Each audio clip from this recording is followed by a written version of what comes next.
Littering and...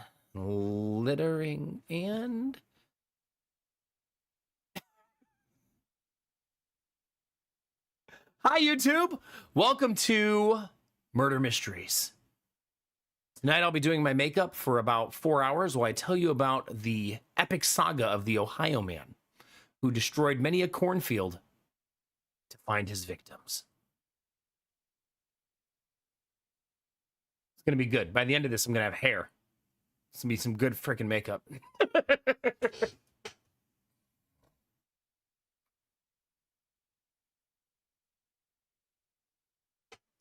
This is gonna be my new branch out. I'm gonna start telling stories about serial killers. It's time. Did it actually go live? Where is my stream? Where is it? Come on. No, that's not it. Still not it. Still not it. There it is. Don't touch it. Chad, don't touch it. Don't touch it! There we go. The cement cornfield is eternal. If you ever visit Ohio, you have to check out the cement cornfield. It is the greatest attraction, second greatest attraction we have. Corn, obviously, number one, regular corn. A little bit, a little bit. Oh, I like that machine. Hi, Audrey. How are you? It's good to see you. You went for a walk? Heck yeah, let's go. We went for a walk tonight, too. We do that every night. It's been really nice. Even though it was 105 heat index. No, there's an actual cement cornfield here. I don't know why it exists, but it does for some reason. You are allowed to go to the cement cornfield. It's basically like a mini park. There's even like some placards you can read some information about it and stuff like that. You can go take selfies with the corn.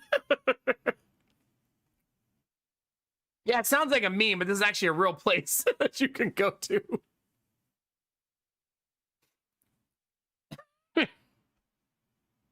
Yeah. Okay. I'm forgetting something. Alerts. Be a professional. It's literally a subathon. Open the YouTube chat. If you guys want to click that YouTube link, drop a lurk, like, or comment. That would be super, super appreciated. There you go. Very, very appreciated. All of you guys. Oh, Blue Frost is already making pyramids. All of you guys helping to support the YouTube stream. I really appreciate it as we try to keep 2 active communities. Well, the other one's not as active, but we're trying. We're trying. Dizzy, Benny, Blue Frost, thank you very much for saying hi on YouTube. YouTube hit goal 6 months in a row, baby. And that is 100% thanks to you. Hopefully, chest work! I think my laptop is going to die soon. It's getting to its last legs. That thing is on the struggle bus.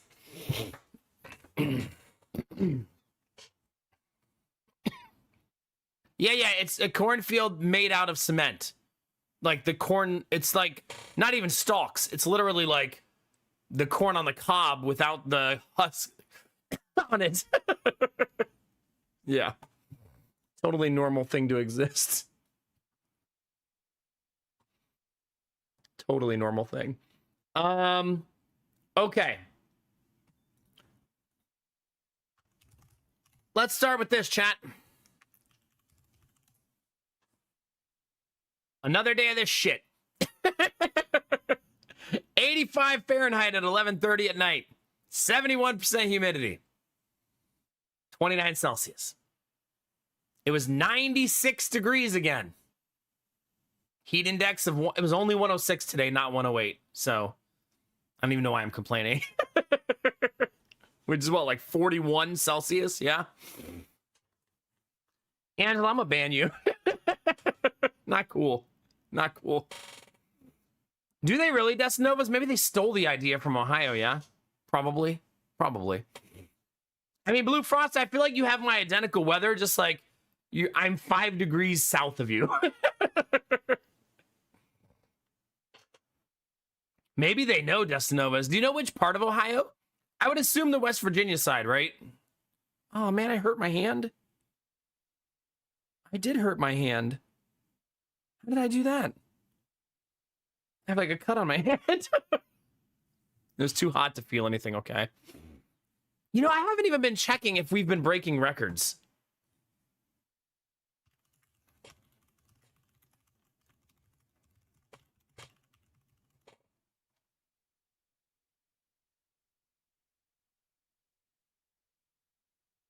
We tied our record. We did not break it. So, yeah. We need more global warming so we can actually break the record finally. Yeah, the Feels Like 108 is awesome, isn't it? It's so good. It's like you get to walk outside into a sauna. It's so nice. Why buy a sauna when you can just enjoy global warming?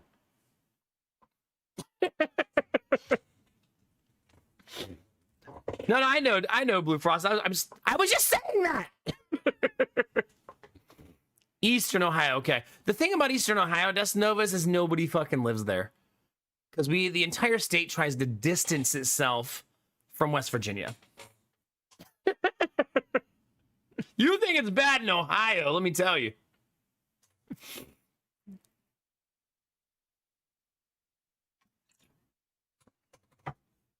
Wow, Gambler, fuck that. Hopefully it just needs like Freon or something, man. Goodness. I know, Angela, I know. I think I'm gonna buy a Hummer and just drive it around for fun. You know what I mean? Just really get those gases into the ozone. Get that record next year.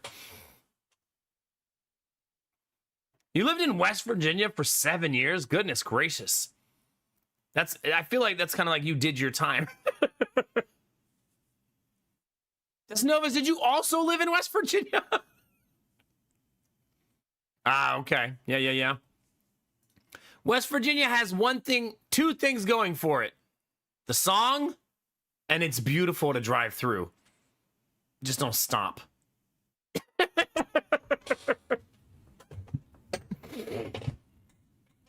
Ah, okay. Yeah.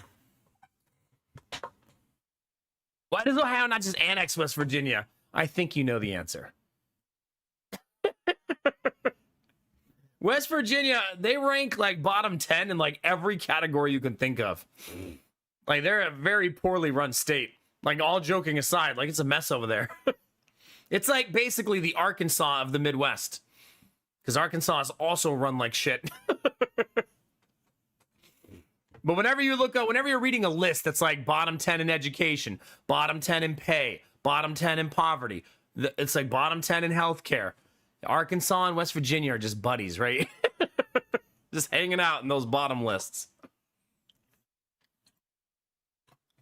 Oh, did I see Julia May out there? I saw you.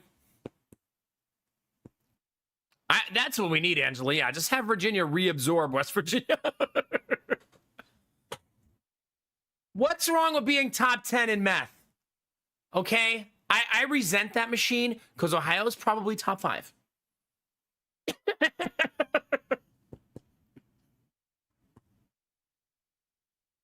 Had a Ford Excursion and was bitching about the heat. I was like, hey, you did this.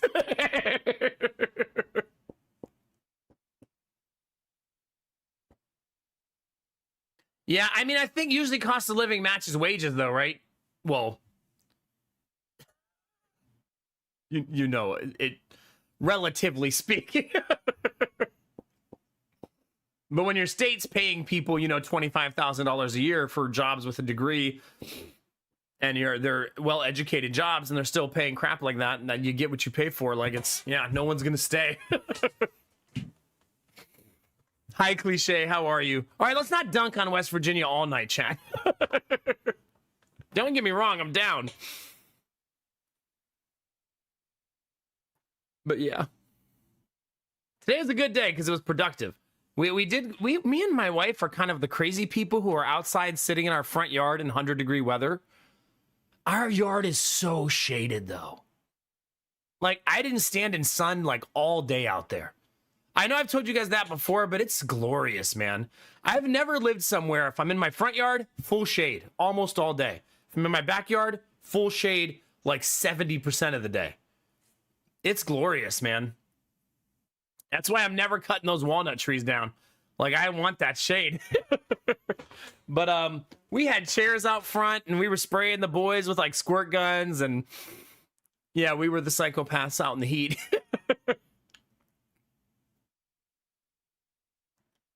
No, the shade was still hot, but not like standing in the sun today. If any of you went outside and you were in the heat wave, you know what I mean. Like, standing in the sun when it's 95 degrees is fucking miserable.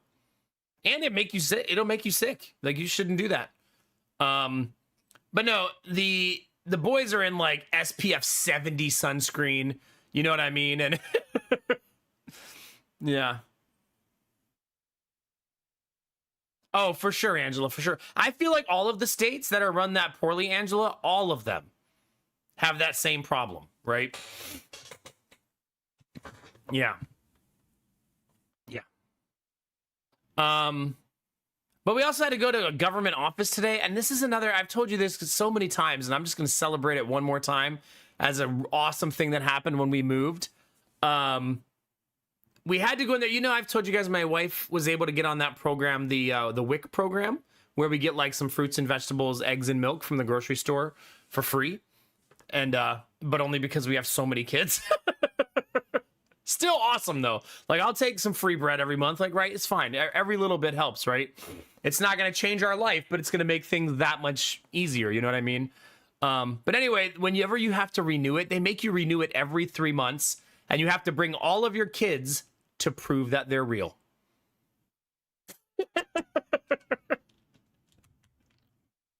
Yeah. I got to do one thing real quick. I'll be right back.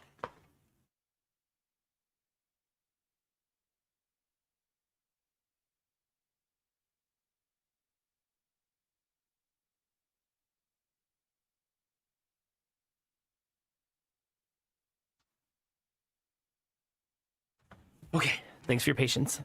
Oh. So yeah, we had to bring all the kids up there, and but this is why it's nice. It's a government office. Guess how long we were in line? 0 minutes. Guess how many other people were there? Fucking 0. Like, if any of you live in a big city, you know how miserable it is to go into those kind of offices, right? To go into anything that's like government related or like community related. If you live in a big city, it's miserable. Just in the county we lived in before, if we had to do that same thing, we'd have been in there for 3 hours. Like, easy. With 3 kids. But this one, you walk in, they're like, hey, come on in. And it's just us. No one else is there. Yeah.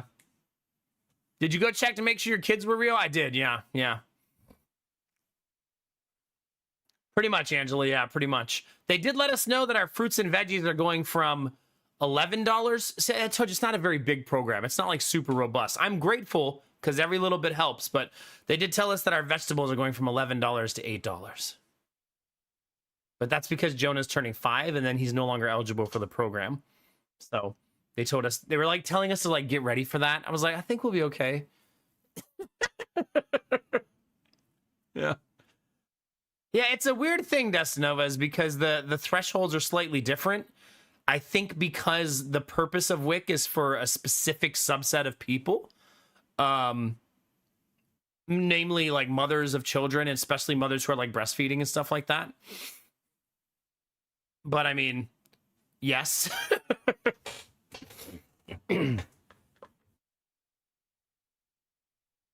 That's a very red state thing. We gotta stop paying for all these fake kids, pretty much. I mean, the people who do this have to hate it, Gambler, right? Like making you come in every 3 months, even though they've met your kids like 3, 4, 5 times. When we applied for Social Security, we also applied for SNAP, and they both got denied. So I do think we make too much for both of them. Unfortunately, because it'd be awesome, right? It'd be awesome to get that help, but we did try at the same time because we figured the lady who was telling us to apply for Social Security, maybe she knew something we didn't, right? I mean, yeah. So, but no, unfortunately not. It's a weird, like, WIC is just weird. It's a weird, like, special program. It's meant, I think the primary focus of WIC is to make sure a mother who doesn't have a support system or doesn't have like a lot of family, or the man is not around anymore, still has food on the table. And so it just helps with the essentials because the only thing we can get with it is like vegetables, fruits, bread, eggs, and milk. So, and I think if you can, I don't know. There's probably ways to get more, but I don't really know how to make that happen. But it is nice to go in and get a couple loaves of bread and a gallon of milk. You know what I mean? And Lady Mac kind of like has turned it into like a little like scorecard game for herself on Fridays. Like, all right, this week I'm going to get the eggs. Because she has to like scan that card first and then the stuff comes off and then she scans the regular card. You know what's funny about this is my grandmother had WIC when we were kids. But back then it was a very old school program and it was like every Wednesday you'd open the door and there'd be a gallon of milk, a gallon of orange juice, and a block of cheese sitting on the porch. Because they literally just drove around and dropped the food off on people's porches. Now you can just go to the grocery store. Yeah.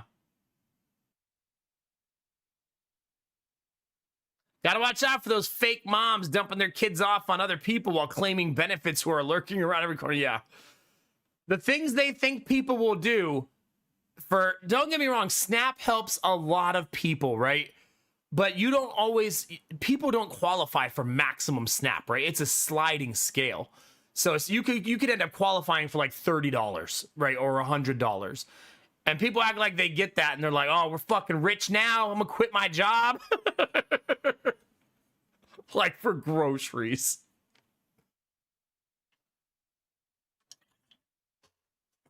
Wild, Destinova's right. Literally a different currency. Running at the same time. Yeah. I don't think my grandmother ever got food stamps as a kid. I don't think she also didn't qualify for both back then. So I do think it's a special case to get WIC. I think it's also because it's a more limited program than SNAP. SNAP is basically what? Here's $200 to spend how you see fit on groceries. Whereas WIC is like, you can only buy bread, milk, you know what I mean? Like these 5 things. So yeah, it's a slightly different. You'd probably prefer to have SNAP so you can choose what you want to buy. But in lieu of nothing, you would obviously take it. You know what I mean? So anyway, that was our adventure today. But we were in and out in 10 minutes. Like, it was so fast. And you know what's so funny? Is the girl goes, okay, I have a list of questions I have to ask you. And she's asking about the kids. She's like, okay, do they do this? And it's basically like a health check and a wellness check is what they do. It's kind of part of like the program. You have to do this survey. I think it's once per year.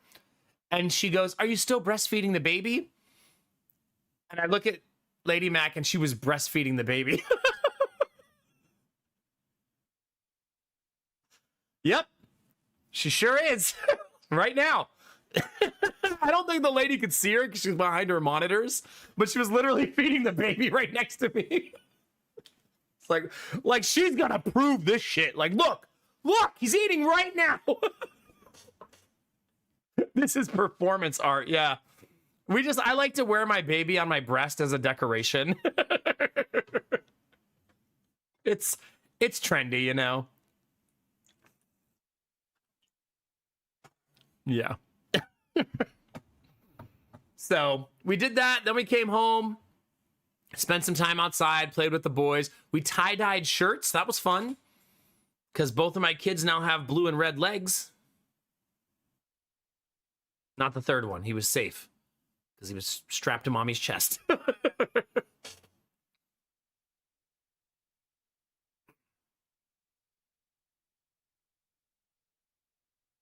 Oh my God, did you really? Would it really just hang there? That's wild, man. That's like next level. I can only imagine, Destinovas, if you were here when they found that black rat snake, you'd be like, ooh, where is it? Bring it over here. I want to see it. Like, put the snake down. What are you doing? Stop wearing it. You don't know where that's been.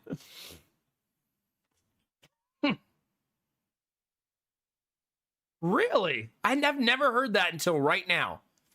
It also, for some reason, makes me think Destinovas is from Louisiana. Like this whole time, actually from Louisiana. Seems like a thing they would do there. You know what I mean?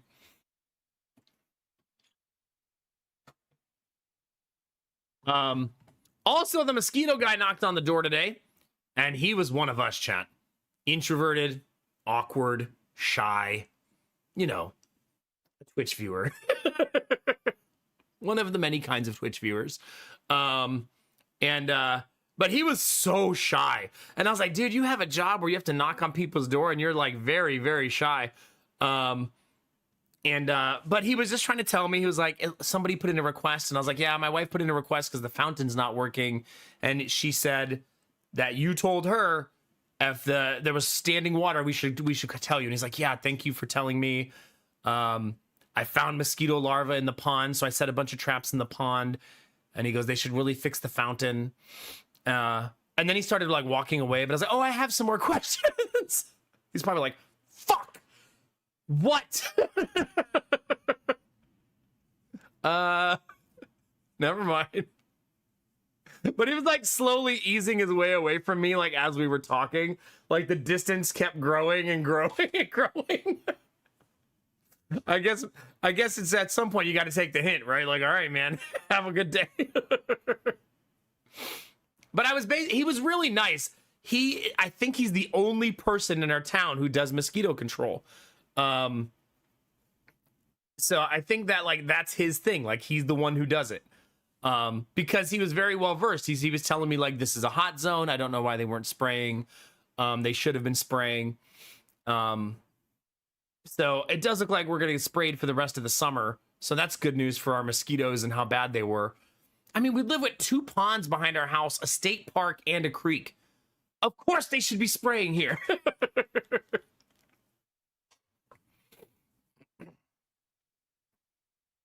Oh my God, Blue Frost. Jesus Christ. That's terrifying, man. That's not cool. That is not cool. I am like secondhand upset with you now.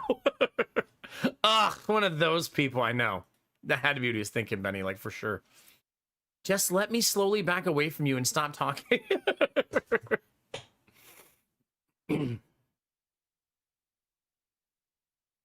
Oh, you did it like by accident?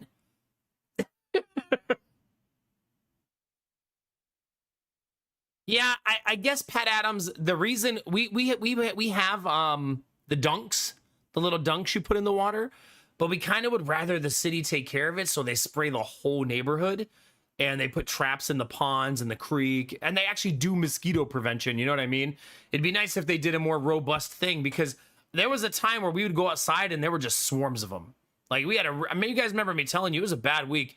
Jonah, remember he got 7 bites on his face one day. Like it was really bad. And we want to be able to go outside and not feel like we're going to get like swarmed with mosquitoes.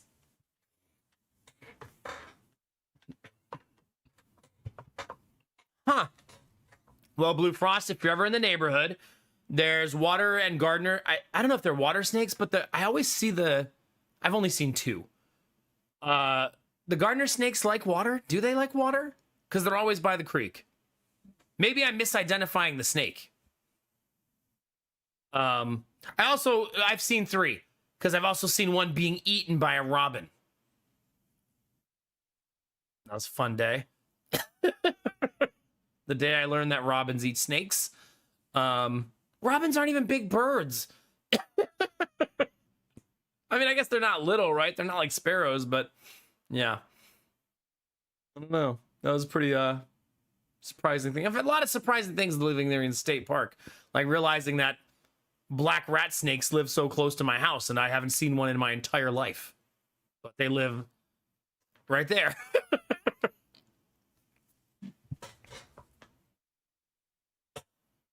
Yeah. The way they described the snake, he said the snake was all black, so it's almost like guaranteed it was a black rat snake, because we don't have a lot of snakes in Ohio. And there are rattlesnakes, but I believe only near West Virginia.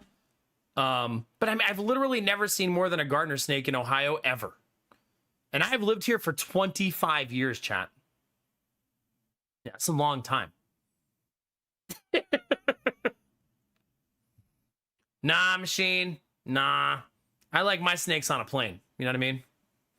It's just easier up there. They get more docile and sleepy.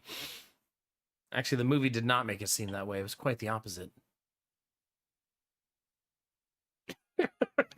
Do you think that people who are terrified of snakes and terrified of spiders watch those movies like as like similar for them to like watching horror movie, like me watching a horror movie? Do you think they watch like to give themselves like or do you think it's like too triggering and they can't do it? You know what I mean? Like if you hate spiders, did you watch Arachnophobia? Or were you like, fuck that, I'm never watching that? The unspeakable scene, I know. Never forget, Machine. We will never forgive that director for making that creative choice. He could have deleted that scene, right? Easily. But no. Anyway, chat, we are doing a subathon. How long did I take to mention it? 40 minutes. We did hit another goal yesterday. I did share pictures of me with long hair. We're on our way to date everything. We're currently 88 sub points away from playing date everything. So if you want to unlock that, tonight's the only night. Same with every goal here. Tonight's the last night for our goals. So whatever we reach tonight, those are the things that we'll do. And then we're going to have a bunch of stuff where you're paid all the things you're owed. And we're going to have all kinds of... I don't want to look at it like a debt. I want to look at more as like fun experiences. So I have a couple of ideas of how we're going to do that. Me and Lady Mac coordinating dates. It's going to happen in July. But we did decide not to do it tonight, which is what we were initially going to do because we're literally still in the middle of the subathon. You know what I mean?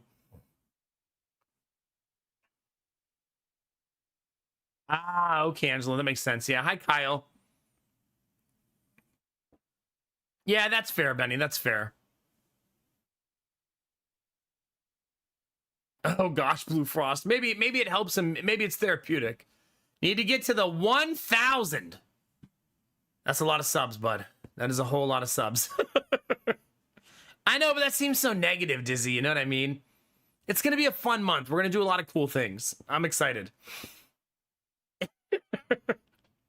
Listen, I'm going in debt for Disney.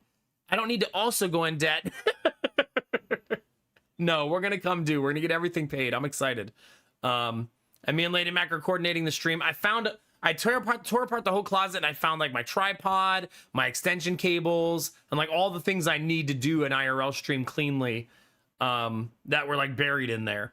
And I went through every single box in the closet except for the one filled with video game consoles. Because I hopefully past me didn't put anything important in there besides the consoles.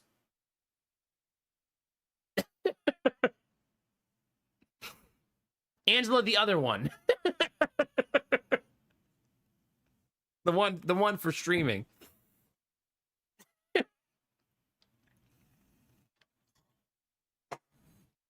Yeah. Shut up, Pat. What are you gonna do with you, chat? Are you off the rails tonight, chat? It is sundress season. You know, getting railed in a sundress, yeah. That reference lives rent-free in my head because of how much I like sundresses. I just can't help it. Aren't both used for streaming? I'm not that kind of streamer yet, Blue Frost, you know what I mean? Whereas the mortgage is still paid, so not yet. So, you know, we'll see how things go. You know, I never checked if that company paid me for that sponsorship. They have 30 days. I don't need to worry about it right now. It's only been like 16. Oh God, what is that quote from?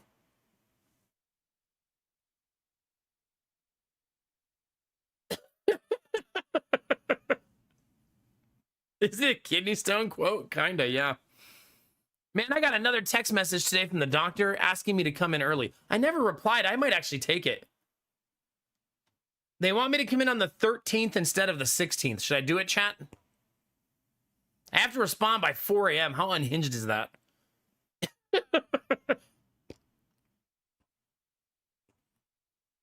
I will try, Angela. I'm currently locked out of all the sponsorships until I do the one that I have. Which I have to do. I didn't really want to do it during the subathon, and I have till July 13th to do it, so I'll probably wait till next week. I'm looking right now. There are none. There's one for Griffline, though, which might be... That's Arknight's Enfield, right? That's kind of an anime waifu game, right?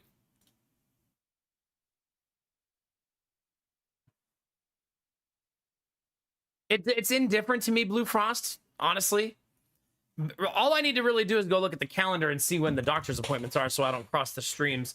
I'm going to go fill my water bottle, chat, and I'll look at the calendar while I'm in there. I'll be right back.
Okay. Thanks for your patience.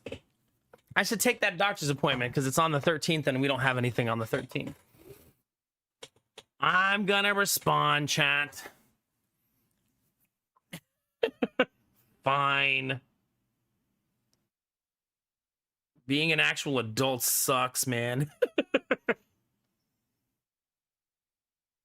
It's at the exact same time as my other appointment, so that kind of works out.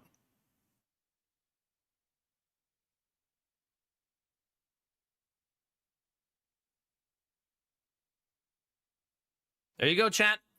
Appointment will now be on the 13th. There you go. Now we're going to get in there even sooner. Probably dizzy. Yeah, probably. This is not a urologist appointment. It's a general practitioner appointment, which is good because I need one of those. And I should go to the doctor every year and stop being a stubborn butthole. Yeah, for sure, Benny. I'm not good at that. Like, I kind of have like a dilemma of reason when it comes to that. So it's a good thing to work on. I feel like in some ways, and you'll probably relate to this, that takes practice. You know what I mean?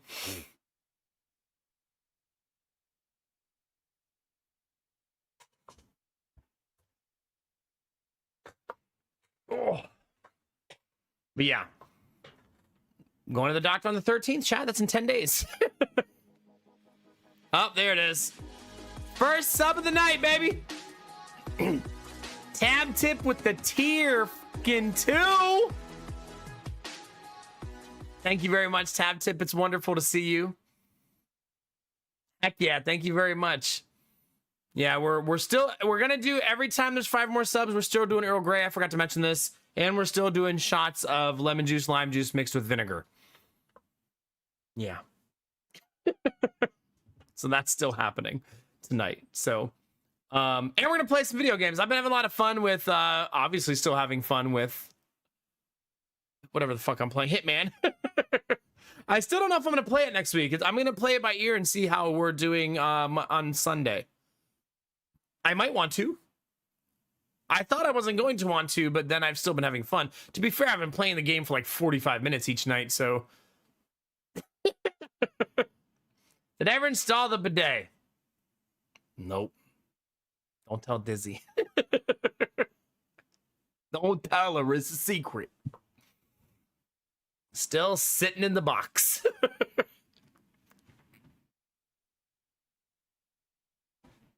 Lady Mac did something really fun today, though. She went through our entire vacation and made an itinerary and picked out with me, talking to me about it. We picked out all the sit-down restaurants we're going to do, and because tomorrow's the first day we can book them, and she's going to book them all tomorrow. It'll be like first in line to get all of our seats and everything. So she's on it. So all of like the cool restaurants that have like Mickey and characters like the Toy Story restaurant, we'll have like a table reserved and not have to worry about that stuff.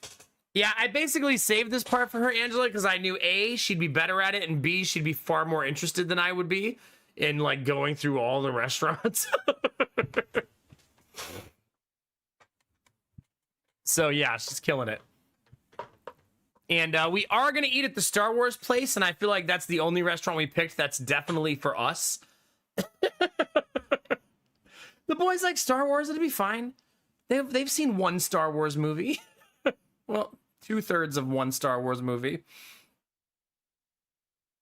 Do you really, Benny? Yeah, she really enjoyed it. She had like her notebook out and she's like writing everything down and creating like, she's like, okay, this is on Friday, but we don't want to do that because it's going to be busy. And she's like checking like, yeah, she was really into it. But we're going to eat at Chef Mickey's. We're going to eat at the Star Wars Cantina. We're going to eat at, I don't remember the rest, chat. That's all I remember. Delicious places, I guess. But they also have luxury dining at Disney. Did you guys know that? Maybe you assume it. But they have luxury dining that, if you buy the meal plan like we did, actually costs you 2 of your meal plans. So we didn't pick any of those.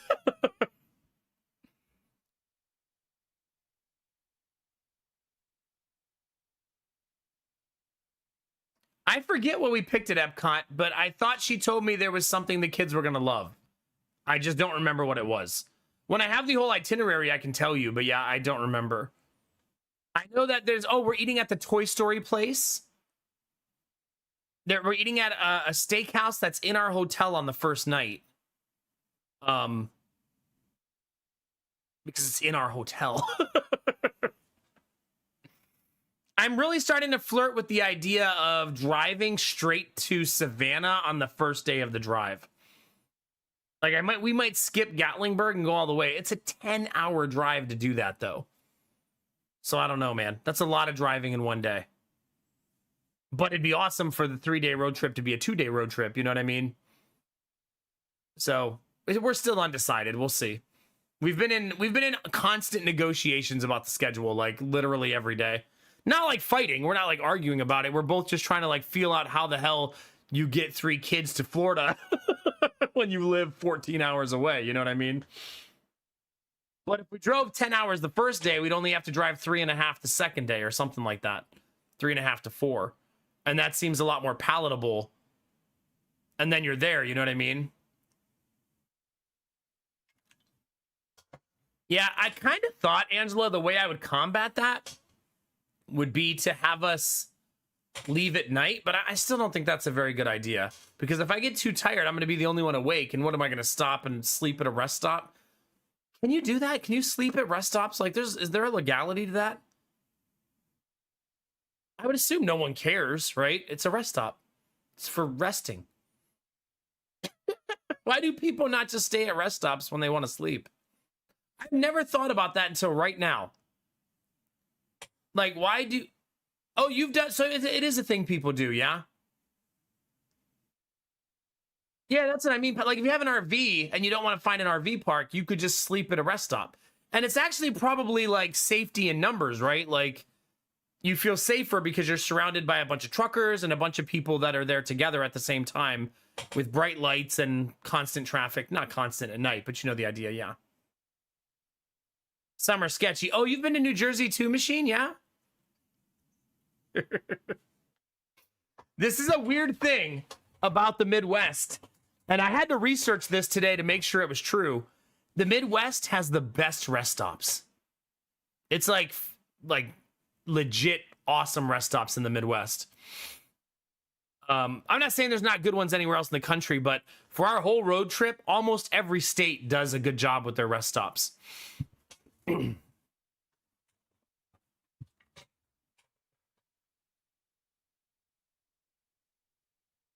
Blue Frost, stop watching TV for a second, okay? Stop trying to scare me. Serial killers can go to the RV park. You think they don't know where those are?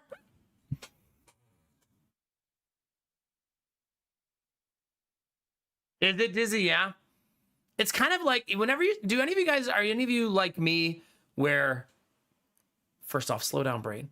When you see a trucker, do you ever think like, man, it's such a wild life to be living? Like, thank God so many of them choose to live it, but like kind of living in your truck all the time, like on the road. They probably spend sometimes weeks without even like sleeping somewhere that's not their truck. You know what I mean? It's a really wild life choice. And they're so important to society. Like, we really need those truck drivers. You know what I mean? Then you get kind of jealous and fire up. Euro Truck Sim 2. It'd be like that, yeah. I know, but a train usually has what, like 2 conductors at most? Maybe 3, depending on how often they're swapping, right? But I guess those people also are on there forever, Destinovas, right? Like, they're also going really fucking far. One time, me and Lady Mac saw a train stop on the tracks, and I'd never seen anything like this before. And it was like, it wasn't supposed to be stopped. Like, there was like a reporter there, like, because it stopped there. And what happened was the train conductor got sick. And so they had to stop, get him some help, and bring in a new conductor. But he like stopped the train immediately, so he must have been like sick, right? Like, I need to go to the hospital, not like the flu, right? But yeah, it was like a weird like, because when it happened, we were stuck behind the train. It wasn't moving. So what I did was I pulled into the parking lot next to the train, and I let the boys get out of the car and look at the train. I was like, oh, it's a fucking train. Let's let them enjoy it, right? Let's look at it. It's not moving. Yeah, that's wild, Angela. Angela, I don't know how long, well, I'm going to do driving that long either. But I mean, I drive so much right now. I'm probably immune to it. Like, I mean, I was driving 2 hours a day just to get Jonah to therapy. Like all of June.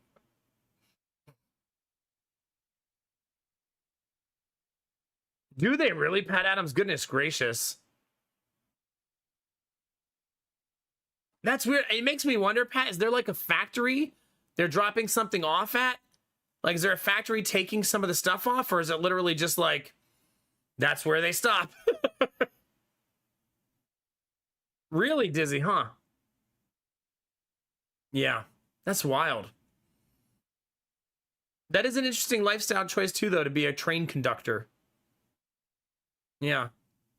I only found out recently why. Do you guys know sometimes there's like there's the car that's in the front of the train, right?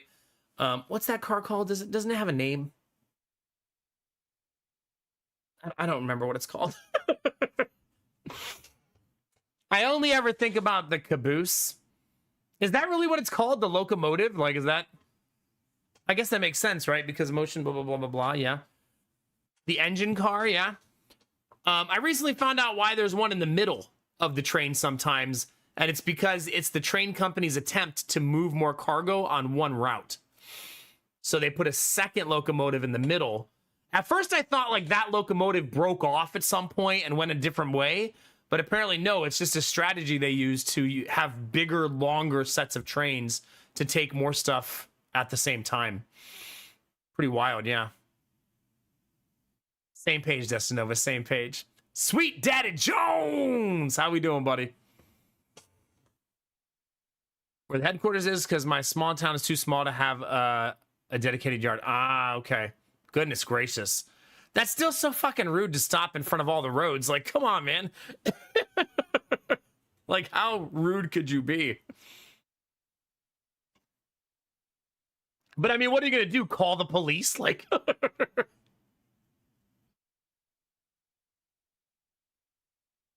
I bet, Machine. Yeah, I bet. That's got to be pretty wild. Yeah, most of the trains I see now do have one of the locomotives in the middle too, one of the engine cars, yeah. So yeah. Home Tuesday, gone tomorrow, enough time for laundry and repack. Where are you going now? Goodness gracious, buddy. Happy for you, though. Let's go. I do think the weather's going to break for us soon. It is going to break for us soon. Sunday. It's going to be 95, 92, 89, but then 86. I don't know if that's really breaking. No, 80. It's going to be 80 on Monday. That is better.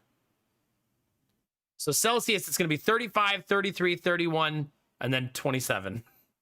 So chilly.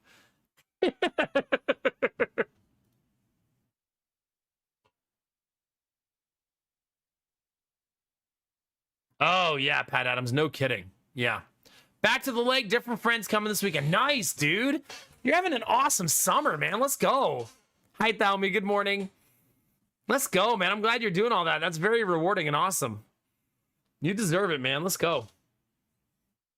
I don't have any other stories, chat. We tie-dyed some shirts. We played with the kids. Jonah rode his bike and kept complaining how hot it was. Like, stop riding in the sun. The shade is right across the street. Gideon did gremlin stuff like always. Like, Gideon cut his foot, and you know what he said to me? He said, it's bleeding, but not a lot. Oh. Well, who cares then, I guess? Not a lot. Don't be such a baby, Dad. Like, come on. Is it time to hype train? Is that a threat? You just want to hear more Earl Grey. I know what you're doing. Angela Steele. I wouldn't say no plans. Been a great time so far. Nice. Very nice. That's awesome, man. Story time. How many pages did we read? 76. We read 76 pages of this monstrosity yesterday. There's only 130 pages left. I think it's less than that because a lot of them are half pages and some of them are like the blank page on the other side, which for some reason I didn't even realize books counted the blank page.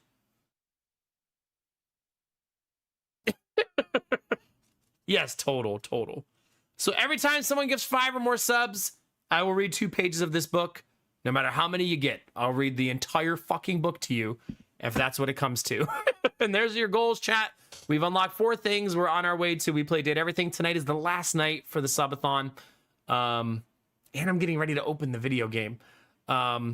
So, yeah, we'll see how it goes. Thank you all very much who've been contributing and adding. And we're currently at 714 on our quest.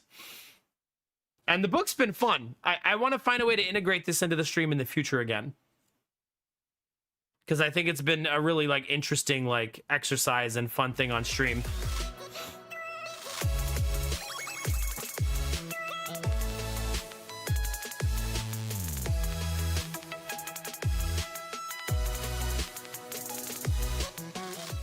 Sweet Daddy Jones! Let's go, baby.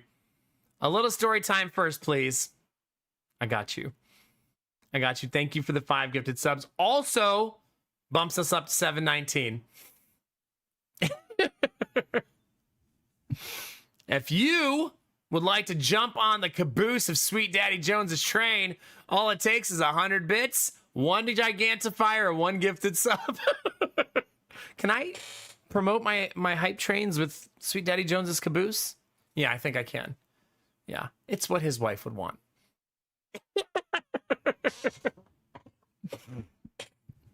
It's what she would prefer, honestly. Sweet Daddy Jones, that's right, Castle. That caboose got the juice.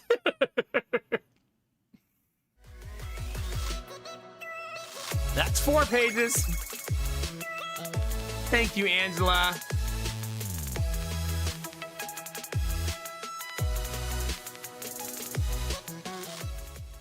Did you gift a sub to a kleptomaniac, Angela? All right. Angela and Sweet Daddy Jones need a 3rd partner to dance this trio. Who wants to join the Angela Sweet Daddy Jones sandwich?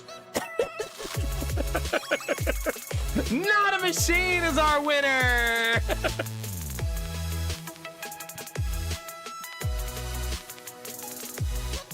Blue Frost with the 100 bits. Thank you very much, buddy. Not a Machine with 9 gifted subs. Let's friggin' go.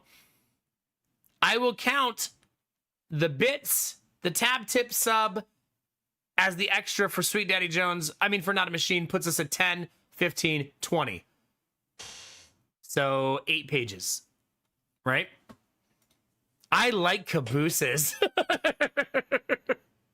I don't know why I feel like you said that just really deadpan at your desk. Let's go. Also, 724. Is that delayed or is that right? 733 on the sub count now. My goodness. So date, everything is now 67 away. Yeah. I kind of miss when the hype train level always showed. We're 60% of the way through level 5. See, chat? That's the juice right there. So I really like that button. I really like the button that Not a Machine just used where you can gift current viewers who are not a sub. It's really neat. Yeah, the live follower one is very, very cool. That's one of my favorite additions Twitch has done recently. It's pretty good. Yeah, you thought you were lurking? I think not.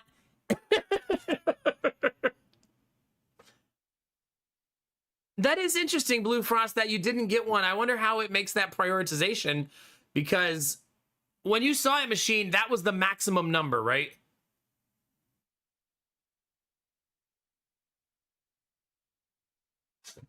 Like, that was the amount that it would let you do, because I thought you could only do the maximum, right? That's weird. I wonder how it makes that determination. Maybe Blue Frost isn't real. Have we considered that?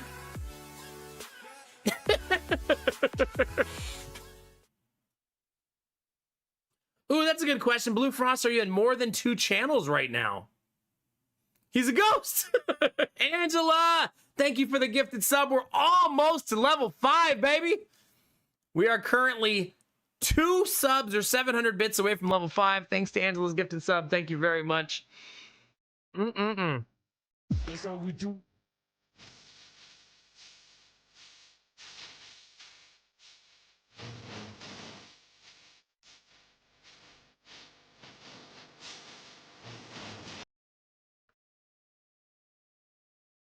$100? $100? Sloth, let me know which of those 2 maps you want me to play tonight. That's what we're playing tonight. Whatever the fuck you want. Jesus Christ. Goodness gracious. 100 subs. Let's fucking go. My goodness. Sheesh. Well, chat, you filled the level 5 part and then you jumped straight to level 12. Oh my God, how many pages do I have to read? Shit. Oh my God.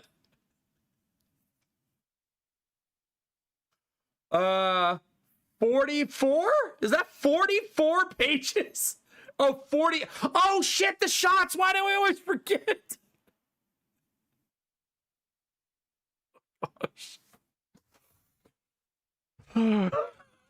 Is it really 48? What did I miss? We were at 20, right? So that would have been 8.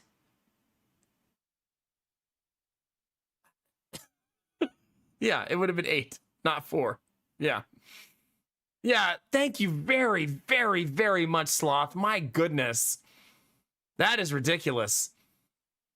This is definitely the closest we've been to our record hype train. Like, level 12 is super high.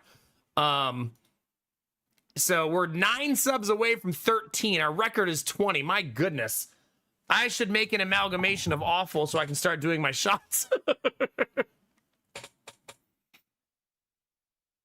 I know, Dizzy, for some reason I was counting the initial 20 as 4.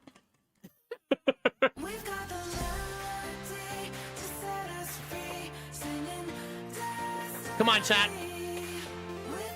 Let's dance with our sub gifters.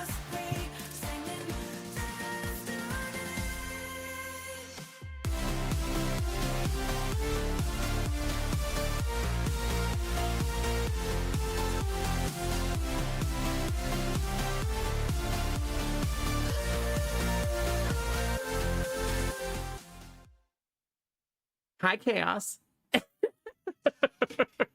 Level 13. Chat, you better stop fucking around. You about to send me somewhere. Chaos dropping 10 more.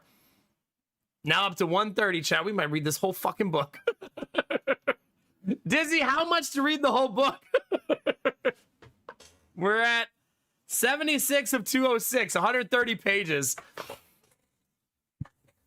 So, but it's probably more like 120 pages because I'll read the halves for free. So 120. So we're going to read 52. Oh my God. Oh gosh. Jesus Christ. And then I'm going to play whatever mission Sloth wants to see because my goodness, 100 fucking gifted subs is bananas. Bananas. I made a ridiculous amount of this, but I owe you a lot of shots. Like, a lot of shots.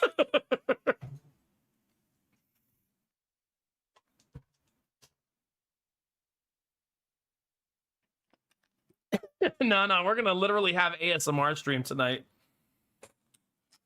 Literally.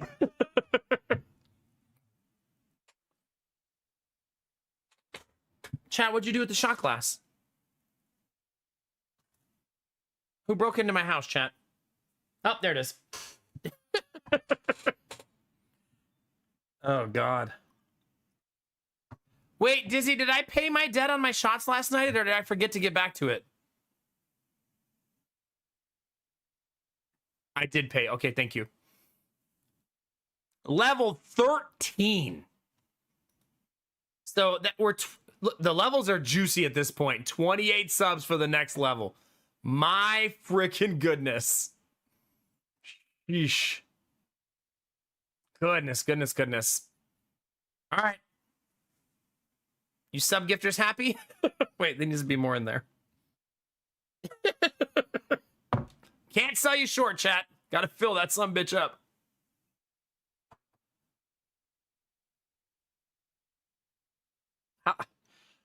How many of those do I have to do? It doesn't have enough lemon. 13. Was that one of 13? Wait, that's the level of the hype train. Coincidence?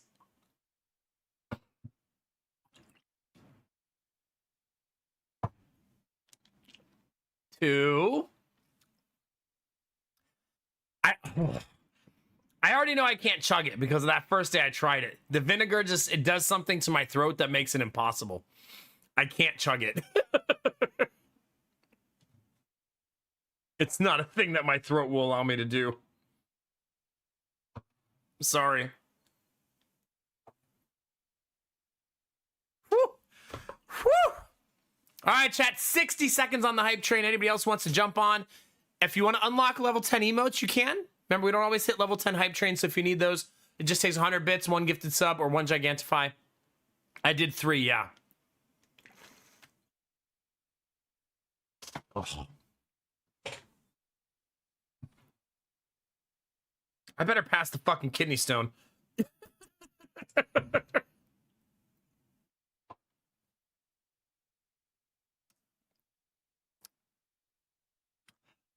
Woo! That'll wake you up, chat. There's 4.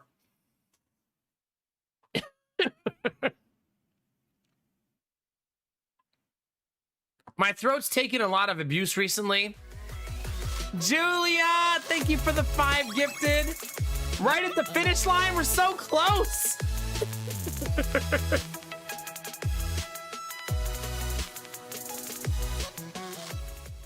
I'm gonna make you the throat goat. Stop it, please. Level 13 hype train, chat. I'm so grateful. Thank you.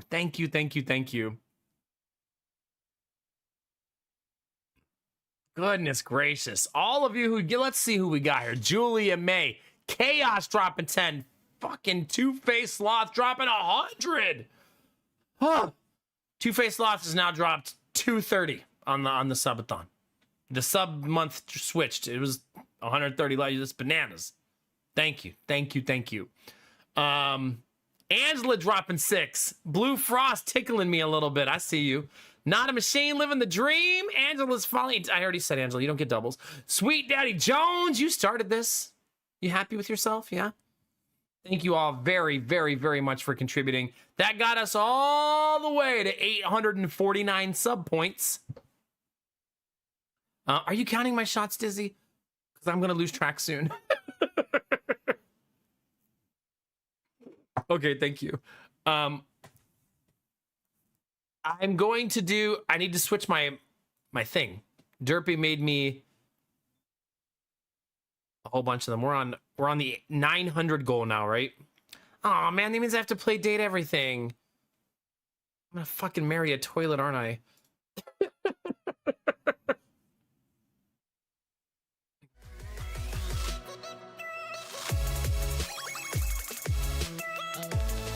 Yeesh. And they don't stop coming, and they don't stop coming, and they don't stop coming, and they don't stop coming, and they don't stop coming. Rizzy with 5 more, 854.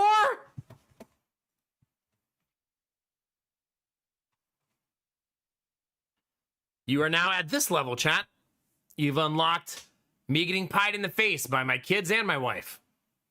You've already been given your VHS name reveal, a name that shall not be spoken. I gave you 3 long-haired pictures. And now we're going to play date everything, probably next week. And Bob Ross stream is 49 subs away. Train can't stop here. Please move along. That's too real for you right now, Rizzy. Did you get home safe yesterday?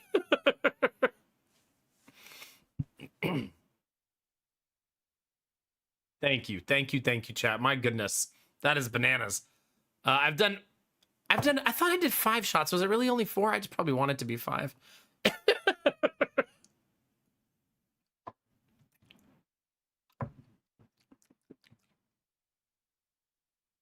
It has this weird flavor, chat. I don't know how to describe it. It tastes like dirty socks. I assume this is what the dirty socks jelly bean tastes like. It turns out you shouldn't drink lime juice and lemon juice mixed with vinegar. Yeah, no kidding, Rizzy. My goodness. My goodness.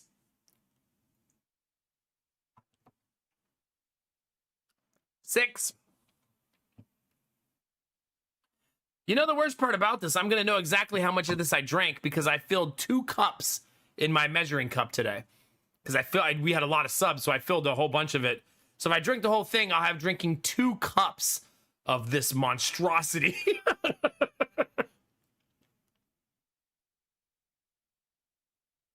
Angela, don't do that to me. I think I will have had enough of this after today.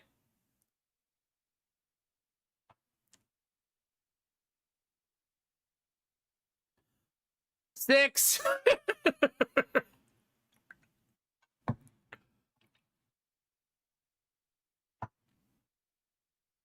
7. And I'm going to take a break. I'm going to give my throat a little rest. I made chicken thighs recently on the grill with Chevettas, which is a local marinade from Buffalo. And it's so good. And I made it, and I'm at 8. My brain is like drifting into space right now as I drink all the vinegar, so please forgive me.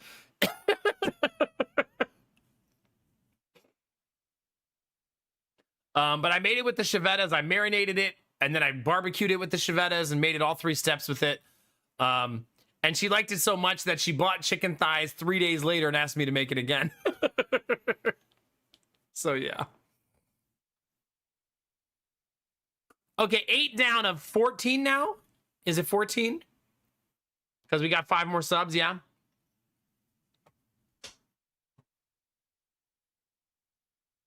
Okay. I'm going to let my stomach settle down for a second. I also have the urge to use the restroom, but I feel like I want to hold it a little bit to build the pressure up. Let's pass that stone, chat.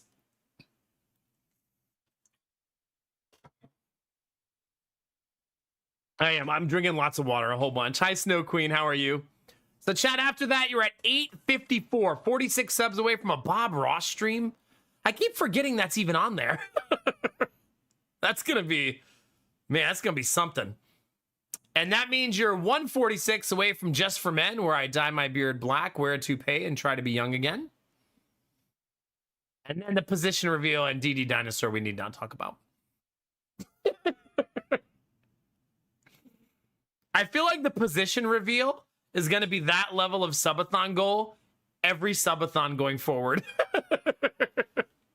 It's going to be like the peak of the mountain, as it were.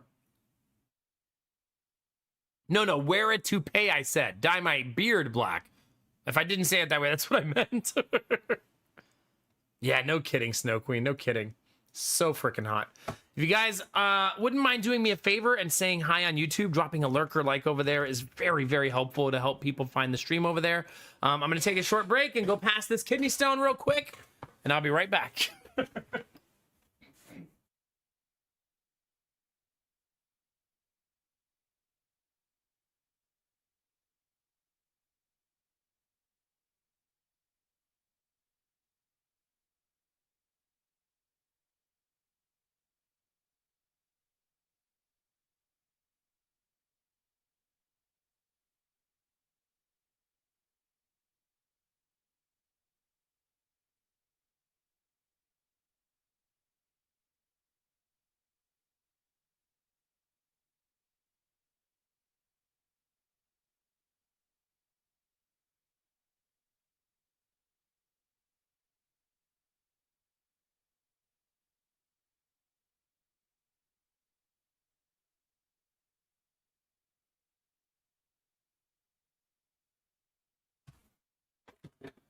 No kidney stone. I see you guys went ham while I was getting settled into work. Yeah, there may have been like 140 subs. Was it 140? I think that was it, yeah. So, yeah. Yeah. 56 pages? Is that how many I'm reading? 56? Angela, you might as well get like popcorn, a glass of tea, get your like pajamas on.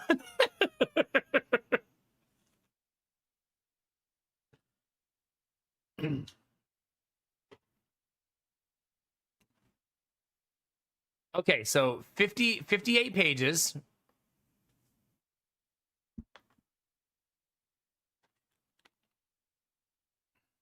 $56, sorry.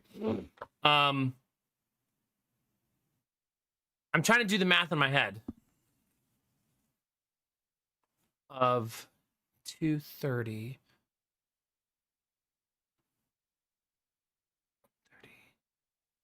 74 is how many will be left in the book total. And let's eliminate 14 of those, roughly. So 60. We're going to read the entire book except the final 60 pages.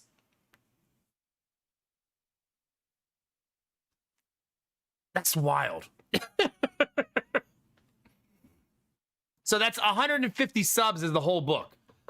I don't know that will happen tonight, but that's wild that we're that close, right?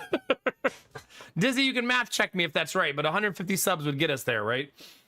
That's bananas. It's a 200-page book. Hey, Goth Mistress Raven, how are you? Would you like a shot? It's a forbidden shot, though, made of lemon juice, lime juice, and vinegar.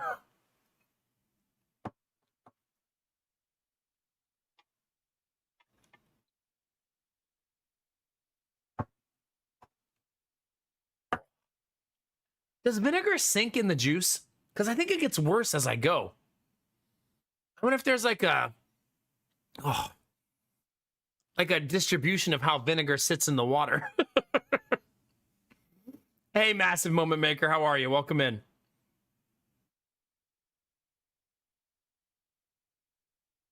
That's a good idea. Yeah, the density. I wonder if the density of vinegar is lower and it sinks to the bottom of the cup. You can't really see it when you look at it. I guess the bottom does look slightly darker. That was 2 more shots, Dizzy. Just so we're...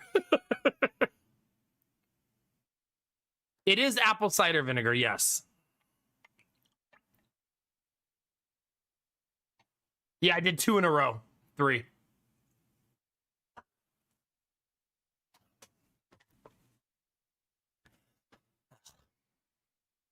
Fuck my life, man. How are you, Tech Noir? Welcome in.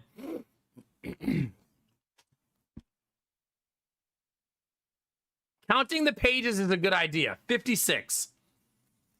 2. I don't have a paperclip. My teacher wife's going to be so disappointed. 4. 6. 8. Oh my God, chat. Do you know what's going to happen later? Belf's going to finish gaming with his friends, and it's going to blow his mind that we unlocked 50 pages.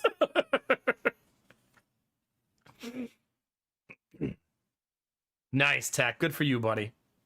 All right, let me count. 2, 4, 6, 8, 10, 12, 14, 16, 18, 20, 22. The book gets weird here. 24. 26. 28. 30. 32, 34, 36, 38, 40, 42, 44, 46, 48, 50, 52, 54, 56, right? Or is it 58?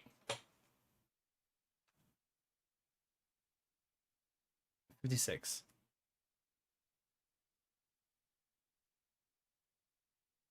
Okay. Now let me put something in the book.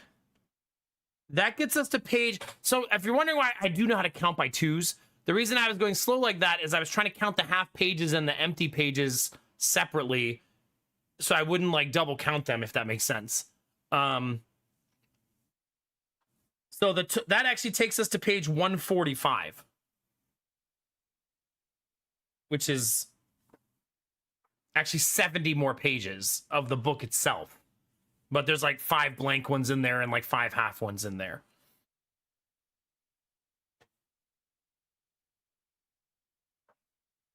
So yeah, we're actually going to get all the way to 145. So we'll be 60 away from finishing. Didn't I say 60 earlier? Was that my estimate?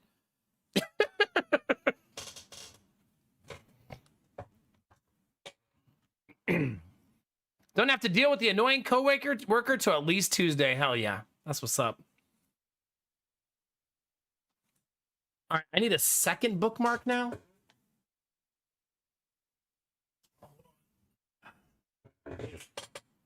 So I don't lose my spot. I would like to finish doing my shots before I start reading.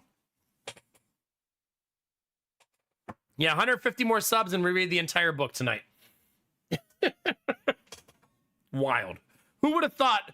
Remember yesterday we were kind of like joking that it was like 500 subs? Shot. Well, that's not enough. Shot. Oh.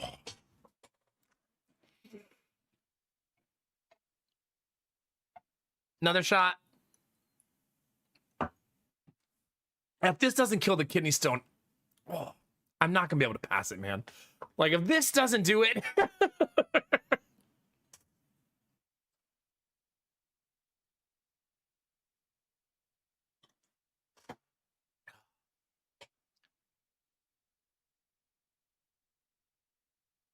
Oh my God, Angela, I suppose that's true.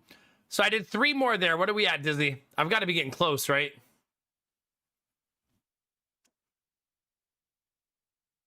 I'm done. Fuck yeah.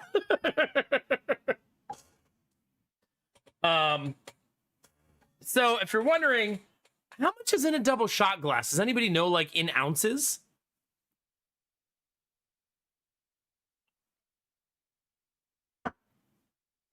Like, how many? I'm gonna ask. How many ounces in a double shot?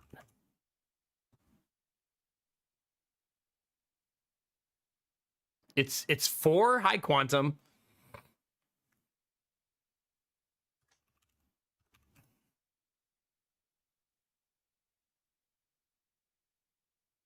Oh, it says it depends on the shot glass, but it's usually 2 to 4 ounces depending on it. 3 ounces for a true double.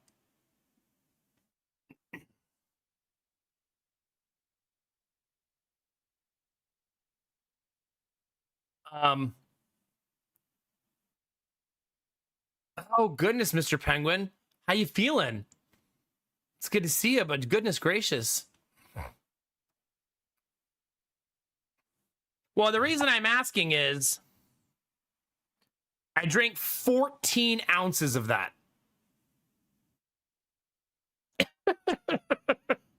I guess then we can figure out how big my shot glass is, right? How many shots did I do, Dizzy?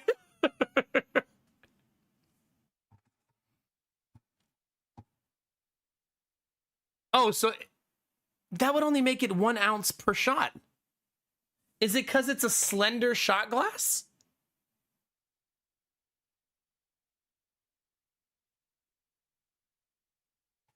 Or do I not know how to measure? One or the other. I mean, this was full, and I drank it to there. Like, it was all the way to the top. Like, I drank 2 cups of that. Shit. Like almost 2 full cups of it.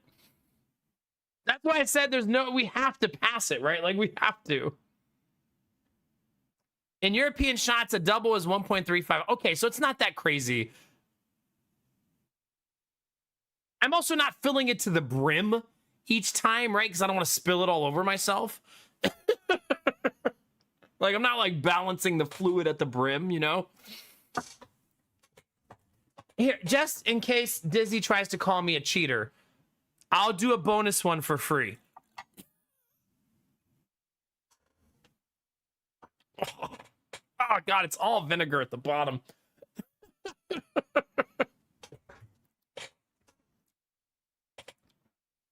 Oh. I think the juice is worth the squeeze, Rizzy, because also lemon is considered a natural preventative of kidney stones.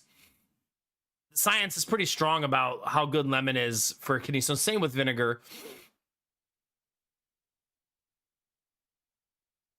Had an okay hike back, all towed, and got some decent fishing in. Okay.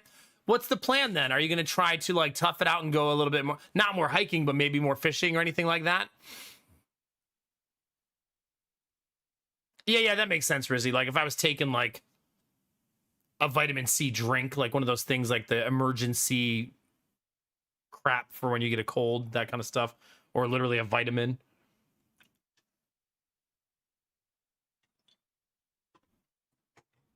No, I've been doing a ton of research about kidney stones because this last one fucked me up real bad, and I don't want to get another one. So that's why I gave up pop right away. No more energy drinks.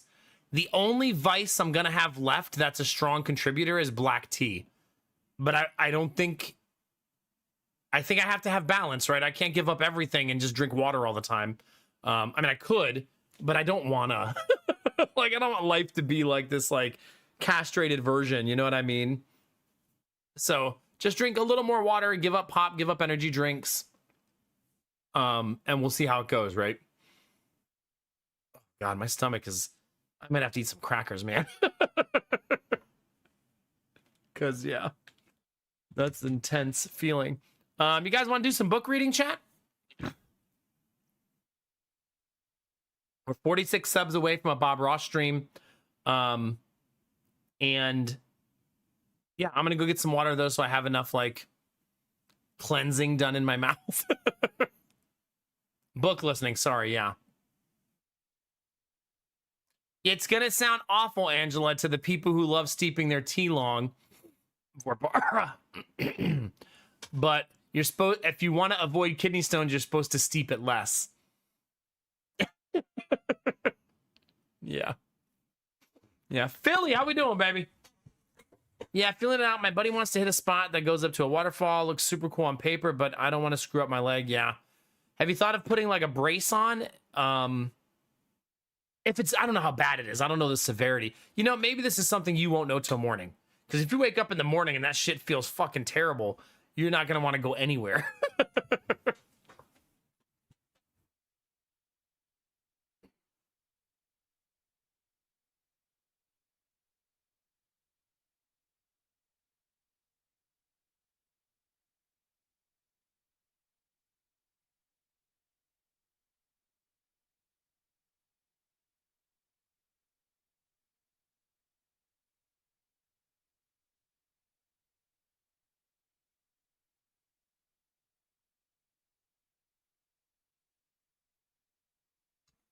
All right, 2 more things and then story time. Number 1, is Destinova still here?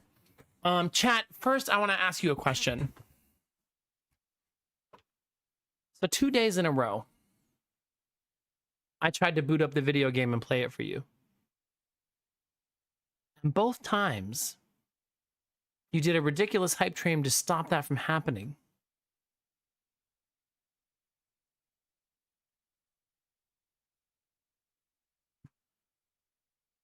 What are you trying to say, chat? You don't like my video game playing, chat? Huh? Huh? What's up, chat? Oh, gosh. Yeah, does he see? See?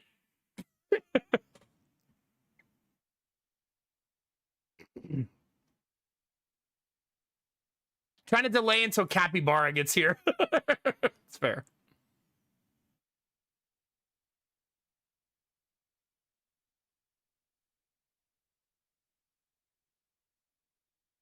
Okay, Penguin. Goodness, buddy. Yeah.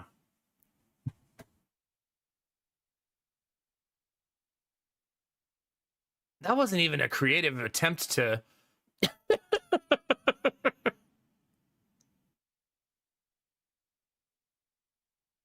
Is it, Philly? You're doing me a favor? Oh my god, we could be famous? I know. That was also .ru. We could have been Russian famous. I don't even know what that means, but it's exciting. I almost just grabbed the vinegar to drink. Okay.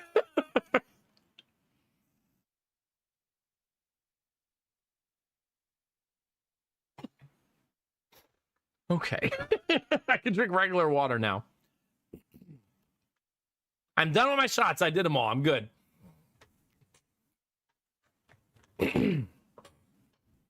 It's time for the 50 Shames of Earl Grey. I'll do a brief synopsis of where we are in the story if you weren't here yesterday or the day before. And so Earl Grey is an eccentric billionaire. And Anna Steele is the character who is told from Anna Steele's perspective. And she's basically, she did an interview of this billionaire for her roommate, who's a giant bee. I feel like I have to mention it because she mentions it so much that her roommate fucking sucks. Kathleen, as it were. But so Kathleen got sick, so she did the interview. She ended up interviewing the one and only Earl Grey. And Earl Grey has turned out to be a pretty invasive person. Basically, so Anna Steele works at Walmart, and all of a sudden after the interview, Earl Grey shows up at Walmart, and then he just like buys Walmart so she'll go on a date with him and doesn't have to work. And then she tries to get away from him, and she goes to the bar to drink with her friends, and he's the bartender because that's what he does as a side hustle or for fun. He just loves it because of Tom Cruise and Cocktail. Mentioned Tom Cruise a lot, like probably 15 times. Literally bought an F-14 jet so he could fly the jet that Tom Cruise flew in Top Gun.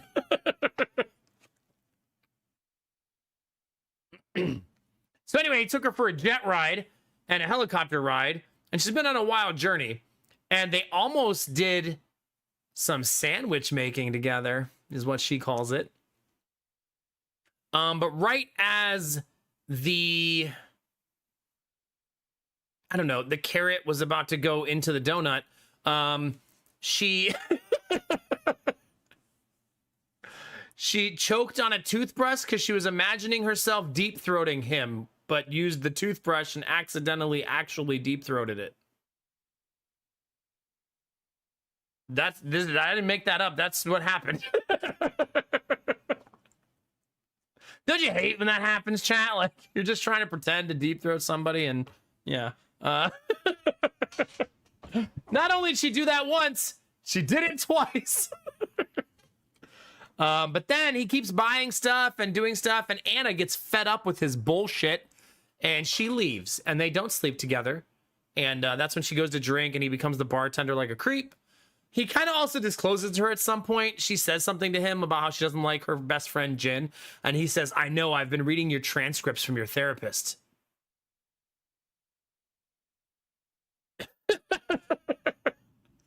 I told Lady Mac today that it's actually a really good parody book. You want to know why? If you know anything about 50 Shades of Grey, the actual book, it's trying to be a BDSM book. But if you're one of those connoisseurs of BDSM books in chat, you know the truth. It's a super shitty, pretty much abusive book pretending to be a BDSM book, right? And it's not even good at that. Like, it's just terrible in all forms at being that kind of book. So I think the parody does a good job of that, right? It does a good job of like making fun of like, he's just like casually super invasive into her life. Yeah. So where did we last leave our hero? I don't remember what she was doing.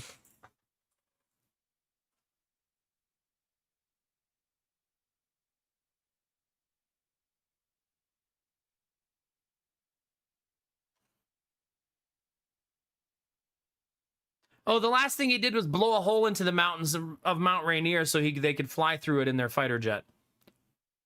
He also made her best friend Jin punch himself in the balls so he didn't have to fight him. He made him fight himself and paid him $1 million with a $1 million bill. And then the volcano erupted afterwards. Probably took out an entire town in the Cascades. No, my wife reads those books. Gambler, and she, you know what she hates most about 50 Shades of Grey? That she always says the writer is a terrible writer, like grammatically. And she said, like, she can't help but constantly notice what a bad writer she is. But to be fair, like Angela said, the girl was literally writing a fanfic that got famous that became a book and a movie. A really popular book and movie. Annie left a heart-shaped crater. That's right. That's right. Not the punch to your own balls.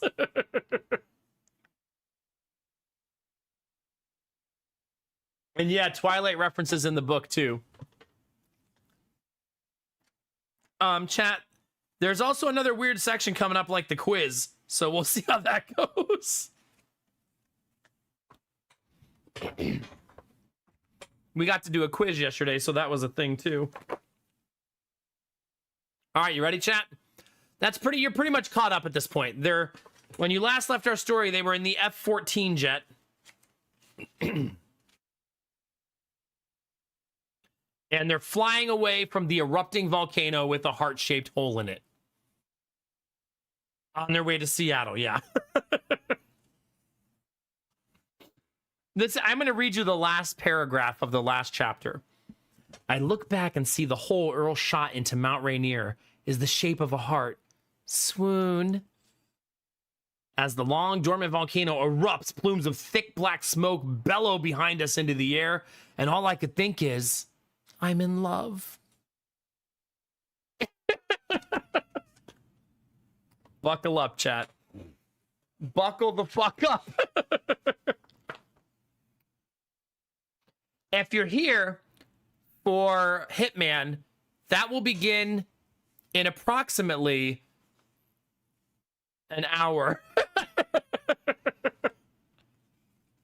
I don't know how long it'll take me to read this. We'll see, right? All right, let's get it.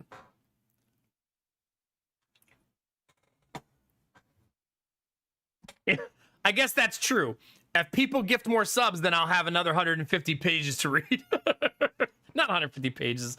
150 subs. Okay.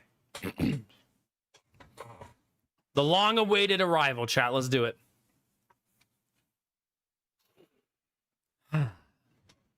We're at Earl Grey's penthouse apartment at the top of one of the top. Wait, Angela, are you ready? I just want to make sure.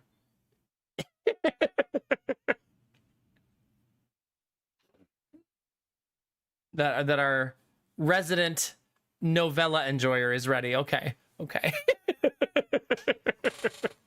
Good. Let's get it, chat. We're at Earl Grey's penthouse apartment at the top of one of the tallest, most elegant-looking steel erections in downtown Seattle.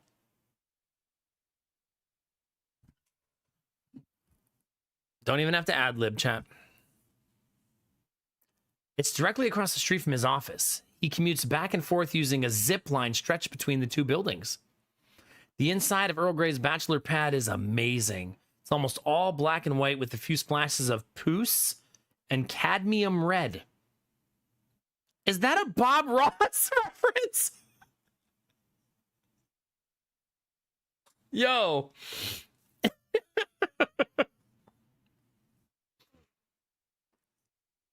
Oh, cadmium yellow. Oh, it's just perfect. This is beautiful, Mr. Grey, I say. I wish I had an interior decorator to do my place up like this, too.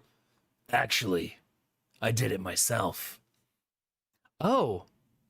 No homo, obviously, he says forcefully. I shake my head. I wasn't thinking that. Was that what you were thinking I was thinking? Because that's definitely not what I was thinking.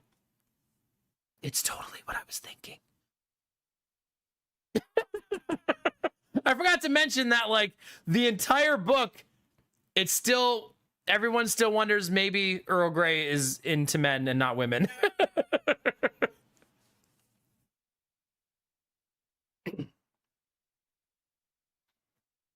What do I have to do, Anna, to prove to you how not gay I am? He asks. You could just shut up and press start on the sex machine, she thinks. I don't say that, though, because I think he likes a cat and mouse game. Every time I'm too direct with him, he gets all emo and shuts down. Instead, I say, what did you bring me all the way here for? To show you this, he says, leading me into a reading room. His library is huge, filled with thousands of books. I wonder what else is of his is. I wonder what else of his is huge. Probably his kitchen. Earl runs his long fingers over the books at eye level on one of his many bookcases. His fingers stop on one book. Twilight. You brought me all the way to your bachelor pad to show me Twilight? I've got news for you. I've read it like 100 times, obviously, she says with her eyes rolling. Earl smirks. He gently tilts the book out by its spine, and the bookcase next to us begins to swing into the wall. The walls of the room on the other side of the open bookcase are painted entirely black. Is this your dungeon? I ask him. You're impressively perceptive, Anna. I call it my room of doom. And you want me to go in there? With you? He nods, waving a hand towards the secret passage. Ladies first. The first thing I notice is the smell. It's a nice champa incense. and also smells like dirty laundry. The room is illuminated by a black light only. But I can see enough to tell this is the kind of closet R. Kelly wouldn't mind being trapped in. Ah, not the pee joke. Gross. Come on. We're not having a golden kappa train tonight, chat. I'm sorry. I will leave.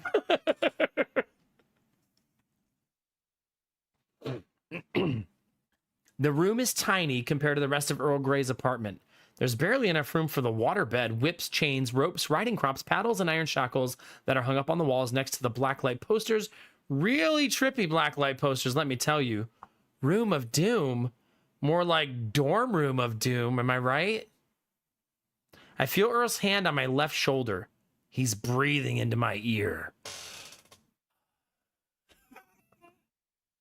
Welcome to my world, baby. He whispers into my ear.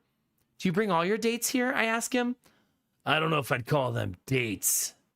They are more accurately LARPers. LARP stands for live action role playing, by the way. I saw that term used in the quiz. The quiz you so stubbornly refused to fill... Oh, wait. Sorry, wrong voice. The quiz you so stubbornly refused to fill out. He says, trying to act exasperated. I think he's putting on a show now. These LARPers, if they're not dates, then what are they? Volunteers? Where do you meet them? Earl picks up a leather toy that looks sort of like a whip, only with multiple leather strips hanging off the end. There are women who LARP professionally. Yeah. They're all on Craigslist. Not Craigslist. Hey, Belle! You only missed 2 pages. You're right on time. I was just saying like 5 minutes ago that Belf's gonna be popped. Pumped. Yeah, we're only 150 gifted subs from reading the whole book. And we're at 843 subs, 57 away from Bob Ross stream. Yeah. And now we're LARPing with Earl in his dungeon.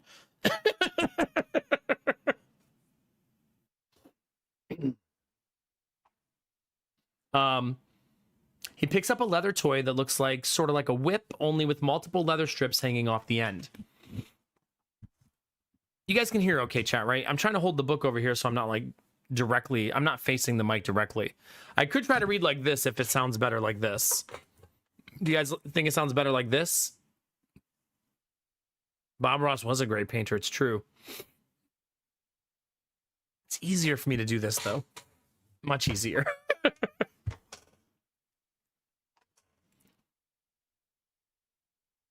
Look right into chat's face.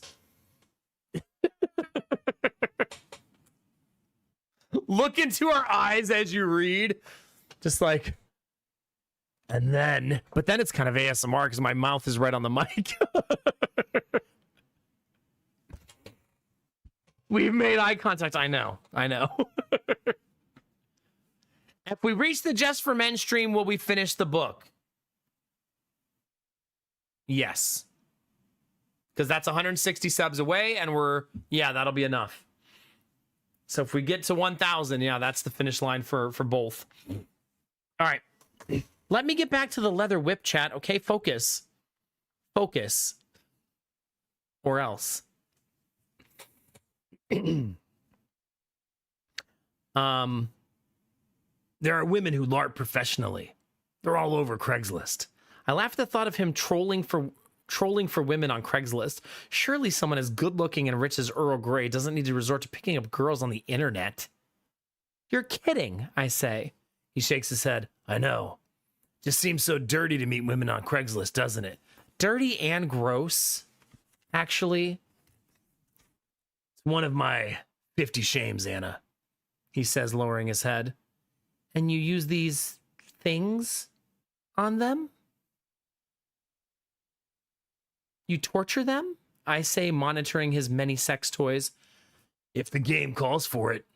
Take this flogger, for instance, he says, perking up and swinging the leather tool through the air. I'll use this on a woman's back, her ass, her legs. And these LARPers like it when you beat them? Oh, yeah. Pleasure and pain are two sides of the same coin. At another level, though, my LARPers want to please me. I am the dungeon master, after all. Control freak, she thinks. But damn, what a sexy control freak. So you want me to roleplay with you? Eventually, he says, grinning that grinning grin of his.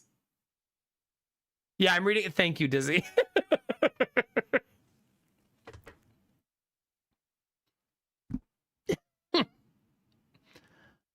So how does erotic role-playing work?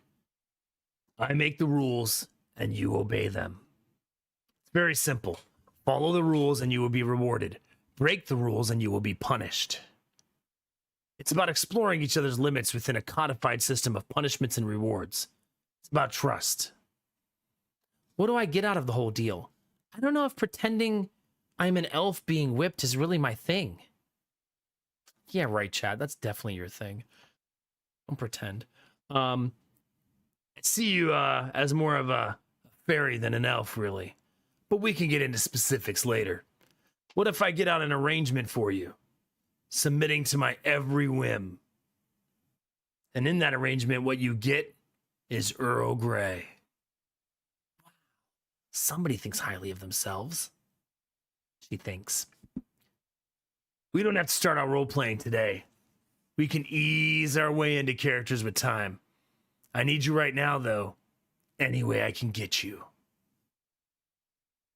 Oh my.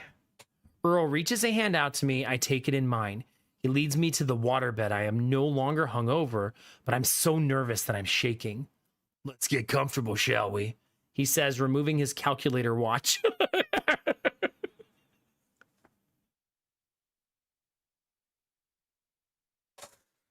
The first thing that's got to go. Got to get that calculator watch off, chat.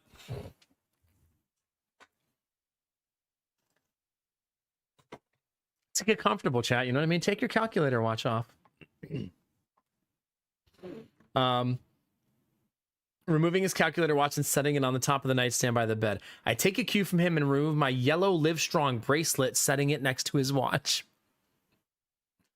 Let's get even more comfortable, he says, kicking off his pink Crocs. I remove my tennis shoes and nearly choke on the smell of my own socks. Anna has done a good job of making herself seem disgusting.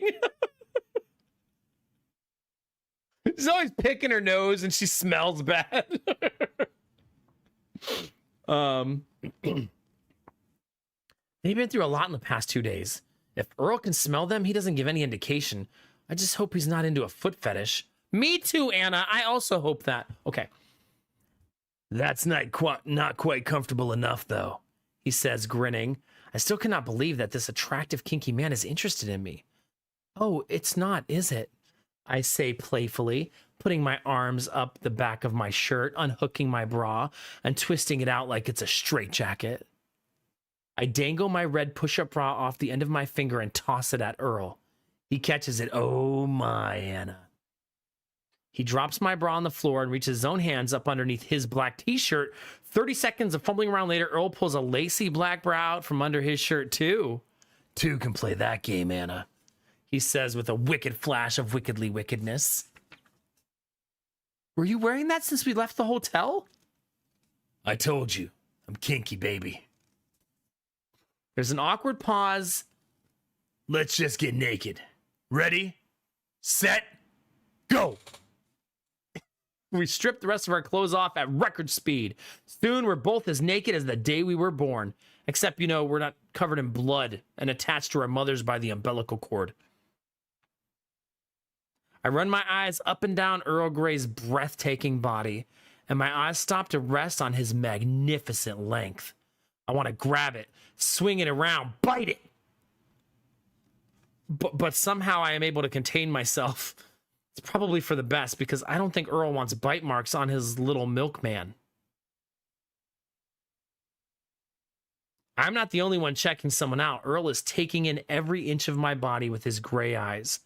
I feel naked before him, mostly Because I don't have clothes on. You're beautiful, Anna. I'm not good at taking compliments, but I try my best. You're more beautiful. I know, he says. You ready to do this? Absolutely. Earl takes my hand and guides me onto the waterbed. Ellipses. End of chapter.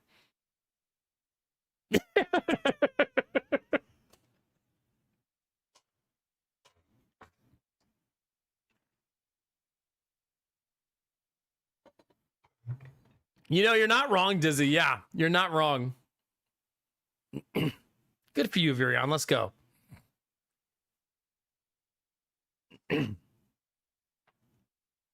Aw, it's just an ellipses, chat. Not an actual... Sorry, chat. You're not going to like the first line of the next chapter. All the juice is going to get skipped. Wow, that was amazing, I say, sprawled out on my back in Earl Grey's bed. Thank you, He says. I've never had three orgasms in a row before just holding someone's hand and sitting down on the bed.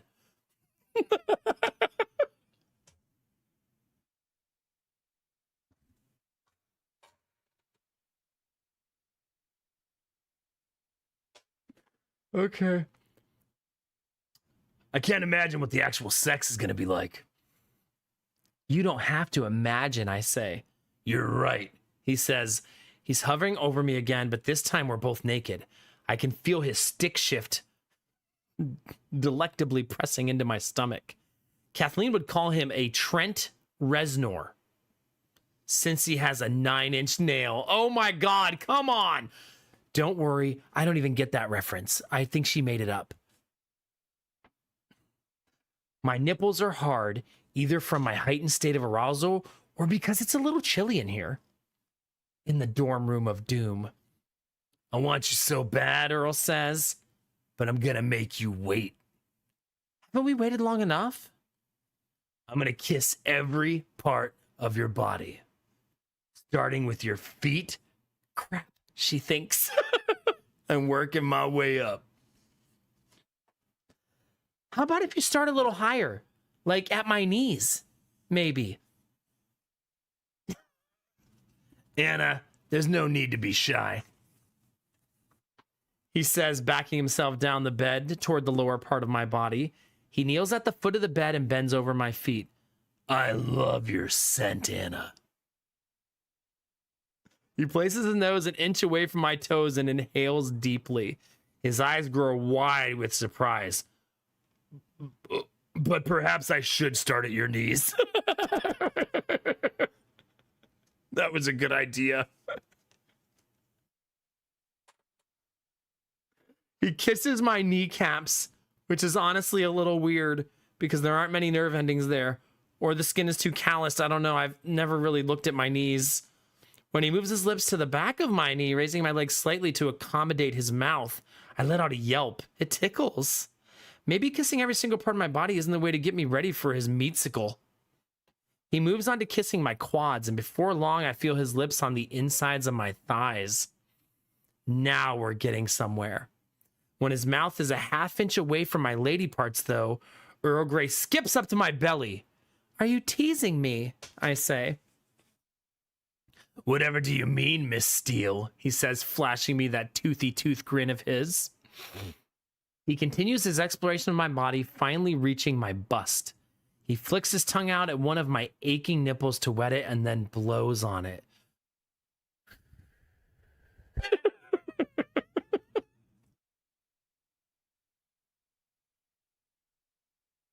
It's fine, chat. The book told me to do that, chat. Okay, I'll just blow into my mic normally. Just when I think he's done toying with it, he clamps his mouth down and begins sucking greedily.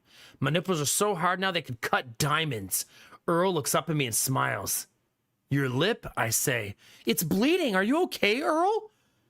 He pats his lip and looks at his hand. Oh, no. Oh, no. He cut his lip on my hardened nipple. How could I do this to him? I guess I won't be going down on you today, he says. Why? Do you think I have AIDS?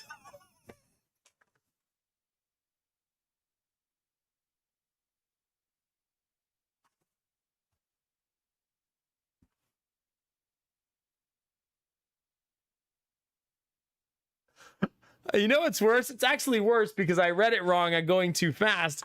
What she actually says is, I guess I won't be going down on you today, huh? Why, do you have AIDS? Not anymore, he says. I give blood 3 times every 3 months.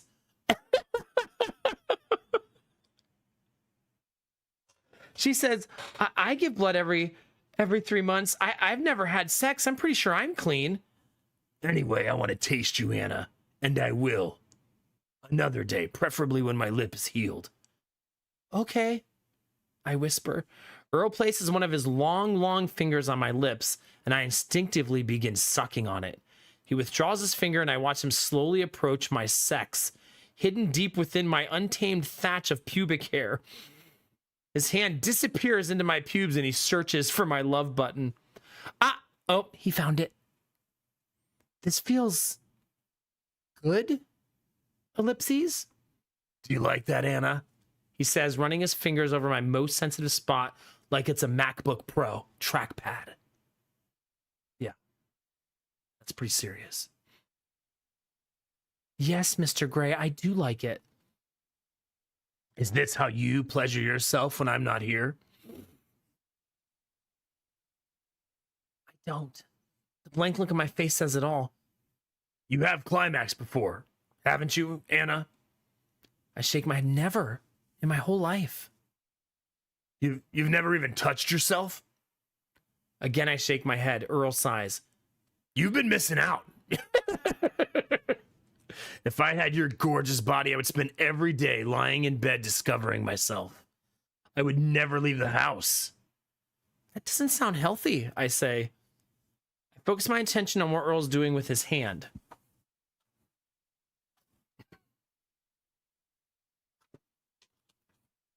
You're so wet, he says, dipping a finger inside me. Duh, I've been going through 3 pairs of panties a day since I met you, she thinks. Moan. I moan.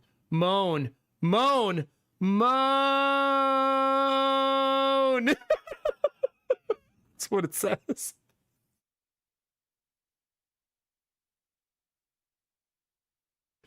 I don't know. Like, I feel like that's in a normal, like, sexy book. It's just supposed to say she began moaning, right? Yeah, that's what it literally says, that Bill. Moan. Bye, Varian. Oh, God. Oh, my God, Dizzy, I bet it is.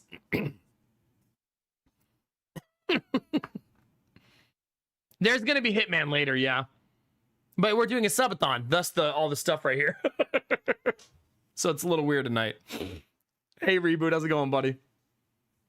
Just as I'm reaching the peak of my arousal, he withdraws his fingers. I'm going to assume you're not taking birth control pills, Earl says. I never expected to have sex ever, so that is a big no. So I shake my head no. It's okay, he says. He leans over the nightstand and pulls a string of condom packets out. The packets are connected to form one long foil snake, which disappears over the edge of the bed. There have to be at least 30 condoms on it. How many condoms does he think he needs to wear? Earl tears one of the packets open and slides the condom onto his turgid python. I'm surprised that fit, I say. Did I say that out loud? What is this man doing to me? He just laughs. These condoms are custom tailored. So you went into a store somewhere and they measured you and they made condoms just for you? The perks of being part of the 0.001%, Anna. Wow. Wow, she thinks. Earl Grey rises above me, towering over my naked, quivering woman flesh. I can't believe this is happening. It's too much. It's like a wet dream about Robert Pattinson that's coming to be real. Are you ready for my love gun, baby? Uh-oh. What's a love gun? Is it a sex toy? No. She thinks. She asks him, is that a sex toy? No. I'm talking about my penis. Oh, then yes. Fire away. He positions himself between my legs. I pull my legs up, bent at the knees, and expose my sex to him. He has a mischievous look on his face as he kneels and scoots towards me. He places the sheathed tip of his erection at the entrance to my garden of delights, like a dart player lining up a dart shot. I close my eyes and prepare for the sexy time to begin. And Earl is gone. I hear him slip back off the bed and run off. What the hell? I open my eyes and spot him. He's in the library about 30 yards away.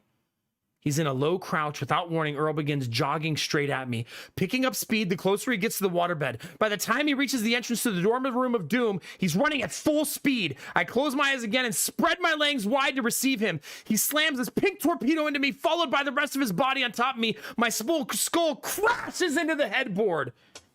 Ow! I yell. He's breathing heavy and stops to catch his breath. Was that an ow for your head or for my panini? Both, I think. I say, wincing. I told you. I play hard, Anna. I play hard. I open my mouth to say something, anything, but I have no witty comeback for him. All I have is a concussion.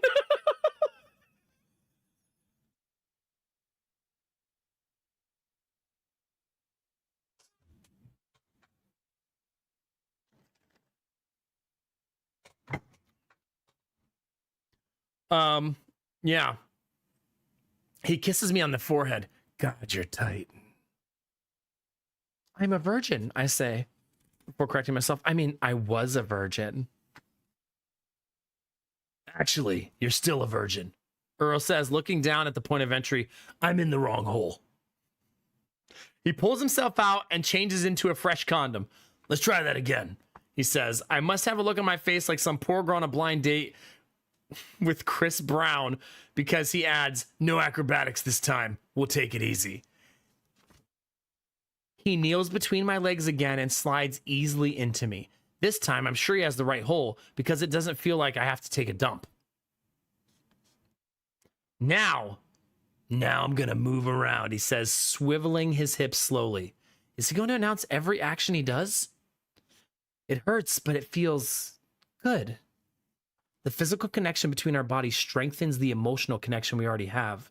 You want more? He says. Yes, I whimper. And he thrusts forward. He swings his hips to the side, then up, then down. It's like he's trying to sign his name on the back wall of my carnal cave. Time slows down as Earl speeds up. I'm somewhere in a blissful land where nothing in my life matters anymore, where Earl Grey's money and power are distant concerns. Right now, in this moment, we are just two people doing the eternal dance between man and woman. I quiver and shake and try to contain the pleasure coursing through my body. It's no use. He's driving me over the edge into a world of ecstasy I didn't know could exist. The only time I felt this good was when I shot...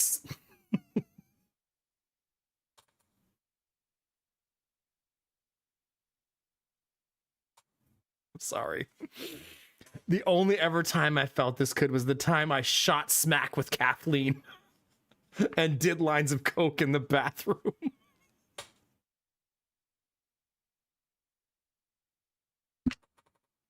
For such a timid, shy girl, she does a lot of drugs.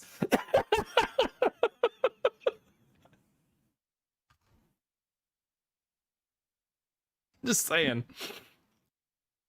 I want you to climax, baby, Earl says. No, he doesn't just say, he commands me to climax.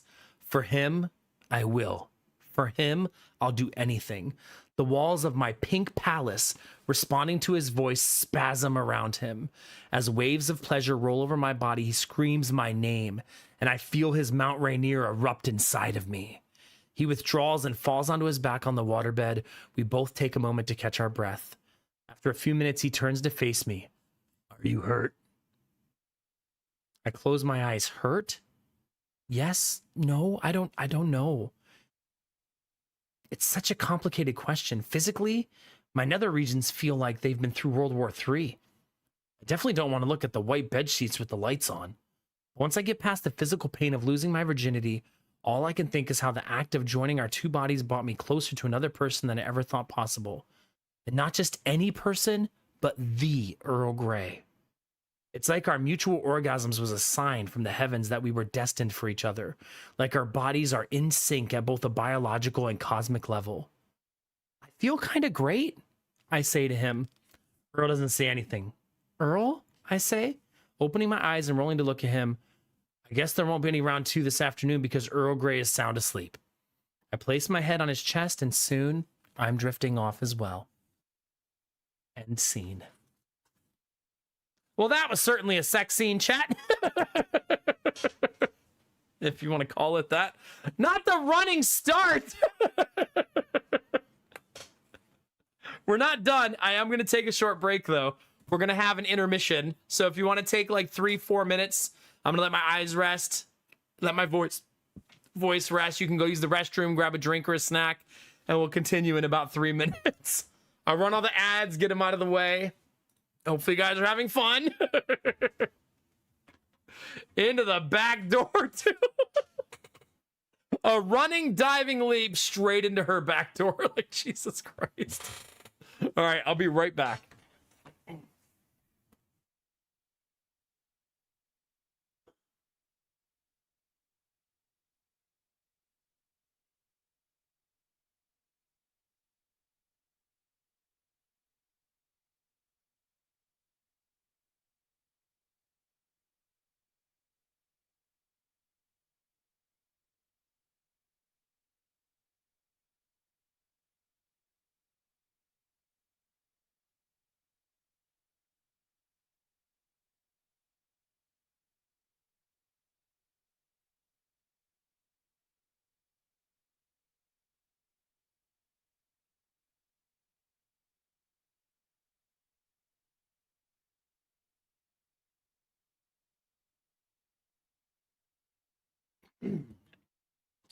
Well, my goodness, child. If you guys are enjoying the story, thank you for your patience. If you're wondering why we're doing this, if you're hanging out going, what the F is happening here? We're currently doing a subathon, and every time you gift 5 or more subs, I'm reading 2 pages out of this book. And chat went crazy tonight, so we're reading like 60 pages out of this book. We've almost read the whole book. We're going to be pretty close by the end. We're going to be 145 pages out of 206 read by the time I finish. And so if anybody else gifts subs throughout the night, remember they are 35% off all night for 5 or more. Hey, Patch, thanks for 50 months, buddy. And we're also unlocking all these things that are on the left of me. We've unlocked a bunch of stuff already. We'll have a dating simulator stream probably next week or the week after, depending on how we coordinate that. And how I want to do it so like people can plan and stuff like that. Like I don't want anybody to think things are happening next Sunday because I want you to be able, like I said, to plan and not me to tell you when things are going to happen. And then me and Lady Mac can settle on a date in the next couple weeks of when we're going to do the stream that she's at. Because we have to have a babysitter here for her to be on stream. And that's, as you know, very difficult for us. Yeah, I think I have 4 games for the waifu game spinner night that I'm settled on. Yeah, I think it's at 4. Hell if I remember their names, though. So I'll have to write them down so I don't forget. I think I should settle on 4, Dizzy, because my streams are 5 to 6 hours. I feel like an hour of chatting and then an hour per game feels good. You know what I mean? What are they? The one is the one Belf Knight recommended yesterday. Nikkei, right?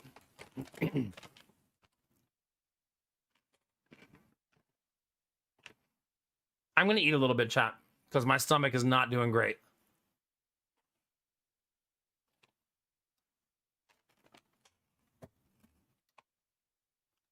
Dizzy, do you remember the other ones I mentioned by chance?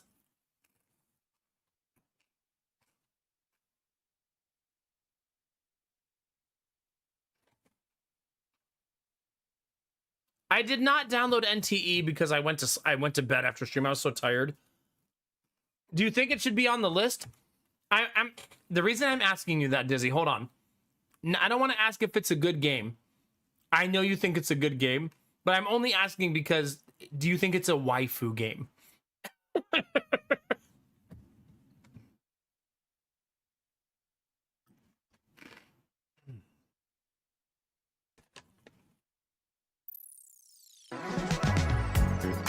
That's NTE.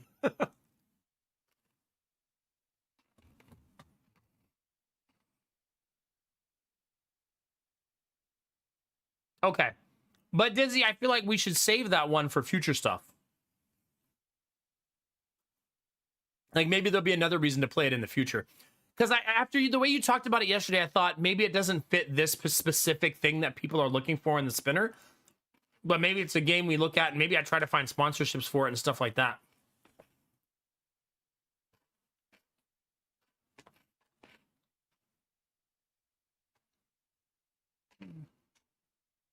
But it was Nikkei, Girls Frontline. Well, the reason Snowbreak on the list is because it is an anime waifu game. Like 100%.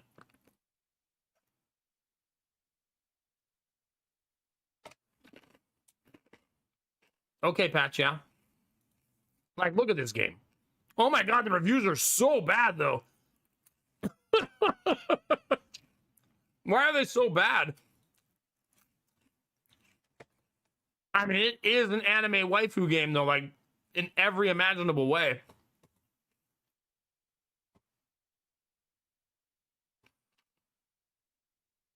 There's another one I own that I updated yesterday, and I had to have the launcher for it. Was that Enfield?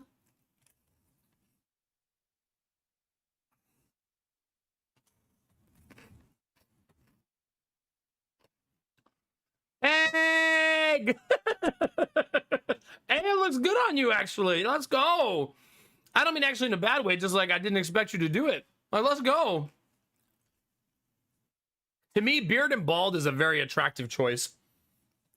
Obviously. Let's go, baby.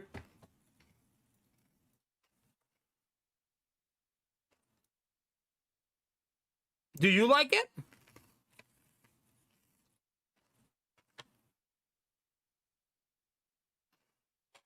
Ah, okay, Patch, okay. Well, then we're gonna need to add some other games, right?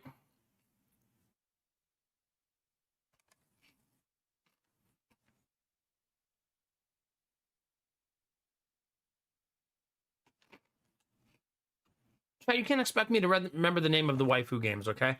Where is Kinamara?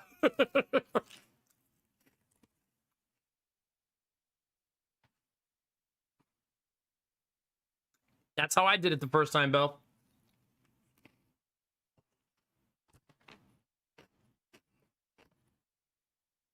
No, Patch. This isn't a permanent thing for you, though, Belf, right? It's a reset, I think you said, right?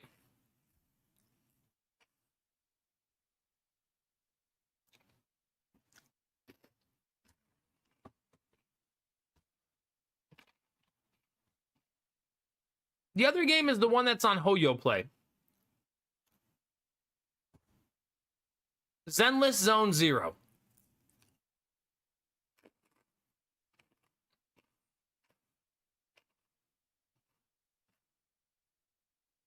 Then I guess I need suggestions, Disney. I don't know. That's fair, Belf. Are you going to start using that stuff again? Or are you going to put that off for now?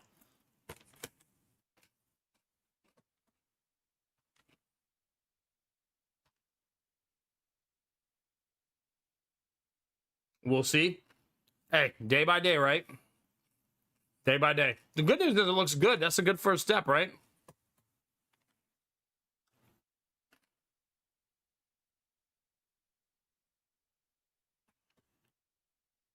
I'm going to say this, and I don't want anyone to be offended in chat.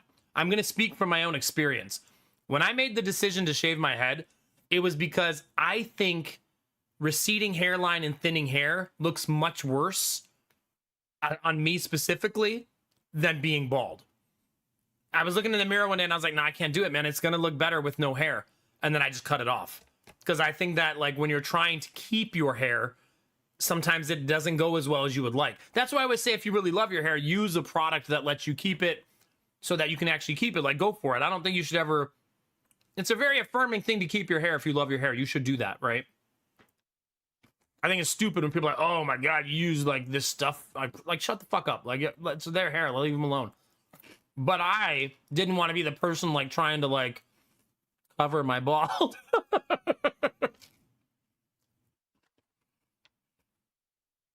But I mean, I also kind of naturally was headed this direction anyway, you know?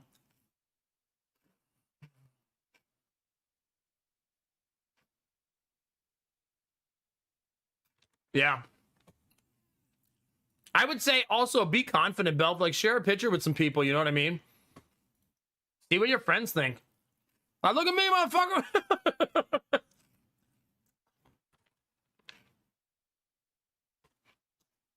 This snack mix is way too good. But my stomach does instantly feel better.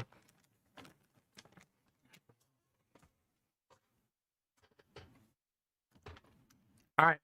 That was intermission, chat.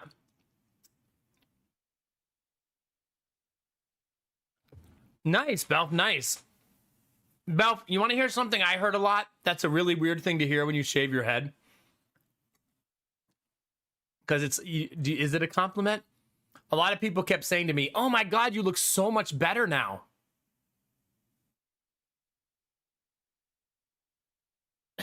What I looked like before?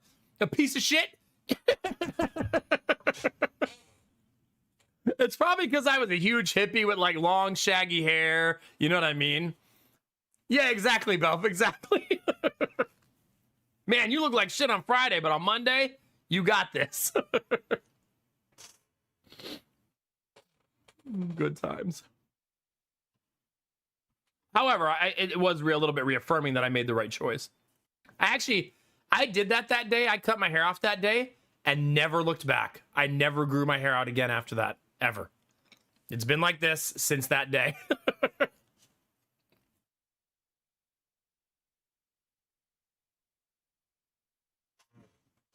All right, I need my degenerate anime enjoyers in the chat. I'm looking for an anime waifu game to add to the list. Well, thank you, Benny.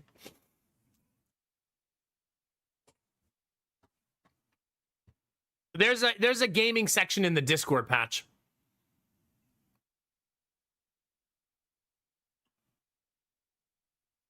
Okay, well, that's something for you all to think about. Think about anime waifu games that we need to add to the list. Because I'm not going to know them well enough. But you're right. Let's finish the book. I don't owe any shots, right? We're caught up on shots. I'll give a quick update on the subathon. We're at 835 points. So we're 65 away from Bob Ross stream. 165 away from Just for Men, which is timely. And an astronomical amount away from the position reveal. Tonight's the last night. This is the last night for 35% off 5 or more subs, and the last night of the subathon. Is that a real game, J-Dub?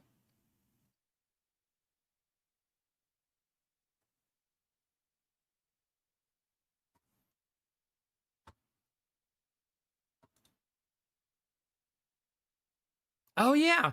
I bet you also didn't know how many freckles you had on your head. You know what I mean? You're like, huh, look at all those. All right, let's read, chat. I'm trying to let the food clear so I can read with a good voice. Maybe I should just brush my teeth. I'm not allowed to brush my teeth. If you've been drinking vinegar all night, you're not allowed to brush your teeth because the vinegar softens your teeth.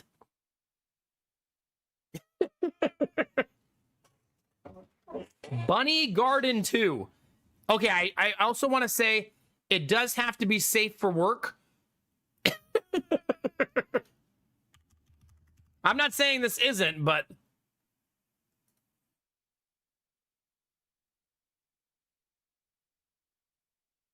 What kind of game is this? It has no description and only one review. Where did you find this? Oh, yeah, Belle, time to get you a bandana. Get that weird, oddly tanned head going on.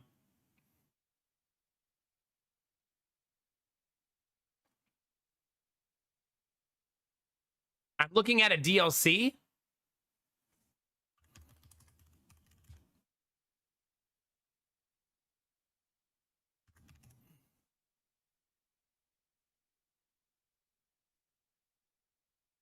I only see DLCs. Where's the real game? Can't you see the real game from the page? Like, you need to own this to play? There it is. Okay, I don't think I can stream this because there's a warning when you open it that this is why it wouldn't show it to me. Because I have a filter on that doesn't show games with sexual content and nudity. And it says, warning, this game has a lot of sexual content and nudity.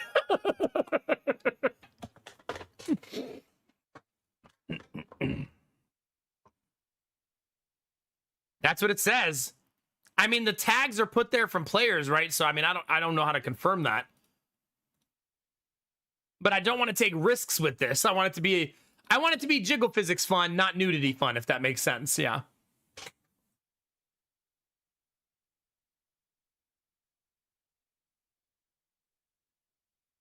Yeah. No sexual content, just implied. Yeah. We'll figure it out. Like Dizzy said, let's finish the book. Listen, Angela can't stay up all night.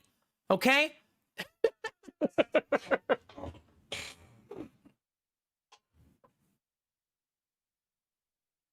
Okay. It's always funny to me. I never have like the realization sometimes that the reason I don't see a game someone's recommending to me is because I have the filter for sexual content on.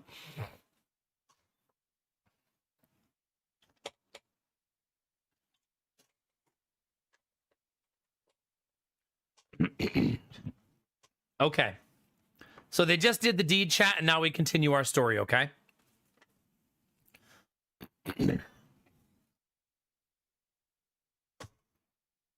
When I wake up from my nap, I'm alone in bed.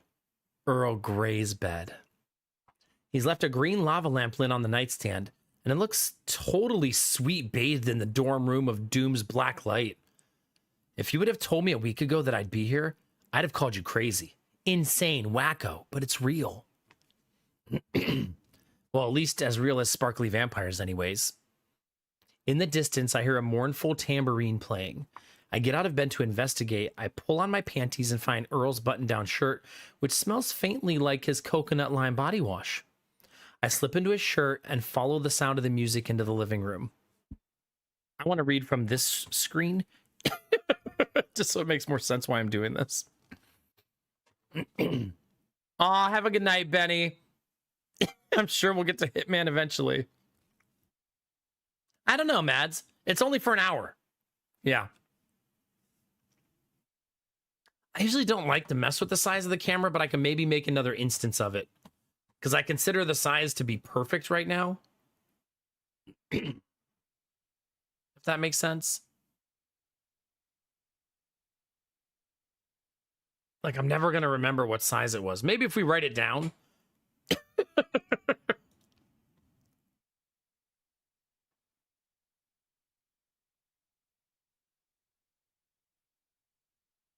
Oh, God. Don't break it. Okay. Okay.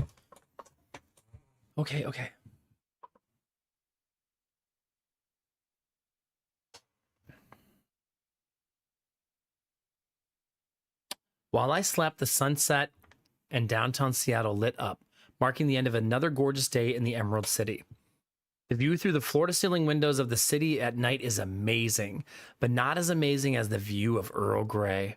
He's still naked and he's sitting on a bar stool with a tambourine in his left hand.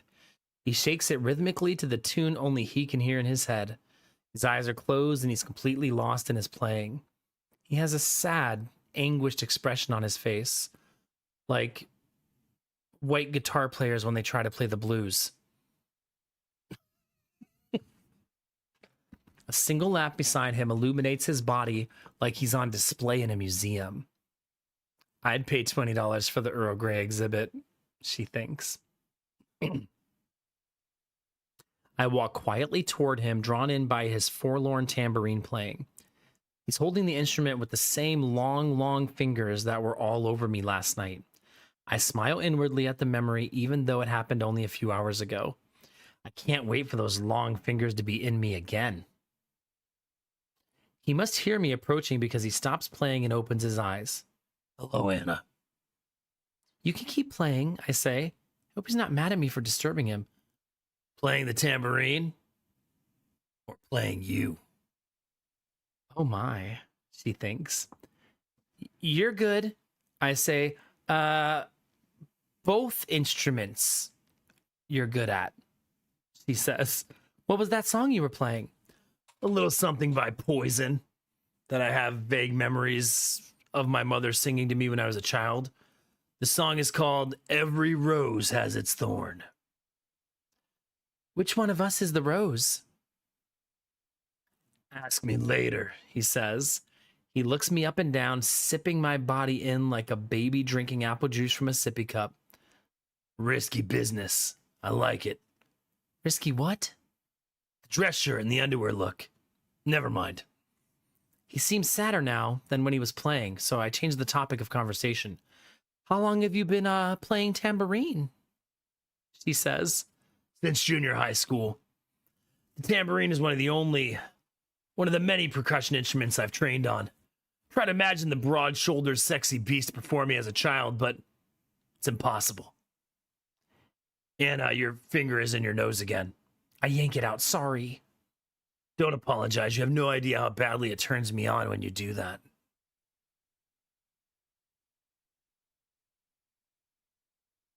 If you pick your nose in public, I might not be able to stop myself from taking you there right as you stand.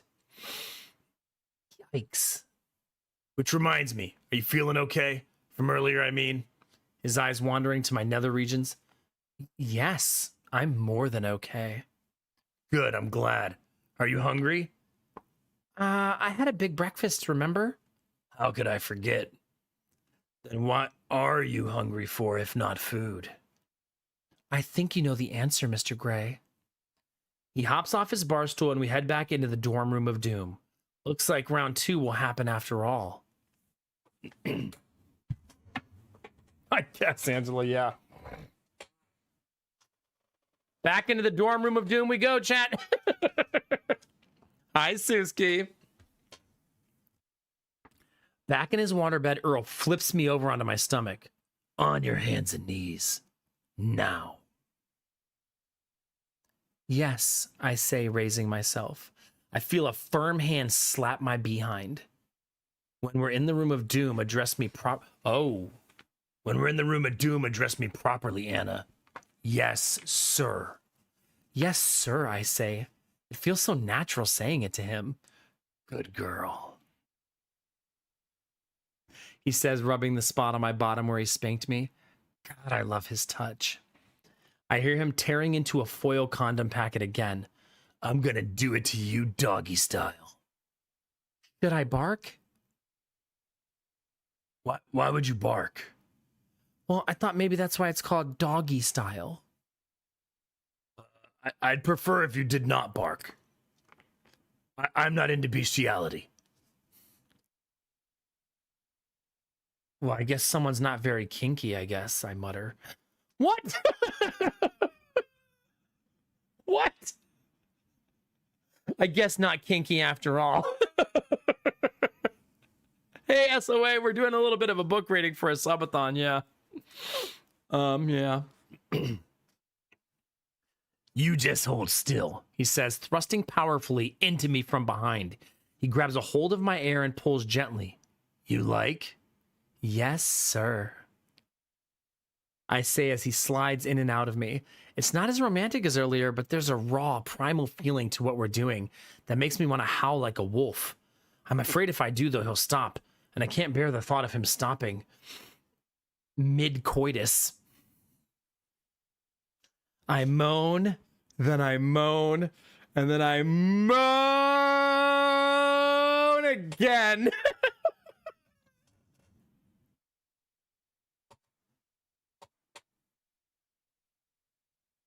And then again and again and again until his rhythmic thrusting pushes me over the edge.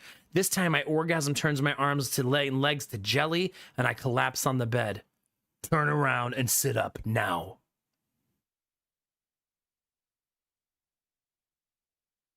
Yes, sir, I say, giggling.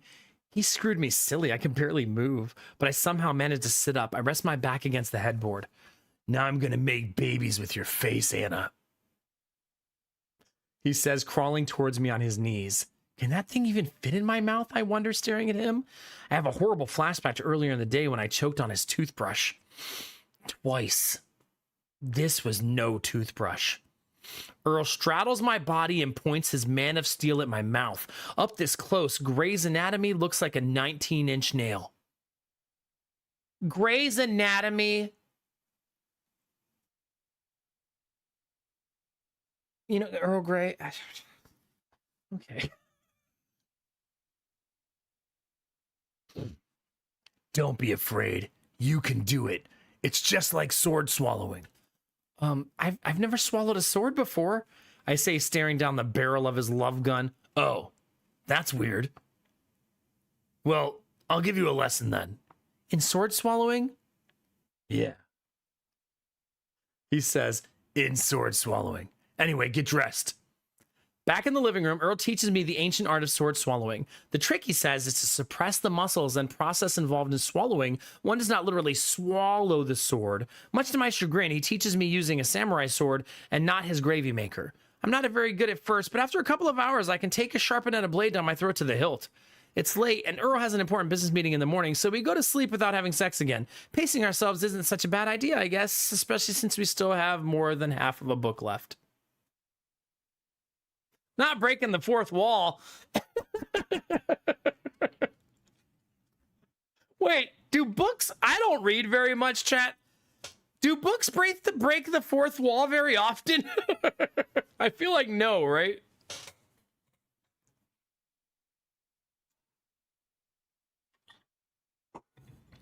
That was the end of the chapter. Chapter 14, chat. High frequency. You're just in time for the love cannon.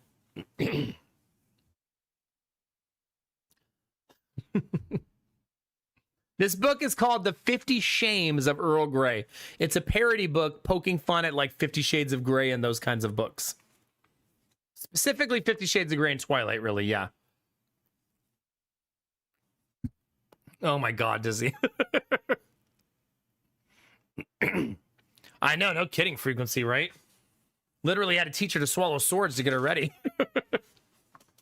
All right. I wake to the sound of my cell phone buzzing on the nightstand. I fumble around for it with my eyes half closed, and by the time I have it in my hand, 12 missed calls and several text messages, all from Kathleen. I scan through them quickly. Where are you? Damn it, answer, Anna, answer your phone. Jin ruptured one of his testicles and I had to take him to the doctor. I hope you're happy. Tell your new boyfriend hi. Ugh, I want to text her back and let her know I'm okay, that Earl Grey isn't my boyfriend because he doesn't do the girlfriend thing, remember?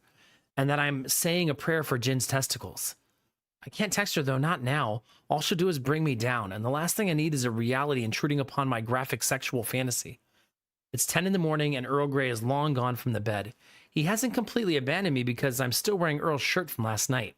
It's like I've skinned him. I'm wearing his flesh. Only it's a less creepy version of that by like 1,000,000 times. I swing my legs out of the bed and stand up. Sunlight is streaming into the apartment. I make my way to the kitchen and find a note folded on top of an iPad. I open the note. Anna, top of the morning to you. When you're ready for breakfast, just tell my butler and he'll cook something for you. His name is Data. He is well trained in the culinary arts, so please take advantage of him. This iPad is yours. We need a way to keep in touch while I'm at work, and I hate texting. Makes me feel like a 13-year-old girl. So since you've told me you've never had a computer or even an email address, I thought you would enjoy the tablet. Although I must confess I don't understand how you made it through 4 years of college without the internet. Just turn it on, press the button, and touch the Mail app. I've set up your own Hotmail account. I'll be home from work later this evening. You're welcome to stay at the apartment all day and watch movies, play board games, or I can fly you back to Portland this evening. E.G. P.S. You're amazing in bed. I quite enjoyed sticking my thingy into your thingy. Wink, wink.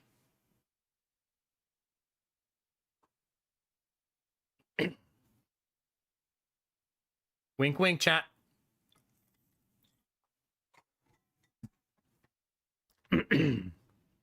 Oh my, I think. My very own iPad? And if that wasn't enough, he's giving me my very own Hotmail account? Not only did I lose my virginity within the past 24 hours, I also now have email. I want to turn the iPad on and give it a test drive, but my hunger is more immediate. Looking for me, Miss Steele? A man behind me says in a monotone voice. I whip around and face to face with a pale man wearing a green and black spandex jumpsuit. I try to back away from this strange person, but I'm trapped between him and the kitchen counter. If I can reach the iPad in time, I can email Earl Grey and have him call the police. Do not be alarmed, the man says robotically. My name is Data. I am Grey's butler. Oh, my heart stops beating frantically. Well, it keeps beating, just not frantically. As before. I'm calming down. Why are you wearing that outfit? I say. This is my Starfleet uniform, Miss Steele. Starfleet? Is that like NASA? Your comparison is not one of equivalency, he says. He must register my look of bewilderment because he adds, surely you are familiar with the masterpiece Star Trek. I shake my head. I'm not big into science fiction. Red flag. He sighs and relaxes his entire body. Oh, thank God! He says, his voice now sounding closer to normal person's. You can just call me Brent, bro. It's my actual name. Anyway. I'm sorry. I say, I still don't understand. I'm an actor, Miss Steele. You know, I was just doing the whole routine and everything. I played an android named Dan on Star Trek The Next Generation. For many, many years. Afterward, directors weren't exactly lining up around the block to cast someone whose best known work is playing basically a robot. Mr. Gray found me working at a Saturn dealership in Beverly Hills, and he asked me to come work for him as his android butler, so I have to be that character all the time. He apparently wanted a real android, but I was close as he could get. I shake my head. That's tragic. I can't imagine working as a car salesman. Especially one who sells Saturns. The money wasn't bad, Miss Steele. But it did get tired of saying, not only is this model fully functional, it's also fully loaded. Even if I have to wear this olive green bodysuit and dye my hair black, working for Mr. Gray pays much, much better. As I'm sure you're aware. Mr. Gray doesn't pay me anything. Excuse you, I say defensively. Unless you count the iPad, the Hotmail account, and him buying Walmart and Washington State University. I'm not a prostitute, okay? Oh, I'm sorry. I just assumed you were. That's fucking rude.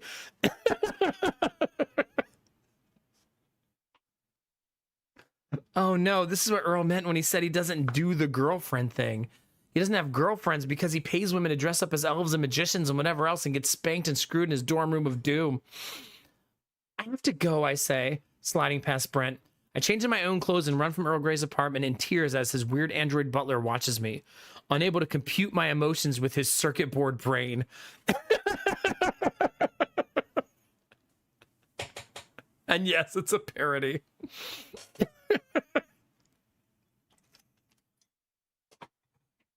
Chapter 15. I order a green tea at the Starbucks across the street from Earl Grey's apartment. I pull my phone out and call Kathleen.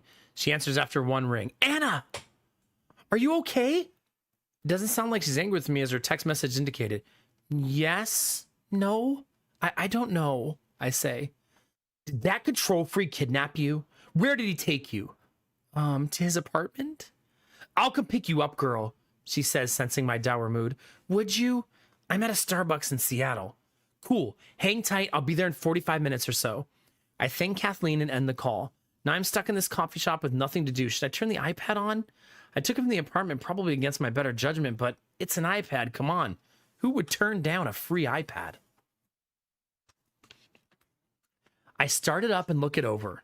It's loaded with tons of apps, including Words with Friends, Angry Birds, and Mail. Do I dare open it? What could it hurt, right? I tap the envelope icon and it expands to fill the screen. Okay, so this is the weird part of the book where we're literally going to read the emails that they send back and forth. And it's like literally like an email format. That's why I said there were some weird pages as we go through this. From Earl Grey, subject your new iPad. To Anna Steele. Dear Miss Steele, I hope you slept well. Sure as hell sounded like it. How do you not wake yourself up with that snoring? JK, but not really. Anyway, let me know if you need anything. Earl Grey, CEO of the Earl Grey Corporation. It's not only email in my inbox from Earl. There's a new email dated 5 minutes ago. From Earl Grey. Subject baby ? Dear Miss Steele, Data contacted me and said you were compelled to leave the apartment most unexpectedly. Is everything okay? P.S. Tried calling your phone, but it went straight to voicemail. It was either off or you were talking on it. I'm buying you a second cell phone just to field my calls exclusively. Don't argue with me, Anna. Uh-oh, what do I do? I start composing a response. Anna Steele responds to him. I did leave, yes, and I was on the phone. Not that it's any of your business. I'm not one of your LARPers, or should I say, whores. I tap send and then close the mail app. That'll show that rich bastard. I open the Words with Friends app. There's a small avatar of Earl Grey. I tap on it and it brings up a new screen. Earl Grey has invited you to play a game. Would you like to accept? Do I accept? I have time to kill. It's an easy enough game and one that I've played before on my mom's iPad. You're given 7 letters, each with a different point value, and you must place them on the board by connecting them with at least one letter of a word and the other player has spelled. For every letter you use, you get a new one in the next round. Perhaps I can vent some frustration at Earl Grey through the game. I tap yes. I'll play, if only to beat him and show him he's not as smart and clever as he thinks he is. Earl has played the first word. Kink. Of course. Is 50 Shades of Grey just like this minus the parody? Worse. Somehow.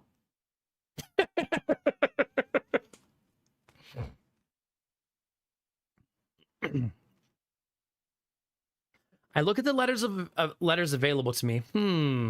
I move 4 letters on the board, spelling prick off one of his K's, his move. Almost immediately, I receive a notice that he has played his word, pricks. Bastard. He just added an S to the end of my word. It's a legal move, but only one a prick would do to piggy off the back of your hard work. I spell cheap off of the C because he's a cheap prick if he's going to just add S to the end of every word I spell. He plays ho. Oh, hell no. I turn the iPad off. The nerve of that man. I head to the women's restroom to fix my hair, which I can feel is out of control again. I should have tamed it before I left Earl Grey's apartment, but I was in such a hurry to get out of his little whorehouse that I didn't even put on my underwear. I couldn't find them. He probably cooked them up for dinner or something. Fucking creep. Okay, I added the F word. That was my first ad lib. I'm sorry. It just felt right. I lock the door behind me and stare at myself in the mirror. What does Earl Grey even see in me? I'm so plain. I don't wear makeup. My skin is pale as Steve Jobs.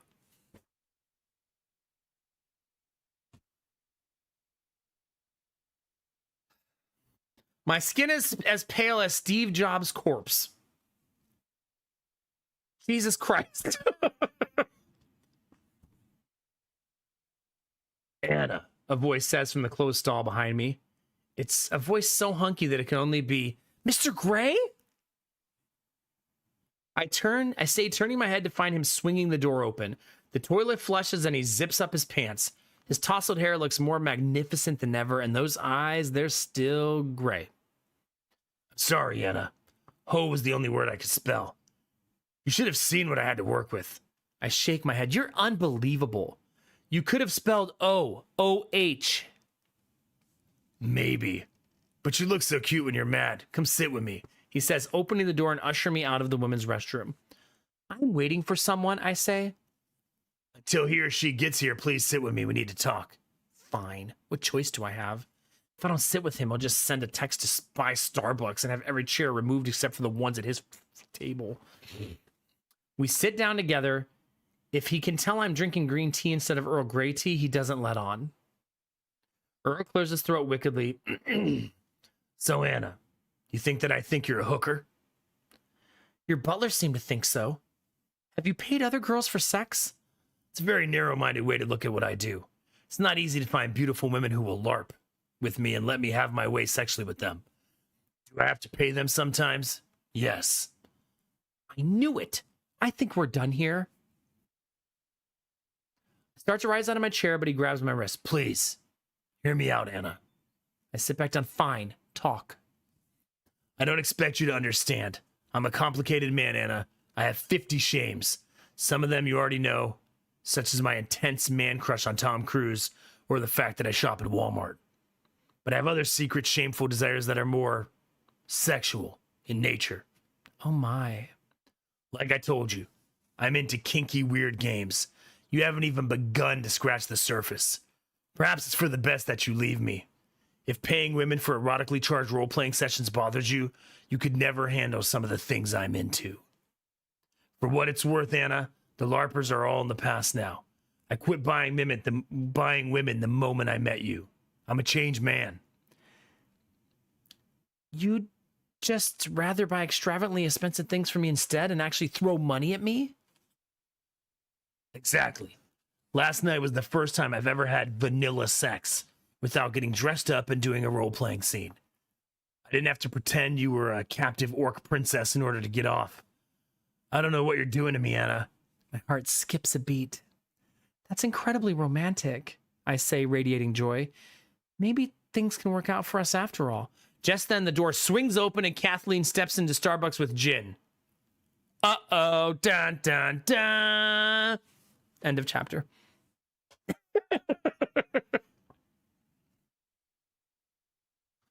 Oh, goodness, Rizzy, yeah. We have too many emotes, it turns out. All right, chat, we have...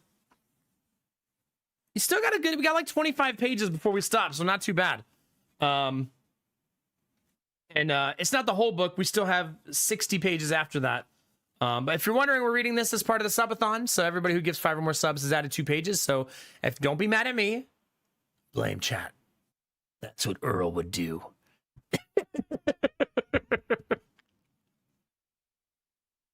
All right, chapter 16.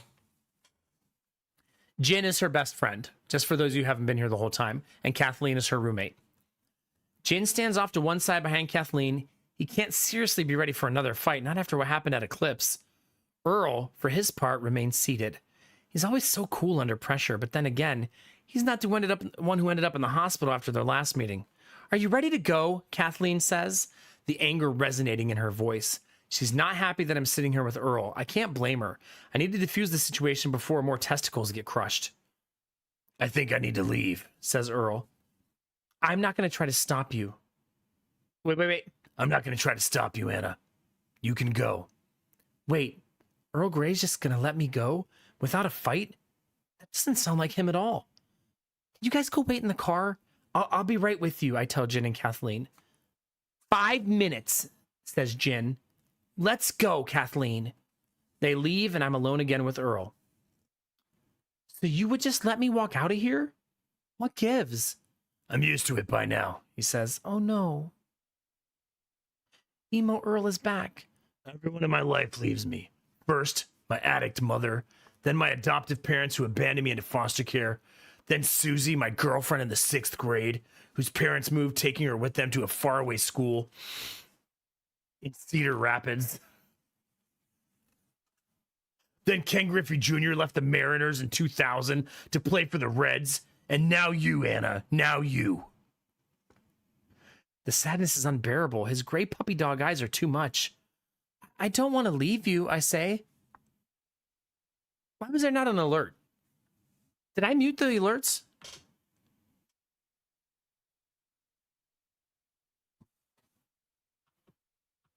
No. Thank you for the gifted sub, Patch. I appreciate that, buddy. Thank you. I didn't mute them, no. It just didn't play. But thank you, Patch. Heck yeah.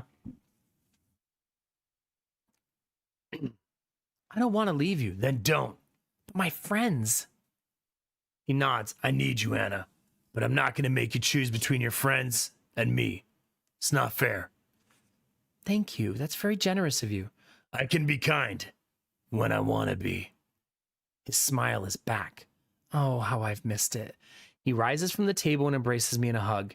He licks my cheek from my jawline up to my temple and back down. We kiss passionately. Each of us is eager for sweet tongue meat. We break our kiss before one of us swallows the other's tongue whole. I, for one, have choked enough over the past few days. I'll talk to you later this week, I say. I'll hump you later this week, he replies. The car ride back to Portland takes forever. We ride in silence for a long time before I finally break the silence. I'm sorry, guys. I'm in the back seat and Kathleen is driving. Jin is in the front passenger seat. He looks at me in the rearview mirror and I see the anger in his green eyes. But I also see the worry. I'm just glad you're okay, he says. Of course I'm okay. How are your, my cojones? My nuts? My wedding tackle? Not good, Anna, not good. One had to be amputated. Oh no, what will you do? What can I do, Anna? I'm not happy about it. But what's done is done. I was drunk. I let anger get the better of me. I stayed from the brony code of friendship and kindness. You did what you thought was right. You were just looking out for me. Let me tell you a story, Jin says. In the second part of the series premiere of My Little Pony Friendship is Magic, the ponies confront an angry manticore who is blocking their path. While the other ponies want to fight the beast, Fluttershy? Is that their name? Fluttershy calmly approaches it and finds a thorn stuck in the paw. She shows the manticore kindness instead of anger. After she removes the thorn, the manticore lets the ponies pass. If I had been more like Fluttershy and approached your boyfriend with kindness instead of threats, I might have both of my testicles still. I don't know what the hell a manticore is, but I get the point of his story. Jin was mad about the thorn stuck in his paw or something. He diverts his gaze from the rearview mirror and looks out the window. I cast shame on the house of Bronydom today. I haven't been able to show my muzzle on ponyexpression.net since then. His voice is full of longing and regret. There's an awkward pause in the conversation. So, what's going on between you and Earl Grey? Kathleen asks. Jin visibly tenses up at Earl's name. I don't know. He says he doesn't do the girlfriend thing. So you're not dating? He's just wishing you around the Pacific Northwest in the helicopter and buying up everything in his path, Kathleen says. Kind of, I say. I don't know much I want to say about the dorm room of doom. I'm dying to talk about it with Kathleen, but not with Jin in the car. He sounds like a real winner, Jin says.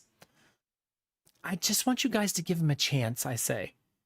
If he hurts you, Jin says as his voice trails off, getting hurt is one of the risks of any relationship, I say. Except in this relationship, I might get tied to a Segway and pushed into traffic one day, all in the name of live-action role-playing. She thinks. The thought of Earl Grey tying me up makes my womb grow needy with want.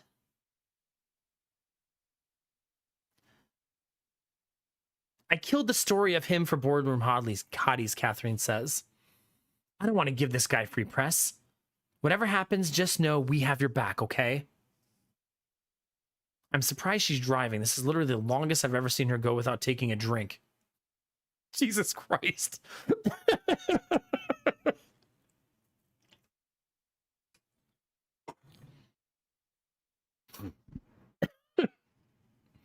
Or throwing up. Thanks, I say. It's nice to see you sober for a change. Yeah. Jin adds, we've been butt chugging. Do I want to know what that is? Hell yes, Kathleen says. First, soak a tampon in vodka, and then, thanks. I get the picture. It burns, but the alcohol is supposed to enter your bloodstream faster, Kathleen says. It doesn't sound pleasant or safe, and she shouldn't be driving. Pull off the road. I'll take the wheel, Kathleen, I say. I've never driven before, but at least I'm not drunk. Kathleen nods, then steers the car straight off the road and into a ravine. As the car flies down the side of the cliff towards the Pacific Ocean, we scream our last words into the universe. Ah!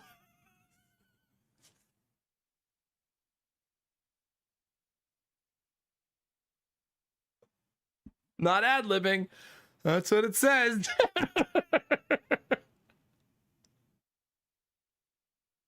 Just drove him off a fucking ravine. It's not the end of the book. Somehow there's so much left. Jesus Christ. Very, very short break, chat. 1 minute. We're still trying to pass that kidney stone. Give me 1 second. I'll be right back.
Sorry about that, chat. No, short break. Sorry. I've drank a lot of stuff tonight.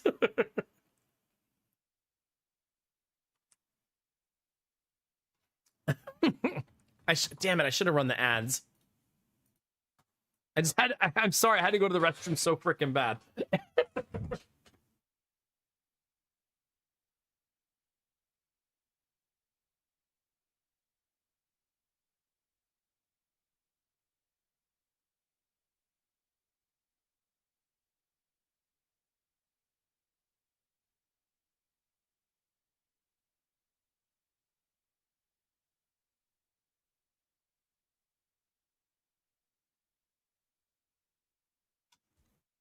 All right, thank you for your patience, chat. Let us continue. And Dizzy, you're the best. Thank you. For those of you that want to hear the whole story, Dizzy's been time-stamping the YouTube channel. So you can watch the last 3 streams to listen to the whole reading if you're enjoying this. If you're that type of degenerate. It really did, Malak. Yeah, it did. Okay, so the first day they're on their own then. No, I feel that. Yeah, for sure. Okay, chapter 17, chat. Let's get it. So we have like 15 pages left. And then I think we're caught up. That'll be the whole 56.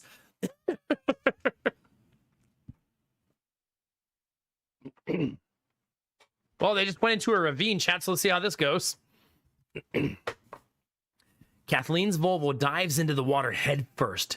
Jin, Kathleen, and I are trapped inside, sinking to our doom. The car's doors are sealed tight, but it's only a matter of time before the windows shatter under the water pressure and we all drown. We're pretty much screwed. If only Jin was a merman instead of a brony. Kathleen has stopped screaming, but her mouth is still wide open. If we somehow survive this ordeal, I'm taking her to an AA meeting immediately. We're trapped, Jin says, putting his weight into one of his doors without success. We're too deep already. The pressure's too strong. I'm sorry, Kathleen mutters in between sobs. Let's just try to conserve our oxygen, I say. How?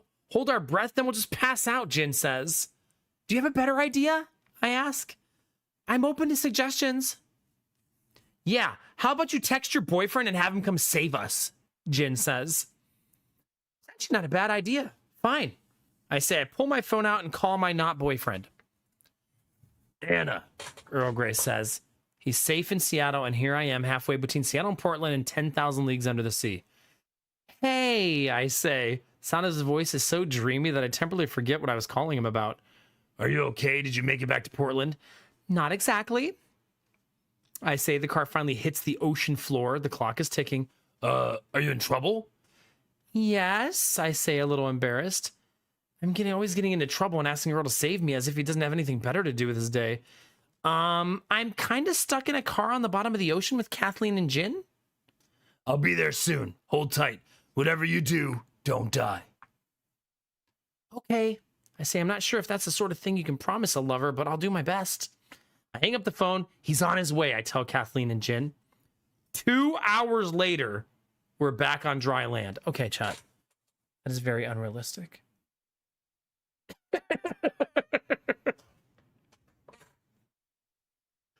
Cars are not watertight, chat, okay? Anyways, I digress. 2 hours later, we're back on dry land. Kathleen's Volvo is totaled. We survived the accident thanks to Earl Grey, who drained the Pacific Ocean to save us. Earl drapes his jacket around me. He's dressed in his button-down shirt and smiley-face tie again, and looks as handsome and dashing as ever. I want him to bend me over and take me right here on the beach, but it'd be kind of awkward with Kathleen and Jin here sitting in his helicopter waiting for us. You're one lucky girl, Earl says. I'm the luckiest girl, I say. I have you. He shakes his head. You never cease to amaze me, Anna. I shouldn't have left you, I say, lowering my head. I don't want to see disappointment in his eyes. He puts a hand under my chin and gently lifts my face towards him. It's okay, he says, his eyes and voice tender and forgiving. It's okay. I begin crying. The tears flow quick and fast like it's raining. Oh, wait, it is raining. I guess I'm not crying after all. Let me fly you guys back to Portland before this storm picks up. he says, kissing me on the forehead. We get back on the helicopter. Kathleen and Jin are already passed out thanks to the alcohol-soaked tampons in their butt. Don't you hate when that happens, chat? It's the worst, right? Kathleen and Jin are already passed out thanks to the alcohol-soaked tampons in their butts. We begin the flight to Portland in silence. After everything we've been through, the quiet is nice for a change. Even my inner guidette shuts her trap for once. It's during this moment of zen that I feel something kicking in my stomach. Oh my God. I don't remember eating a baby. This can only mean one thing. I'm pregnant. I'm pregnant with Earl Grey's baby.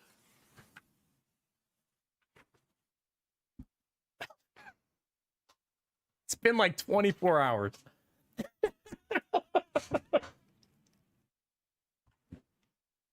Yeah. I'm alone in the helicopter with Earl, and we're headed back to Seattle after dropping off Kathleen and Jin. Thankfully, they didn't put up any arguments when I told them I was flying back with Earl. After what happened today, I realized what a mistake it was for me to leave him.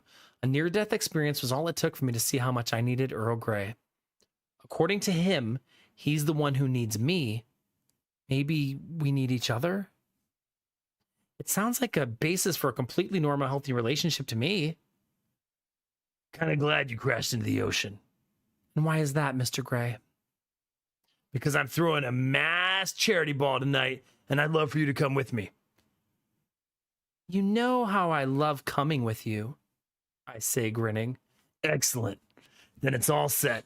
We just need to get back to my apartment, change into something more formal, and we'll be off to the ball. Chat, you want to go to a ball? Get your dress, get your suit. Let's go, baby. We're on our way to the charity fundraiser, which is being held inside the restaurant at the top of the Space Needle. I'm wearing a short black dress from Earl's closet. He says he had Dada buy it just for me, though his wardrobe has more women's clothing than men's. I'm also wearing eyeliner and makeup, which Earl had Dada buy for me too. Earl is dressed as impeccable as ever, except he has swapped his smiley face tie for a more formal tie with $100 bills printed on it. This tie costs more than the money printed on the fabric, if you can believe it, he says to me in the Space Needle elevator. I can believe it, I say, hardly knowing anything that he says shocks me anything he says doesn't shock me anymore. Earl Grey looks stunning. I want to stop the elevator and space out on his needle. But there are 3 other sharp-dressed couples on their way to the charity fundraiser in the elevator with us. Anna, you're looking particularly gorgeous tonight, Earl says. I blush. Stop, I whisper. There are other people here. Don't be such a prude. Hand me your panties. No one looks at us, but they had to have heard him. Still, I do as I'm told. I slip my panties off under my dress and step out of them and hand them to Earl. Thank you, he says, leans over my neck and whispers into my ear. I'm gonna get you so wet that everyone in this elevator drowns. Oh my. Fortunately, Earl doesn't have a chance to make good on his promise as the elevator stops. Another time. Oh, another time, I say. We step off the elevator. The view from the city from the top of the Space Needle is marvelous. I'm stuck. The room rotates to give diners at the restaurant a full 360 degree view of Seattle. Normally takes an hour to go around once, but Earl says he had them speed it up so it only takes 10 minutes while we're here. It's quite extraordinary. I have to remember to drink, not to drink so much because I don't want it spinning in more than one direction. Earl hands me a piggy mask with a silver ribbon to hold on it. It's a masked ball, he says. Instead of a pig nose and ears, his mask has a cute little mouse nose and ears. We slip them on, covering the top halves of our faces. I can still see Earl Grey's eyes. Ooh, we're gonna have fun tonight. Would you like to play a game? He says. It depends. Who am I playing against? Yourself, he says. He produces an impossibly large rounded red die from his pocket and shows it off to me in the palm of his hand. It's unlike any die I've seen in my life. What is that? It's a D69. He must see the look of confusion on my face because he adds, It's a 69-sided die. Whoa. I thought you didn't gamble, I say. I don't. Many role-playing games, including BDSM, Utilize polyhedral dice to guide the action. And just what am I supposed to do with it? He smiles. Isn't it obvious? Slip it inside you and see how long you can hold it in there. Inside me? You mean like inside my ellipses? He nods. My inner guidette is hesitant, but I take the die anyway. It's slightly smaller than a golf ball. I slip off into the ladies' room next to the elevator and then return after doing the deed. It's in, I say. He smiles. Game on. Paparazzi surround us once we enter the event space, snapping photos of us together. The lights are blinding. Earl grabs my hand and leads me through the pack of vultures. You're going to be all over TMZ tomorrow, baby, he says, smiling. I don't think the press has ever photographed me with a woman who has 69-sided die inside of her. Have they snapped pictures of you with women who aren't carrying dice inside them? No. I quickly change the subject. So, you set this whole fundraiser up? Who's benefiting? It's to raise awareness of the dangers of drunk driving, he says matter-of-factly. Drunk driving? Yes. Surely... I misread it, sorry. I'm ruining the joke. Hold on. I set up this fundraiser to raise awareness of the dangers of drunk diving. Drunk diving? Yes. Surely you mean drunk driving. Like my roommate had what almost killed me today? Though we did end up drunk diving, albeit unintentionally in the car. Earl shakes his head. When you see the presentation I give, I'm almost certain you'll be persuaded. Facts don't lie.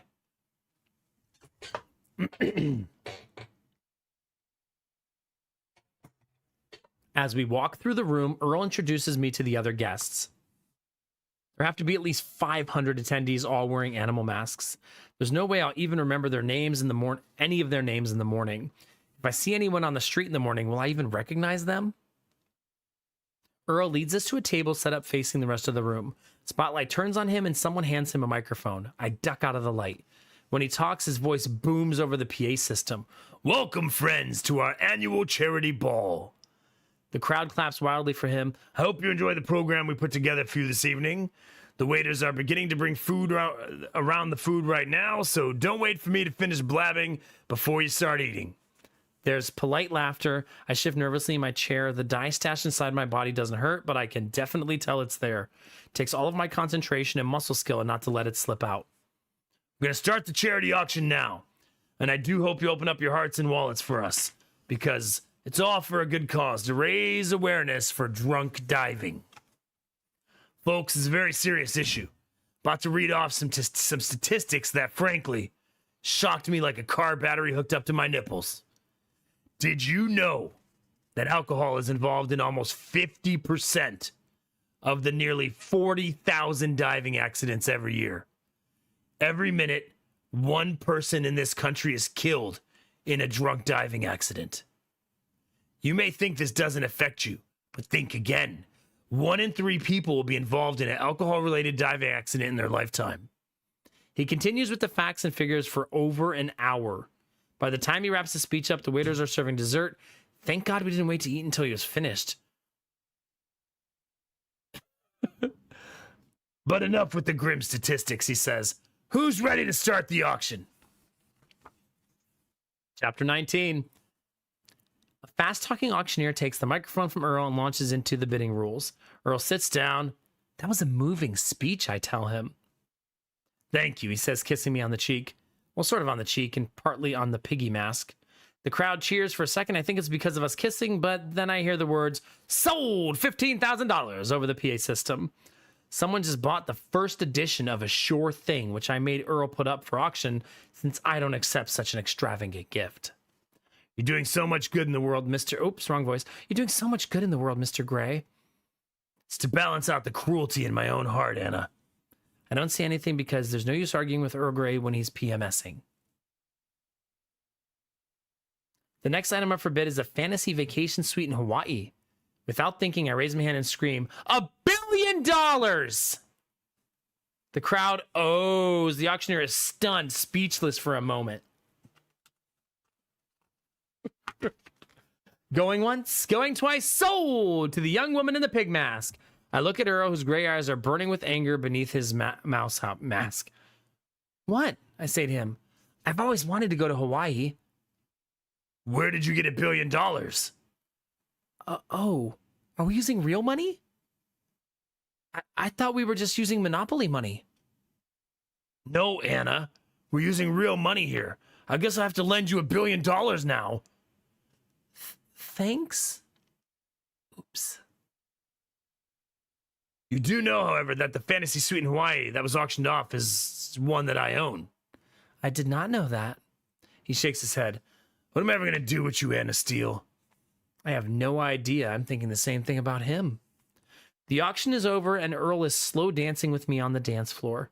The house band, the Icy Dragons, is dutifully playing faithful cover version of Every Rose Has Its Thorn at Earl's request. His anger has dissipated, though he says he will probably have to liquidate 1 or 2 companies or move a few thousand jobs overseas to pay $1 billion I owe the drunk diving charity. Whoops. I'm sorry, I say. It must have been all the alcohol. Anna, you haven't been drinking. Then maybe the pot? You haven't been smoking pot either. It doesn't matter. What's done is done. Earl is an expert dancer and guides me around the dance floor with grace.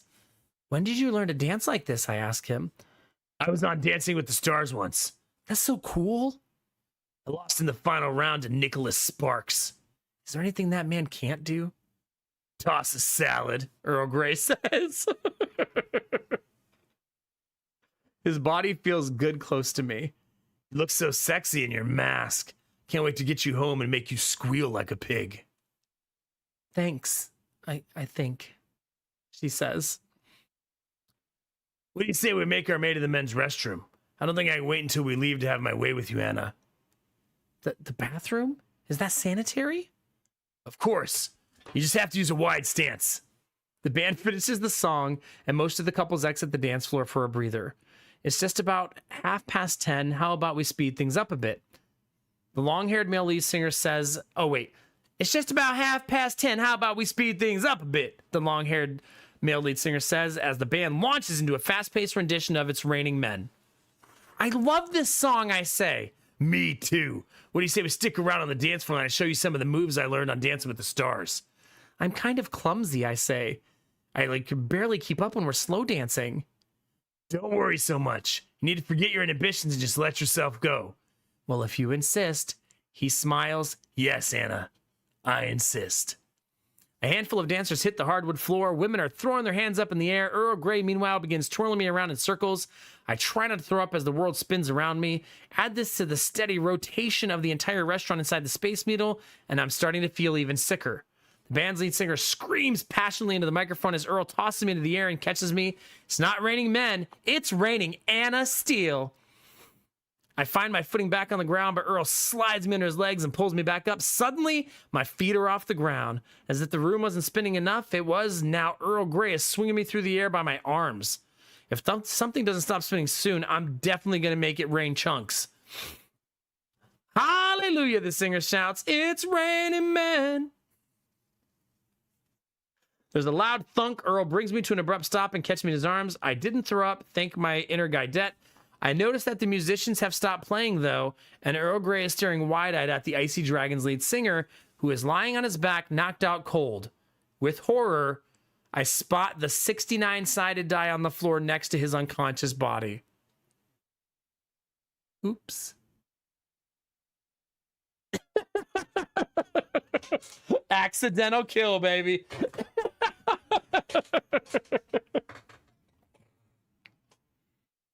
Oh my, chat. Headshot, that's right. Chapter 20. Chapter 20. We can finish chapter 20 and then all of chapter 21 except for... No, we can finish 21. It's a half page. It's 1.5, but it's fine. You guys did a lot tonight, so I'll finish both chapters.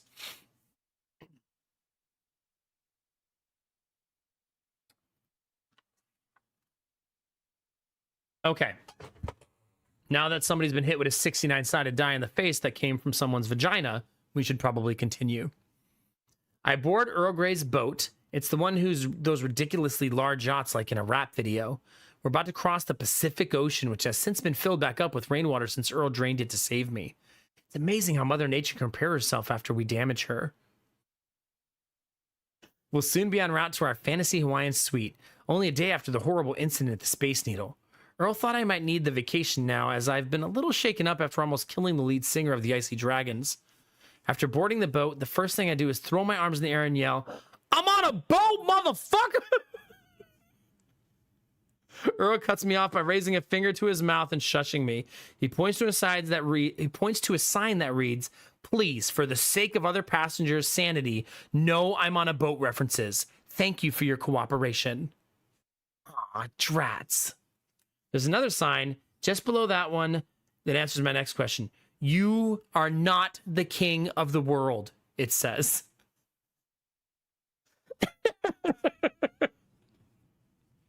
So I can't say I'm in a boat or do Titanic impressions? What are we supposed to do on a 5-hour boat ride? Hi, Derpy. How are you? It's good to see you, buddy. I think that's obvious, Earl says wickedly. I smile. Oh, yeah, here we go. Fish, he says, fish. Fish? Really? What kind of fishing? Tuna. He winks at me. Ew, I say. What's that? Was that supposed to be sexy? It was supposed to be. My dirty talk doesn't turn you on? Sometimes, but comparing a woman's vagina to a fish is unacceptable. What if I said goldfish? Goldfish are colorful and uniquely beautiful. Like you, Anna. Like you. I shake my head again. No, stop. Not fish. No fish. Oh, God, Barbara, please. No fun. Sheesh. I know, Philly. I know. Okay. What'd you have in mind? Drop the double entendres and let's move on to another F word. Oh, Anna. I thought you'd never ask. Food it is. Let's go eat in the dining hall. Wasn't the F word I had in mind, of course. It was actually 2 F words. Friending and Facebook. But this works too. I'm hungry, plus I don't even have a Facebook account. The boat is now sailing on open water. We sit down at the table in the boat's dining room, which turns out to be an Olive Garden. Hope you like Italian food, Anna. Olive Garden's my favorite.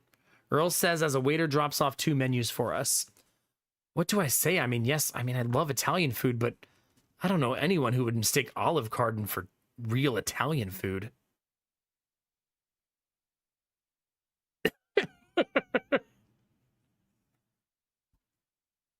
You mean on the boat, Anubi? Oh, the thunderstorms. Oh, goodness. Goodness.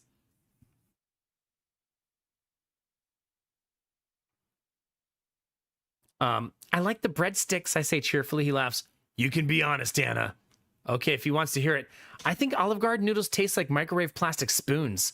And don't get me started on their clumpy sauce. They should change their name to Shittily.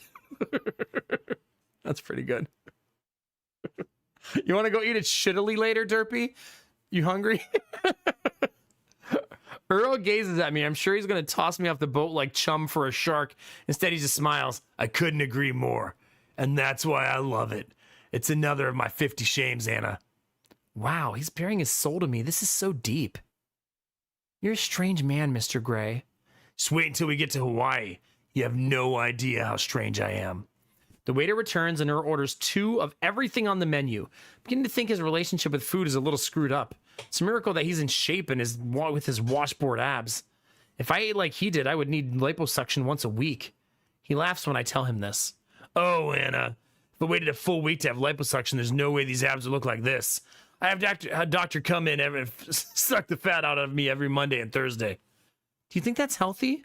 Can't hurt. I'm still unsure. I've heard stories of people dying or being seriously injured due to cosmetic surgery. Oh, Anna, it's not surgery. It's a new procedure called manual suction. A doctor comes over and literally sucks the fat off me twice a week using a dirt devil. It's useless to argue with the great and mighty Earl Grey. If he can buy it, then it has to be good, right? I am glad that he's revealing more of himself to me, no matter how shameful his activities are, like eating at Olive Garden. Also, shopping at Walmart and paying for sex. They don't discourage me from getting close to him. If anything, I feel a stronger connection to him with each new revelation. Is there a point where I will be overwhelmed and unable to handle his secrets? Is there something so shameful that it will cause me to leave him forever? How dark can things get? After we finish eating, I retire to the upper deck to sunbathe. I brought all 1,200 pages of Earl's quiz to read through again. Earl lounges on one of the lower decks, buying and selling companies on his BlackBerry. Takes me over 3 hours to read through the quiz for the second time. When I'm finished, I pick up my iPad and sit under an umbrella so I can have some shade while typing. I start up the email app. Anna Steele, let's talk about us, is the subject line of her email to Earl Grey. So, I revisited the quiz and I still think you're insane if you want me to fill it out. Let's begin with the obtrusive question about hard limits. Am I interested in acts involving urine, feces, fireworks, golf clubs, or animals?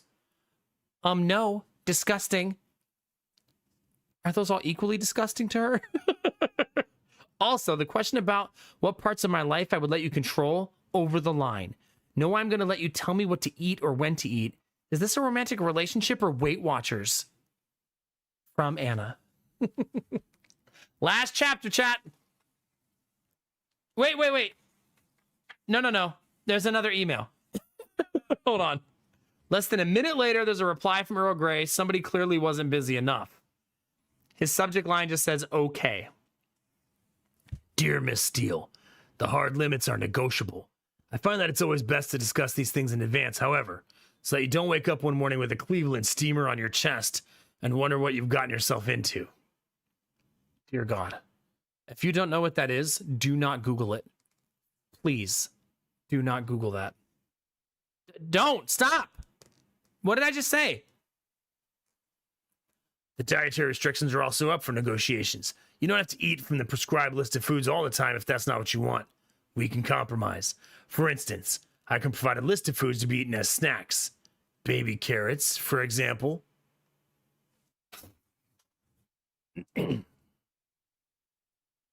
Why do I know what it is? I'm from Ohio. That's where Cleveland is.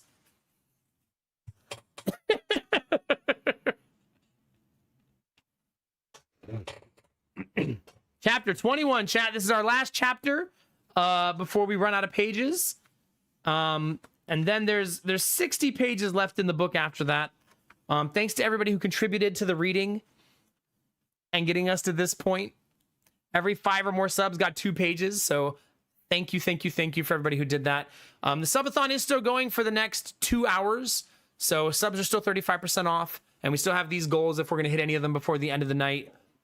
But we already unlocked 5 of them, a bunch of them. And then we're going to have some fun streams over the next couple weeks as we come due with all of the things we've unlocked this time and last time before hell broke loose.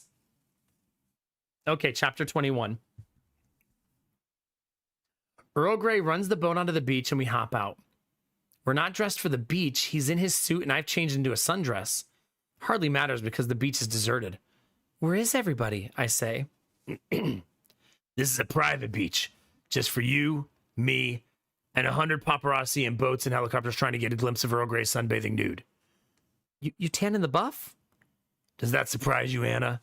A little, but only because you're so pale. It's been a few weeks since I've been here.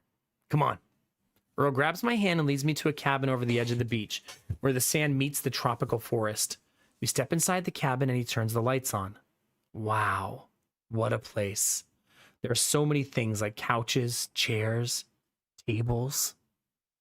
Everything is very tastefully done up in a white and earth tones. The walls are lined with black velvet paintings of the great figures of the past century, including Elvis, Steve Jobs, Usher, Jeff Foxworthy, George W. Bush, and Oprah Winfrey. It's beautiful, I say. Hi, Snakebeard. Of course the cabin is beautiful. I decorated it. You can decorate me, I say. Damn my potty mouth. Earl raises an eyebrow. The things that come out of your mouth, he says amusedly. The things that come in my mouth, I reply. That's it. he says, loosening his tie. I think you need to be disciplined for being so naughty. Uh-oh. What does he have in mind? We're a ways away from your dorm room of doom, so I'm not scared, I say. He cocks an eye. What did you call it? The room of doom, why? What do you think I said? He shakes his head. Never mind. Never mind. He removes the smile face tie, pulls me by my wrist into the cabin's bedroom. Take off your clothes. Now. Yes, Mr. Gray, I say. I'm not sure what he has in mind, but I start stripping. Hope he's not mad about the crack about his room of doom. When I'm down to my panties and bra, I realize he hasn't removed anything except his tie. Not joining me? I say. He shakes his head. I'm not joining you. I'm disciplining you. Now finish undressing and lie on the bed.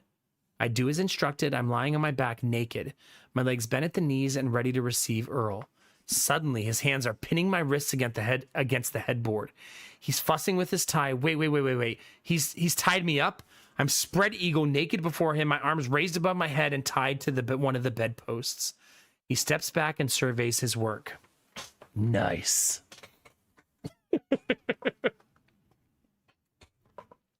I like seeing you tied up, helpless, defenseless.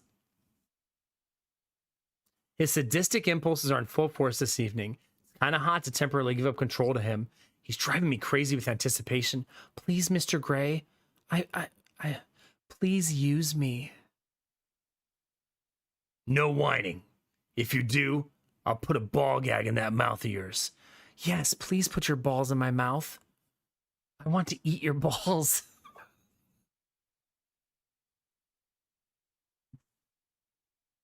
I kept it together for so long.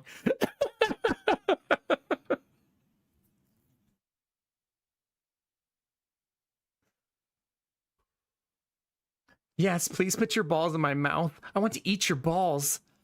I meant a ball gag, which is like a rubber ball that I put on a strap. Oh, I say disappointedly. Hold tight, he says, licking his lips. I'm going to get something to drink. I watch him leave the room, his muscular butt visible through his pants.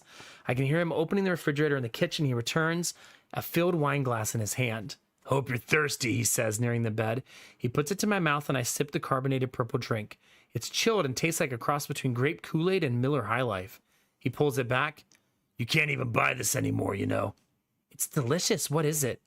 Four Loko. It has 12% alcohol and enough caffeine to wake Paula Deen from a diabetic coma. So powerful that the federal government made them reformulate it to remove the caffeine and herbs. Thankfully, I have a case of the original formulation stashed here in my wine cellar. So it's illegal? According to the government. But this will be our little secret, okay? Okay, now, are we gonna have sex, or... My lady boner is throbbing in anticipation of his Bilbo Baggins. Not yet. First, I'm gonna have a little fun. Earl drips Four Loko onto my sternum and it pools between my breasts. Hold still. It's cold. Earl, still fully clothed, bends his head to my chest and begins lapping up the Four Loko with his tongue like a cat drinking from a water bowl. How does this feel, Anna? He says, raising his head and looking to me. My chest is now just sticky instead of wet. I feel some of the cool liquid dripping into my armpits.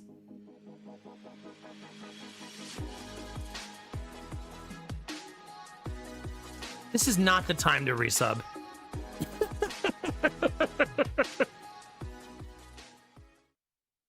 This is the type of content I'll pay for.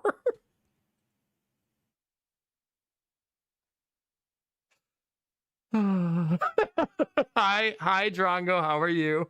Yeah, I'm doing a subathon where every time someone gives 5 or more subs, I read 2 pages from this book, take a shot of vinegar and lime juice, and cry on the inside. We actually only have like 2 pages to go, though, because that's how many we've unlocked. These are our final couple. But thank you very much for the resub, buddy. I appreciate you. It's good to have you here for this ridiculous event. All right, back to drinking wine off of a girl's breasts. It's true. It's true. Hey, Belf Knight became an egg slut tonight. Let's go. Welcome to the fraternity. My chest is now sticky instead of wet. I feel some cool liquid dripping into my armpits. It's kinky, I say. Is it supposed to feel good? When he was licking it up, it tickled, but now I just feel gross. Can I just take a second to say that I agree with Anna. Food in the bedroom, highly overrated. Don't let anybody tell you about whipped cream and strawberries. Fucking gross. Grow up, chat. Eat in the kitchen. There's only one thing you're supposed to eat in the bedroom, chat, and it's balls.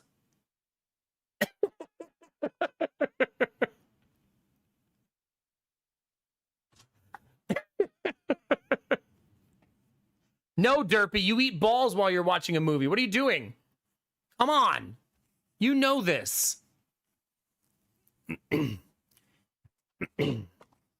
You want more? He says, pouring the liquid onto my stomach. It trails off into my pubic hair. I can't wait to get in the shower after this is over. He laps it up again, and this time the tickling sensation is too much. I squirm involuntarily, accidentally bringing my knee up into his chin. He drops the glass of Four Loko, spilling it onto the bed.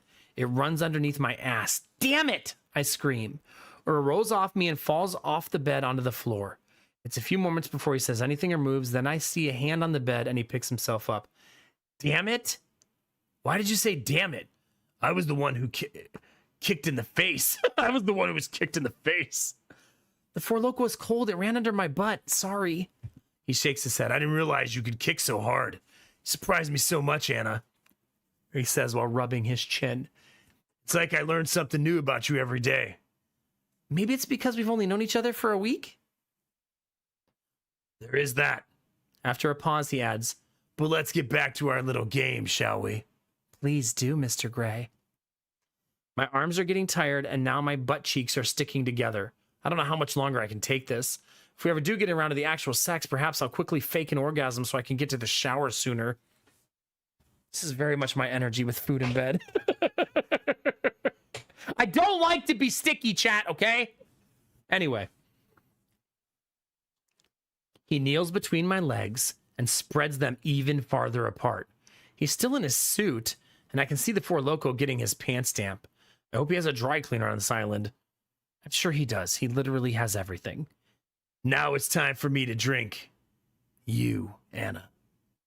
He says, lying down on the bed and positioning his head between my legs. Shoot, I yell. There's something I forgot. Something that's suddenly a very pressing matter. He looks up at me. What is it? Well, tell me, Anna. You can tell me anything. How do I say this delicately? There's no easy way, so I just launch into it. I was spotting blood this afternoon after all the sexy time over the past few days. I'm supposed to get my period this week, so I thought I might be getting it early. I wasn't sure. I put a tampon in just to be safe. I leave off the part about knowing I'm not on my period because I'm pregnant with his child.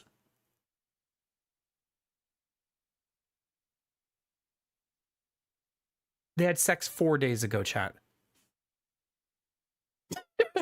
She feels the baby kicking already. It's okay, Anna.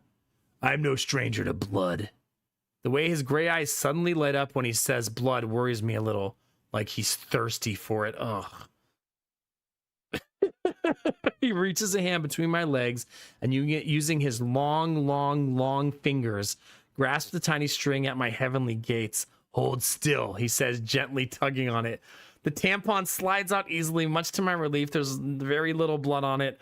I should have used a panty liner, but I didn't have any with me. Oh well, no harm done. Earl tosses the tampon onto a short trash can beside the bed. Anyway, back to business. You did this, chat. You think I wanted to read this to you?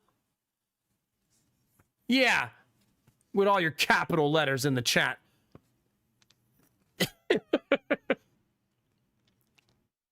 He furrows his brow. He has great, attractive eyebrows, by the way, and they lend themselves to brow furrowing. They're like two animated caterpillars doing a hokey pokey above his gray eyes. Hold still, Anna. There's something else. He reaches his long fingers back into my womanly chasm and, aha! He says, relaxing his puzzled look. He tugs gently on something inside of me and slowly draws a yellow handkerchief through my mud flaps and into the air. What a trick! He winks at me and I smile back. He's not done, though he keeps pulling, and a blue one attached to the first follows. And then an orange one. He continues pulling and ends up with a string of 12 handkerchiefs all tied together. It's the sweetest magic trick anyone has ever done using my Katy Perry. I would clap, but my hands are still tied up behind my head. Earl raises his index finger and smiles wickedly. One more thing. What will he find inside me this time, I think? I look at him quizzically. No way in hell he's pulling a rabbit out of me. He inserts 2 of his long fingers back inside me and begins feeling along the upper part of my man trap. He presses his fingers into an area rich with nerve endings. It feels delicious. Look what I found, he says, registering the look of pure bliss on my face. Your G-spot, baby. For the next 15 minutes, Earl works on me with his long, long fingers. The tie keeps my hands held in place firmly above my head so I can't interfere or guide him. It's maddening, yet oh so erotic. I get wetter and wetter and wetter and wetter and wetter the closer I get to climaxing, until I'm certain I will die of dehydration. But I don't die. Instead, my body shudders in one final bout of ecstasy. My climax seems to last for several minutes, to the point I simply can't take it anymore. I collapse, his tie digging deeper into my wrists. I'm exhausted yet fulfilled. Also, my hands might need to be amputated. That was ellipses. I trail off, unable to complete my sentence. I gaze at him dreamily. Earl slowly pulls his very long fingers out of me. And as he does pull something else out, a white dove! Oh my God! Presto, he says. Cradling the dove in his hand, the bird coos and then spreads and flaps its wings to shake off my love juice. Earl lets the dove go, smiling as it soars to the heavens and into the ceiling fan. We are both sprayed with feathers and blood. The bird's lifeless and mangled body is thrown against the wall. Well, that didn't certainly go as planned, Earl says, stepping off the bed and untying me. No shit, Sherlock, I think. It occurs to me what an apt metaphor the bird's death is, though. A poor, innocent, virginal white dove clubbed to death by the sadistic ceiling fan. Can Earl and I ever have a normal life together, or will his dark desires drive him over the edge? It's a question best left for another time. For now, I'm covered in feathers and bird blood and Four Loko. I need to sleep. You need to shower, girl. What do you mean sleep?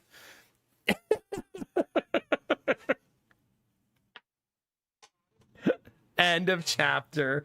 Well, chat, that's all the pages you unlocked. Yeah. We're really close to being done with the book, though. Like, that's how close we are to the end. Not bad. We've read a lot more than we have left. So, everybody who gifted 5 or more subs to earn pages in the book reading, I hope you're happy with yourselves. There are... Oh, God, it scared me a little bit.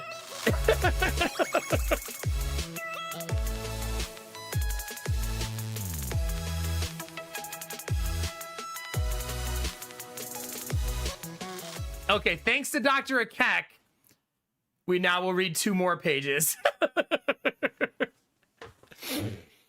We have 2 hours left in our subathon, so thank you all who have given. If you would like to join the hype train with Dr. Akek, you're welcome to join. Like so. We need 1 more on the train. Someone hop in that caboose, baby. Come on now.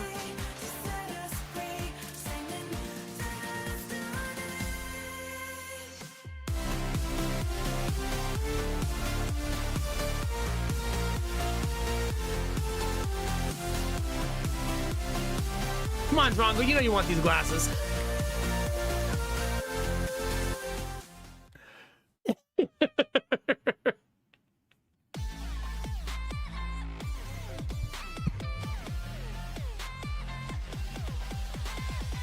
Dr. Keck, thank you for the 6 gifted subs. Bell for 25 more, you crazy SOB. You delightful egg slut. Thank you very much for the 25 gifted subs. If you're in the chat, you probably just got one because Belf is using that new feature. Tech Noir continuing the gift sub from Belf Knight. Thank you for continuing it and paying it forward. Derpy with the best emote ever created. And all of you dancing with me a little bit, right? A little bit. Just a little bit. Hell yeah, Tech. Let's go. Thank you, Derpy. Level 7, chat. Wait a minute. That was 30 more subs. Well, I guess we're reading more. Just when you think you can escape it, chat, Belf Knight comes calling you back. Although I think I can blame Dr. Akek for this. So that would be 30 subs, which is 10 pages, right? If you're curious, the book has 60 pages left.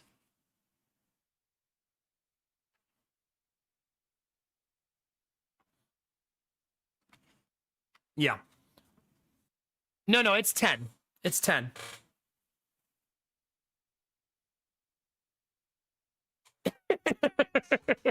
Oh shit, I gotta do shots. Damn it. I gotta make more because I already drank 2 fucking cups of this nonsense.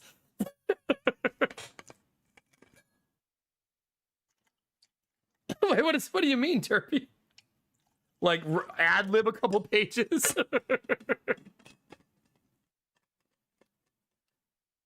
So every time you get 5 or more subs, I'm drinking shots also of lemon juice, lime juice, and vinegar mixed together in an attempt to pass the kidney stone. It's 50% water to protect my mouth mostly and stomach. It's also, it's been in a 4-hour window, not like all at once. It's basically a kidney stone cocktail. It's like a bunch of things that can help with a kidney stone. There's actually no proven science of what to drink to pass a kidney stone, literally except for water.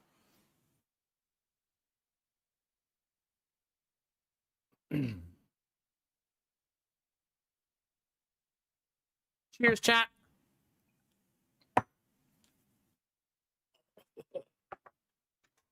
God, it's too much vinegar. Oh, God. How many of those do I have to do? 3.5, right? 3 doubles, okay. Unless anybody else wants to hop on the train.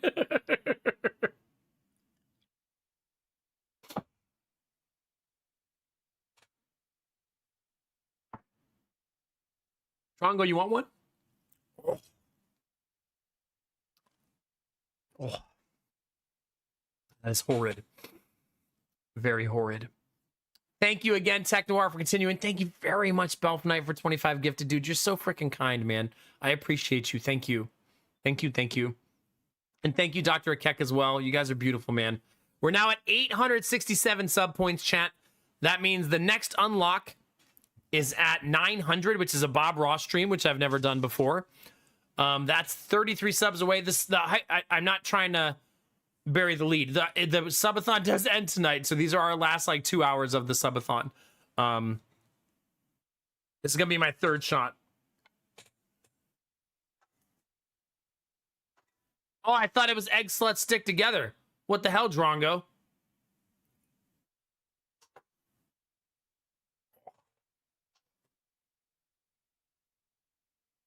All right, 20 seconds on the hype train, then we read, chat. 12 more pages. Let me see how many chapters that is. If you do 12 pages, chat, you will have left a 206-page book with only 48 pages to go. Bananas. Like, bananas.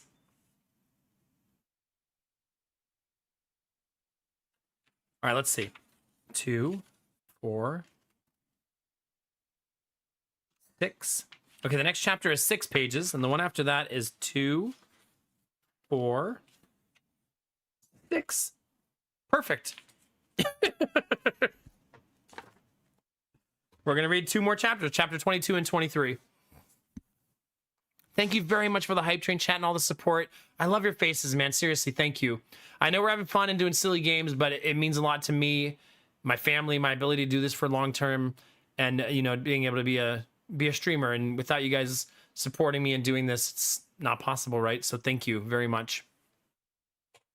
Yeah. Let's here's what I'm gonna do. I'm gonna run ads, get that out of the way so the reading is not interrupted. Take a short break. If you guys want to grab a quick drink, snack, you'll have about 2 minutes before I start reading again if you just are dying to hear more. And then we'll get rolling, chat. All right, so give me 1 second. I'll be right back, and then we'll continue where we left off. If you want to say hi on YouTube, here's the link to YouTube. That's where all of the book reading will be cataloged. If you want to find things. And Sloth, get back here. You know you want to hear the rest. Who started it, Sloth? Current sub count is 867. Sorry, 867. All right, give me 1 sec, chat. I'll be right back.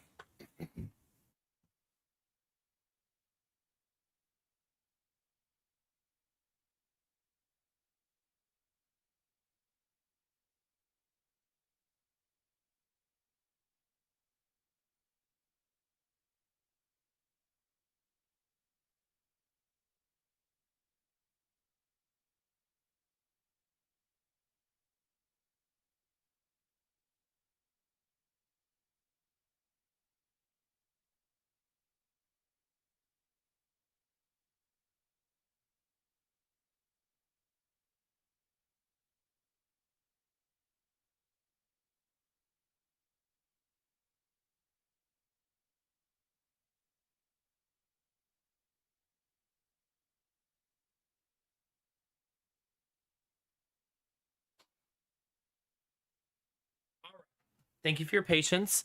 I also want you to know, chat, just for you.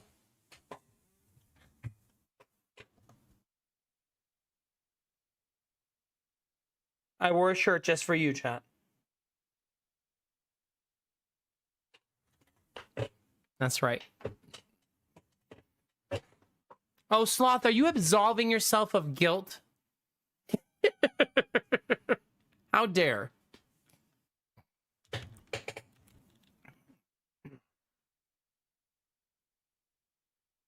I will not entertain that response. Hi, Bunny. How are you? It's good to see you. All right, you ready, chat?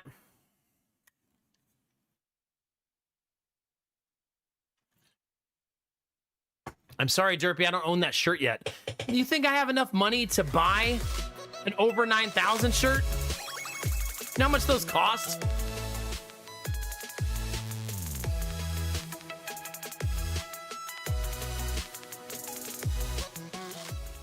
Warbar, thank you very much for the 5 gifted subs. I'm out of breath a little bit. I'm getting too worked up, chat. Thank you, Vorabar. I appreciate you. You're at 973. Like, fucking sheesh. Like, sheesh. Belf, you're at 824. My God, you guys. Thank you for supporting me day in and day out, man. I appreciate you guys. Thank you. That puts us at 872. So we're at 872 subs now. 1638.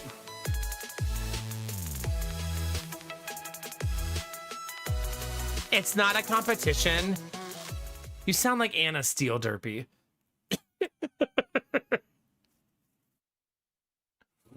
What would Anna say here? More like a competition. Oh no, I said the C word willingly.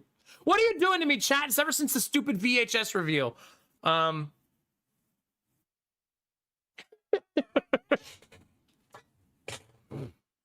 now we're at 877. Yeah, 877. Oh, I forgot to update the sub goal. I'm slacking, chat. I'm sorry.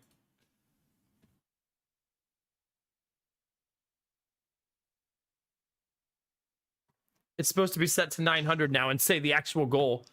You know, I'm a professional streamer, chat. Not my first time. There you go.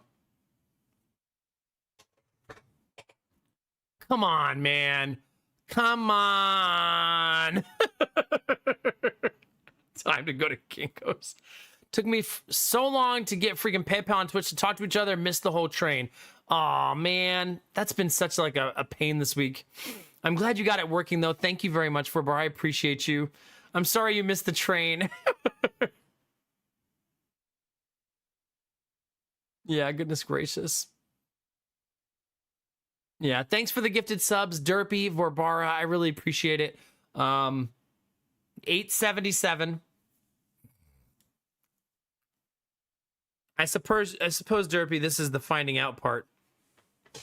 Stop it, Anubi, please. Please. There will be a small kicker of subs that I will calculate after stream today or sometime this weekend, where I'll add up all the bits and donations we got during the hype trains. I mean, during the subathon. And there'll be a small, it's not going to be a lot, but there will be a kicker, a handful of subs added because of those.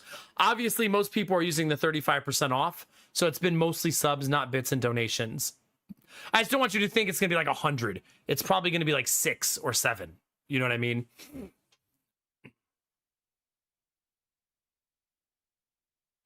Might I negotiate, Derpy?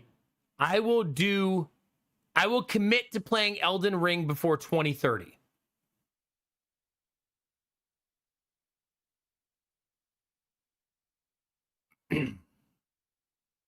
And hunt down the source. There's no fire. Evac the building. Escort the fire department through the building. Then escort the landlord people around to find that the sensors are broke.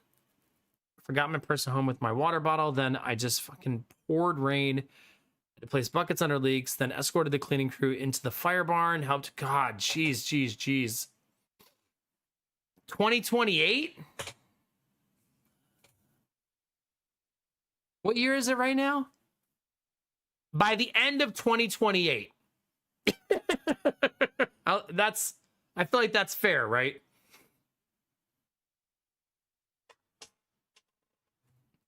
Or I'll play it in 2026 if we hit the position reveal. Win-win, right? Now you're getting greedy with the 2027 request, okay? I gave you 2 more years.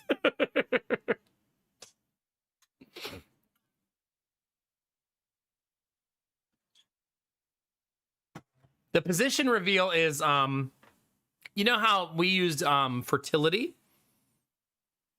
We used fertility treatments to get pregnant twice, but then the third time we just had a fun little Sunday. Well, that fun little Sunday was me and Lady Mac doing an experimental position for the first time, and she literally got fucking pregnant.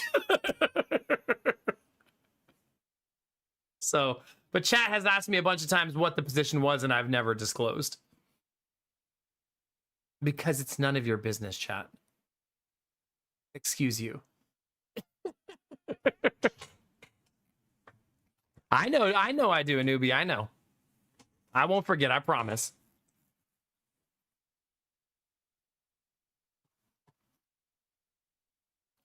What kind of position do you think it could be? Like I have a job opening?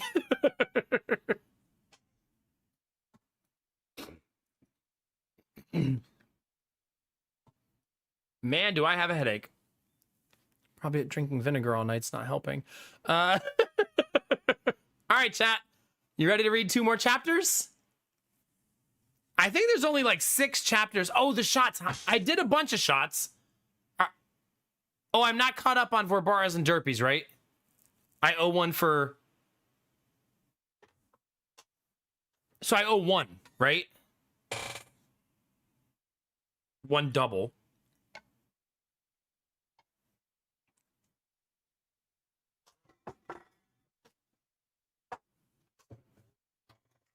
Right when I stop tasting it, Dizzy, you remind me. Not cool.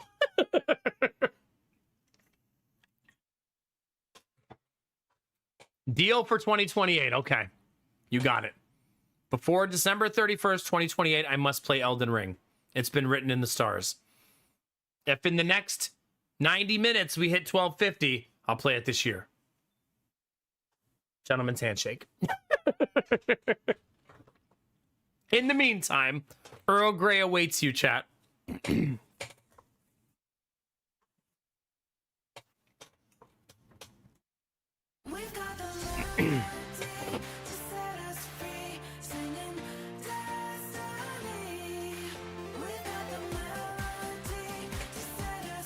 Whoa! Let's go, newbie!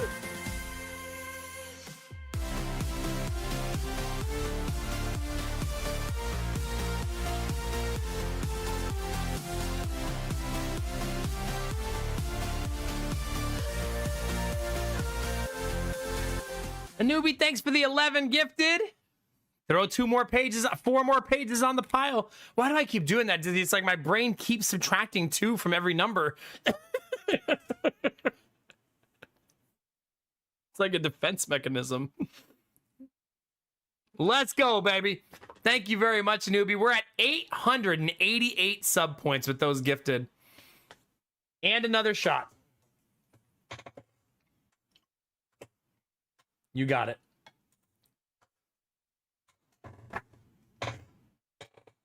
Oh. And 4 more pages. I'm using something to get me through the, like, to block off the pages so I don't miss them.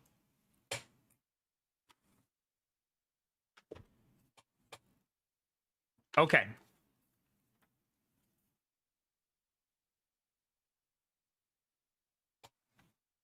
There we go. Can I start now, chat? Or are you going to keep interrupting me?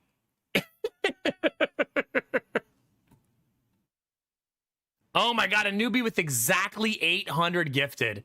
And 888 total. That is very clean and poetic. Let's go. Let's go, baby. Thank you very, very much, newbie. I appreciate you, buddy.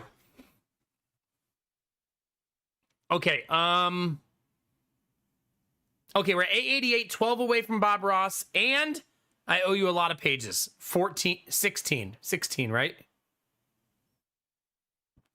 16. Why is it 20? I'm missing the Verbara derpy ones, right?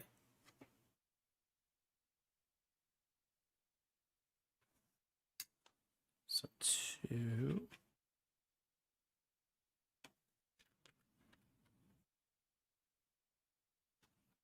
That gets us all the way to page, and not even kidding, 169.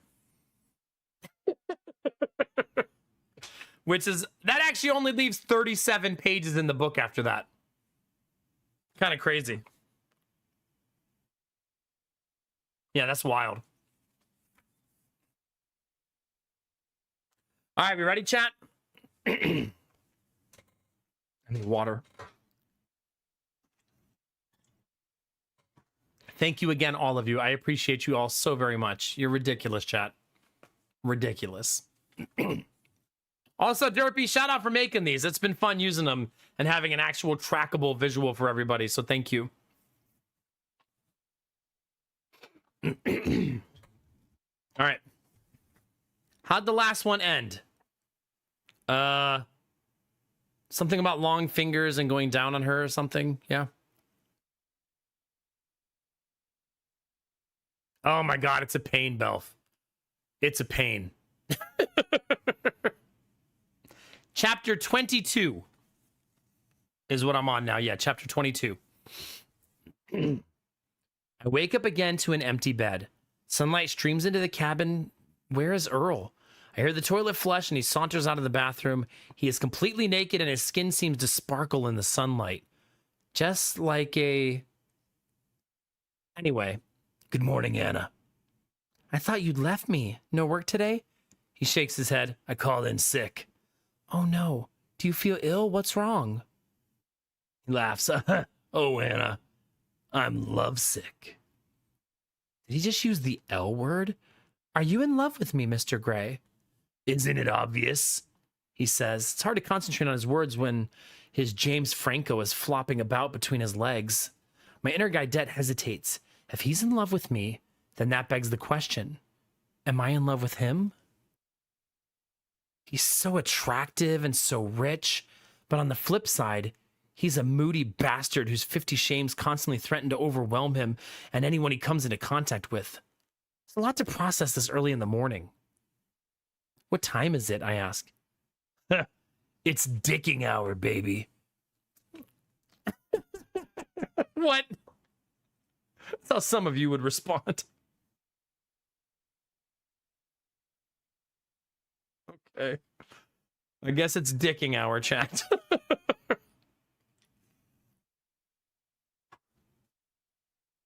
Okay.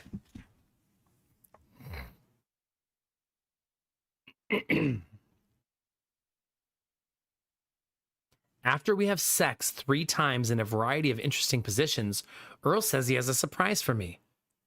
Can I take a shower first, I ask? I still have feathers and bird blood on my body. Of course. Do you mind if I join you? We bang twice in the shower, once using a loofah and once completely upside down. After I have my 5th orgasm of the morning, we step out of the shower and towel off. Most of our sex so far has been fairly normal. It pleases me because I don't have any interest in being caned or tasered or whatever. But could it ever be enough for the sadistic Earl Grey? I ask him what the surprise is. You'll see, he says, bending me over the sink and doing me again. After we dress in matching Hawaiian shirts, aloha shirts in Hawaii, according to Earl, who is practically a walking and talking Wikipedia. We mount an ATV and cruise through the jungle. Earl instructed me to wear a skirt and leave my panties at the cabin. Sitting behind him, my legs spread around him with my pubic hair whipping in the wind. This is so perfect. How much pubic hair does she have?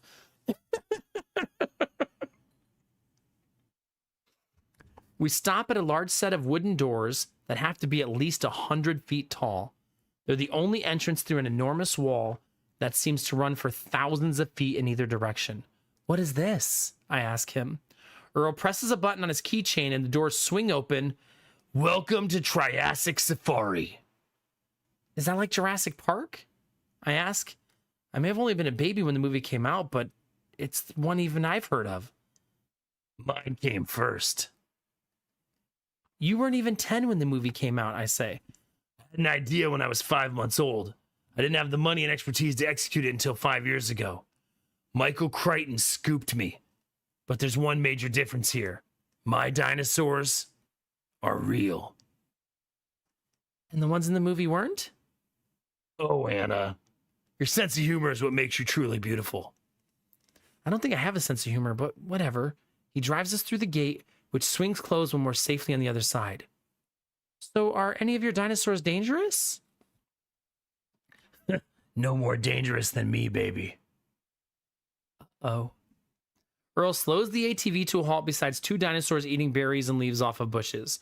The dinosaurs are the size of school buses. They look like gigantic rhinos except with more horns. One of them is outfitted with a saddle. You ready for the ride of your life, baby? I thought that's what we did earlier, I smirk. Touche, Anna. Touche. We hop off the ATV and approach the dinosaurs with the saddle. These are Cosmoceratops Richardson, he says, the world's horniest animals. Excuse me? Count the horns, Anna. 15 full-size horns on her head, plus 16 smaller horns along the ridge of her skull. The horns most likely evolved as a mating display, but much like their cousin the Triceratops, both males and females have similar horns. Earl puts a hand on the side of the Cosmoceratops and pets its scaly blue skin. The animal purrs at his touch. She's so cute, I say. That's because I spliced their DNA with genetic material from kittens. Earl says. He pulls himself up onto the Cosmoceratops saddle and extends a hand down to me. I take his hand and climb into the saddle with him, sitting in front this time. Before I know it, I'm riding around Earl Grey's private island on a freaking dinosaur. Have you ever had sex on a dinosaur's back? Earl asks, his arm wrapped around me. Oh my, I shake my head no. His hand crawls on my skirt and he feels my party favors up. My nipples are rock hard again. It's suddenly obvious why he wanted me to wear the skirt and go commando. Lean forward, he says. I do as I'm told, holding onto the reins of the Cosmoceratops. Are you picturing it, chat? They're riding a dinosaur on a saddle in Triassic Park with her bent over the saddle. No kidding, Warbar, yeah.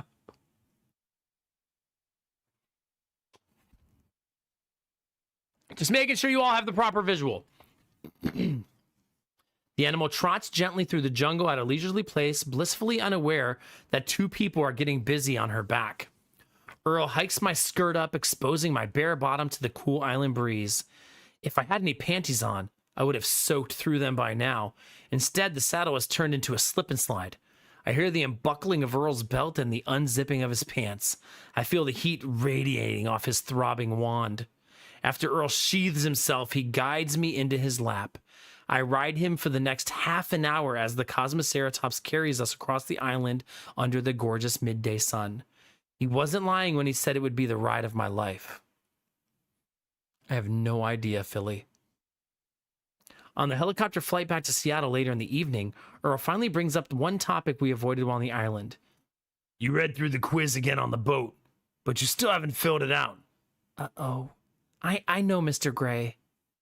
Pause. I don't think it's necessary any longer. He says, really? You're not like my other LARPers, Anna. What we have together, it's different. It's more like... Love, I say? Exactly that. Yeah. Instead of being reassured about our relationship status, however, I'm worried. Can someone change so completely over the course of a few days? Is that how love works? Is it, chat?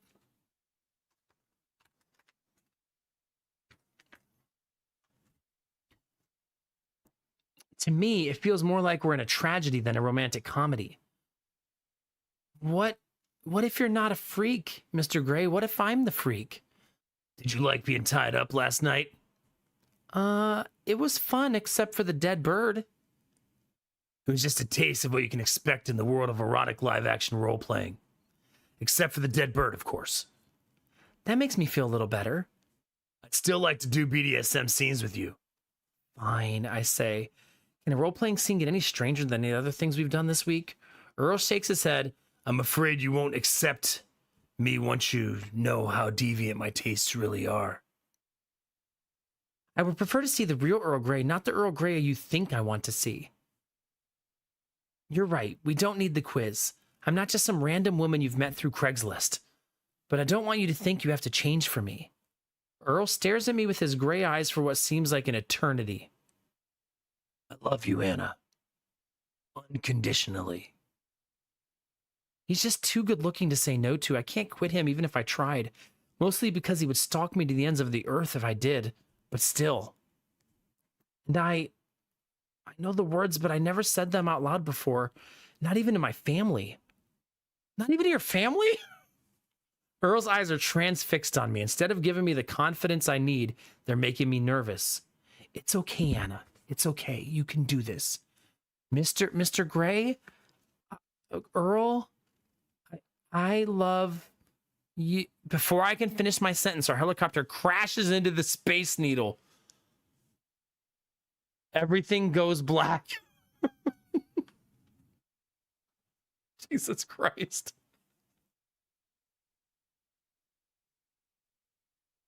Well, you want another unexpected turn, chat? There you go.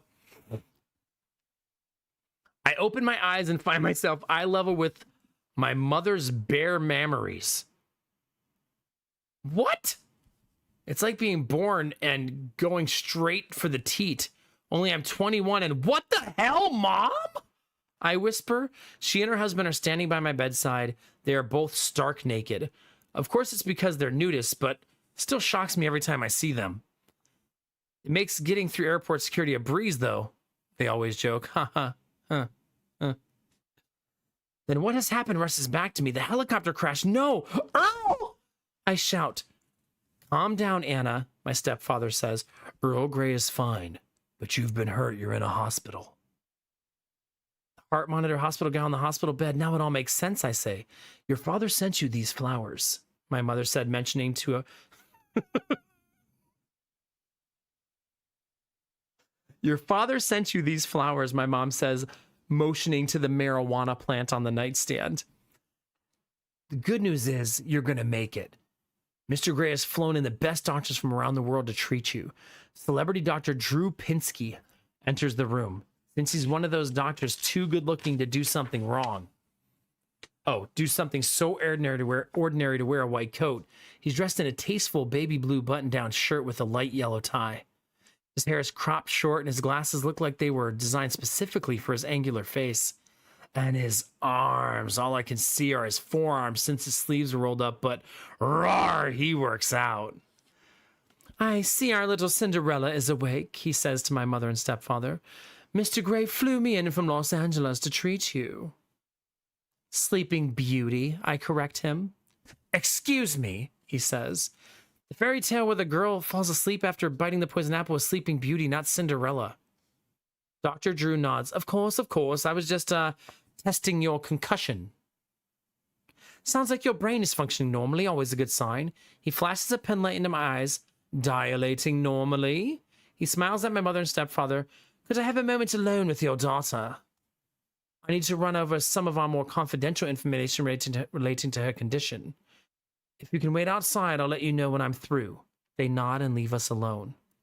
My pupils are dilating, my memory's fine, so am I free to go? Where's Mr. Gray?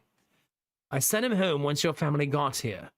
He stood vigil beside your bed for the past 72 hours, and I'd like to keep you under observation at least through the night. You broke several bones in your legs, which we were able to heal using the latest medical technology, but you've been in a medical-induced coma to treat the swelling in your brain. Wow. I guess I was really messed up, I say. Then it hits me. The baby! The baby! He lowers his gaze. We need to talk about something. The baby, I say. He nods. The baby is fine, but... A wave of relief floods over me. But what? I ran some tests and your baby is a sadist, just like its father. What? How is that possible? Also, it's a baby boy, yay! But also, what the fuck? It's very unusual this early in the pregnancy for a baby to be kicking, but I felt it. And I'm sure you have too. He says, you're less than a week along. Can you imagine what this baby will do to your insides at 9 months? What should I do? First, does Earl Grey know you're pregnant? I shake my head. I just found out myself days before the accident at the Space Needle. Talk it over with him. I'm not saying there isn't any hope, but I just want you to know the risks involved with carrying Earl Grey's baby. I don't know if I can talk it over with him, I mutter. Relationship problems? Where do I begin, I say?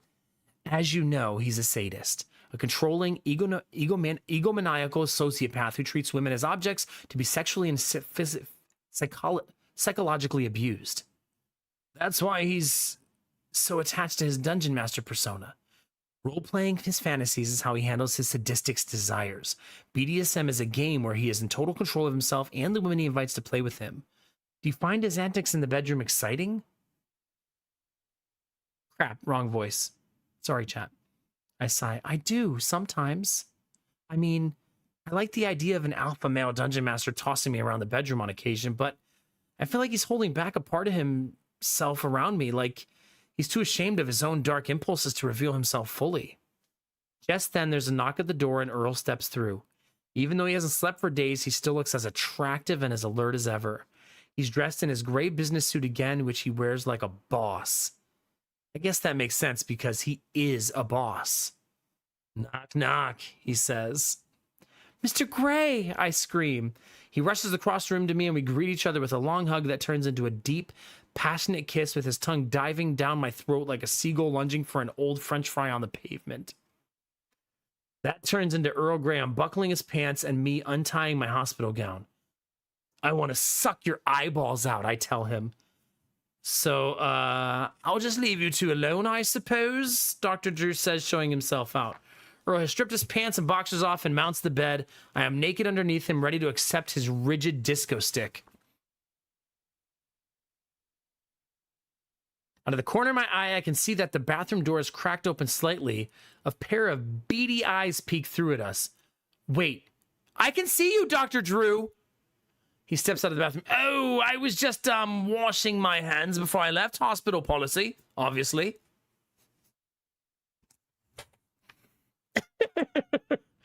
No, that's just calling out the lurkers there. Yeah.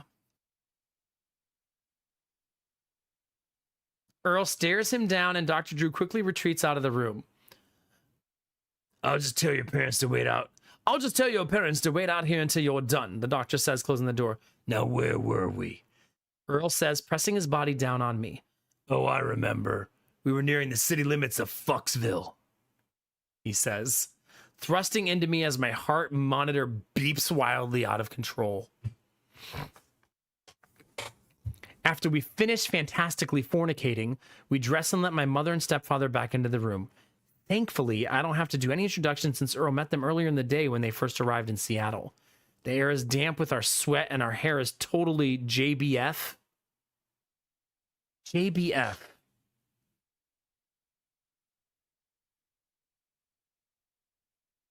Anybody know that one?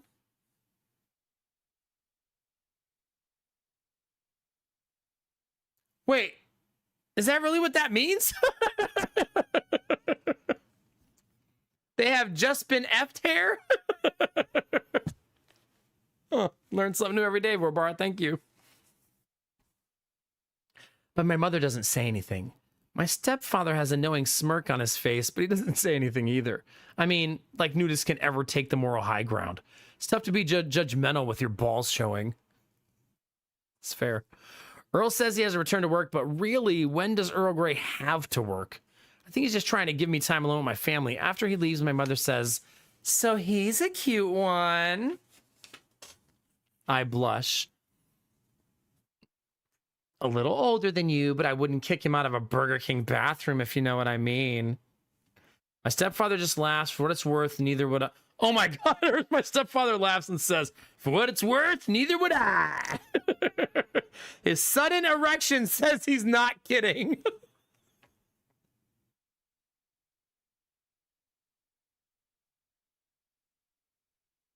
Jesus Christ. Oh, man. To be a nudist, chat. To be a nudist.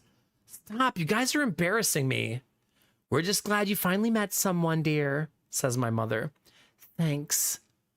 What would they say if they knew I was pregnant with Earl Grey's baby? I don't think they'd be so happy for me. They say they contacted Kathleen and Jen and left them several voice messages. I keep waiting for them to knock at the door for Jen or Kathleen to check in on me and bring me flowers and balloons, but they're nowhere to be found. Check my cell phone beside my bed, no messages. Even though I'm here with my family, I've never felt more alone. Possibly because I'm the one not wearing any clothing. I'm the only one wearing clothing. Is this how my life together with Earl will be?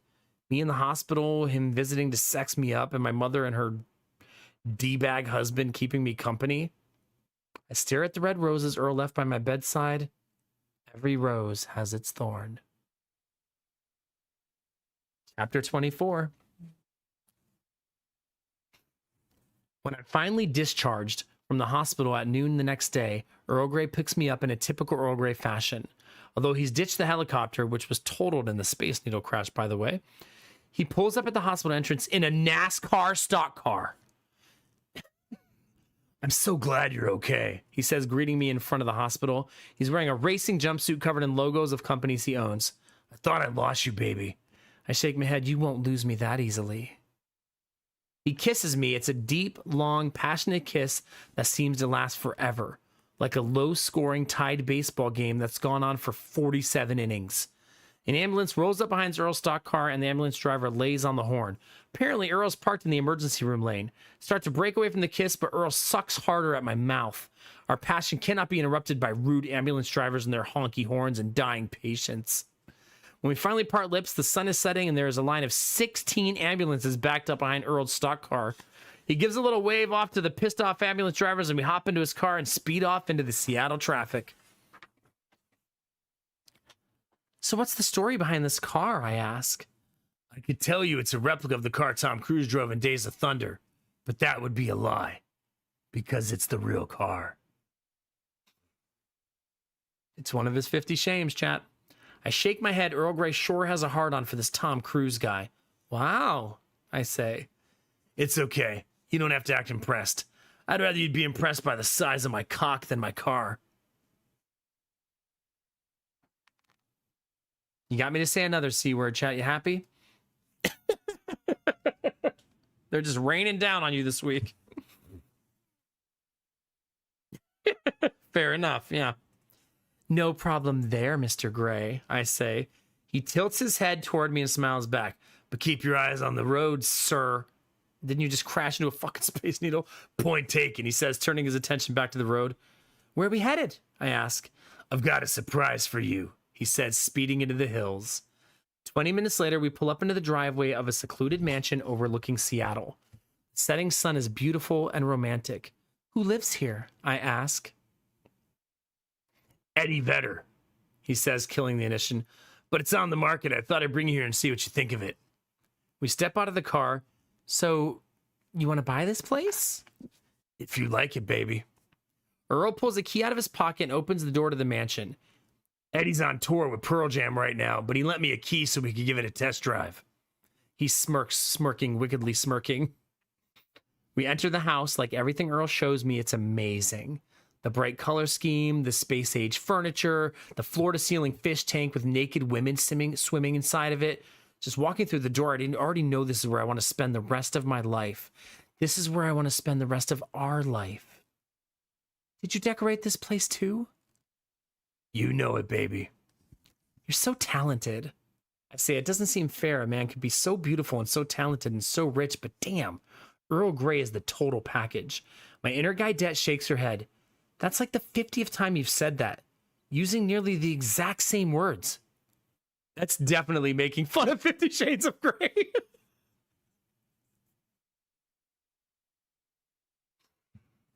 I'm about ready to tell her to go back to styling her poof when I feel a kick in my abdomen. The baby. It reminds me of Earl's sadism. It's all the money in the world worth putting up with the pain he'll subject me to in order to satisfy his own twisted desires. Is it, chat? Is it worth it? Earl takes me on a tour of the mansion. It has 16 living rooms, a recording studio, a bowling alley with 32 lanes, and 2.5 ballrooms. Plus, Earl says, there's even a guest room for when your parents come to visit. or my friends, I say meekly.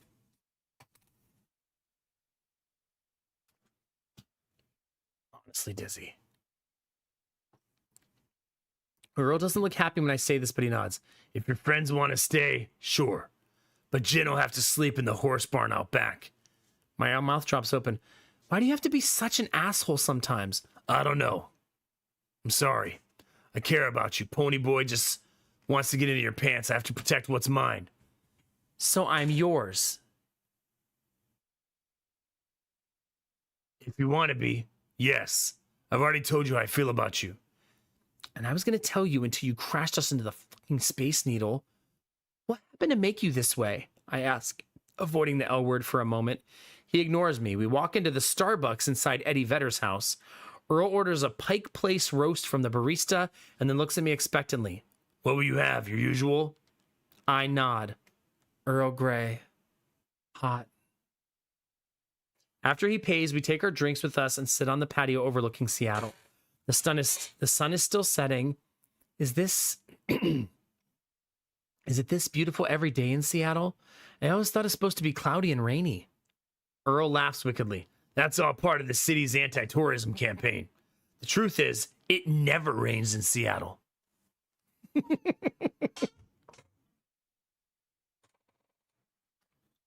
It's all a hoax, chat. All a hoax. Bullshit, says Barbara. Too real. I mean, that would be the answer I almost expected, Kinemura. I sip my Earl Grey tea. It's hot, but not as hot as actual Earl Grey. You never answered my question. Oh, you never answered my question. What happened to you as a child? You want to know why I'm so sadistic? Why I take pleasure in causing pain? Yes. My father was killed in a drunk driving accident when I was an infant. My mother raised me by herself. Unfortunately, she was a gambling addict.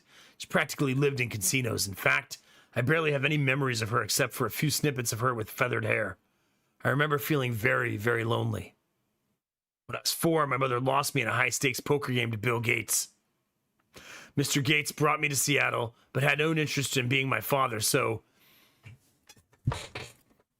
no interest in being a father to me, this helpless gambler's son. He gave me $16 billion and set me up with a foster family. I had no idea how rough you had it, I say. Where's your mother now? He shakes his head and gazes into the setting sun. I tried to look her up once, but found out that she died of gambling overdose. Oh, so she was a streamer on Kick.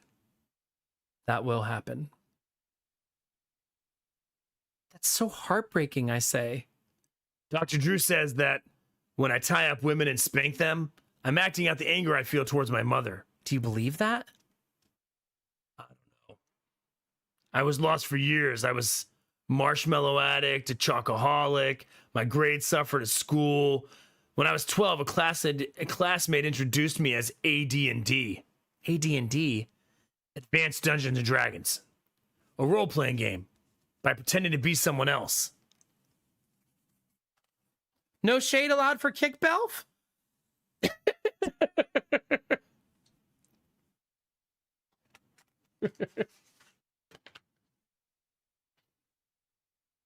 By pretending to be someone else, I was able to escape my chaotic life.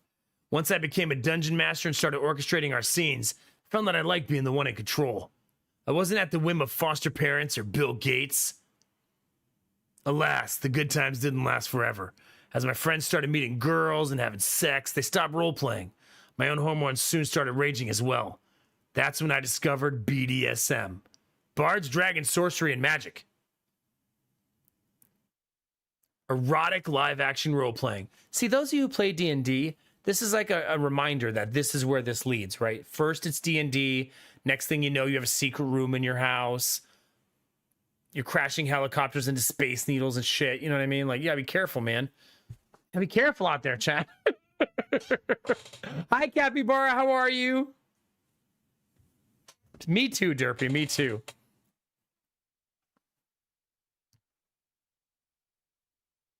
I don't understand why you didn't tell me all this up front. I told you I had 50 shames. Role-playing is one of them. Things like Nickelback and Olive Garden are others. Why do you need to feel ashamed at all? A rich guy like me isn't supposed to enjoy things. I'm supposed to drink $300 bottles of Pinot Noir and listen to classical music. My pleasures, however, are of a guilty variety. I can't share them with the other rich people at the country club. Feeling shameful is the only way I can reconcile my desires with the pressure to fit in with the box society puts its aristocratic class in. Can't you just, I don't know, like the things other rich people like? Would that be so hard? Earl shakes his head. We can't choose the things we like any more than we can choose who we love. Have you ever had a normal relationship? You're my first, and hopefully, my last. The way you say that sounds like you're planning to kill me. I would never kill you. I might pay someone else to, but I would never do it myself. That's reassuring. It's true. I can't hurt you. What if I want you to? Hurt you? Why would you want me to do that? I want you to do your worst. I want to feel the full fury of the sadistic bastard Earl Grey. If you're asking me to move in with you, if you're asking me to love you, I need to know how dark things can get. He narrows his gray eyes. You sure you want to do this? I nod. I realize my index finger is buried deep in my nostril up to the second knuckle, and I remove it before Earl can admonish me. He shakes his head. I would say, what am I going to do with you, Anna? But I know exactly what I'm going to do. He grabs me by the wrist and marches me back to his stock car, then drives like a Cullen toward downtown Seattle. I know what the next stop is. The dorm room of doom. We're finally going to roleplay. And that is the end of our reading. That's our pages, chat. My goodness. Wait. She's going to have to roll for initiative. That is 168 pages of this book. That is 206 pages. Hi, Jimmy. How are you? They're going to use her vagina dice. Let's see how many are left. 2, 4, 6, 8, 10, 11, 13, 14, 16, 18, 22.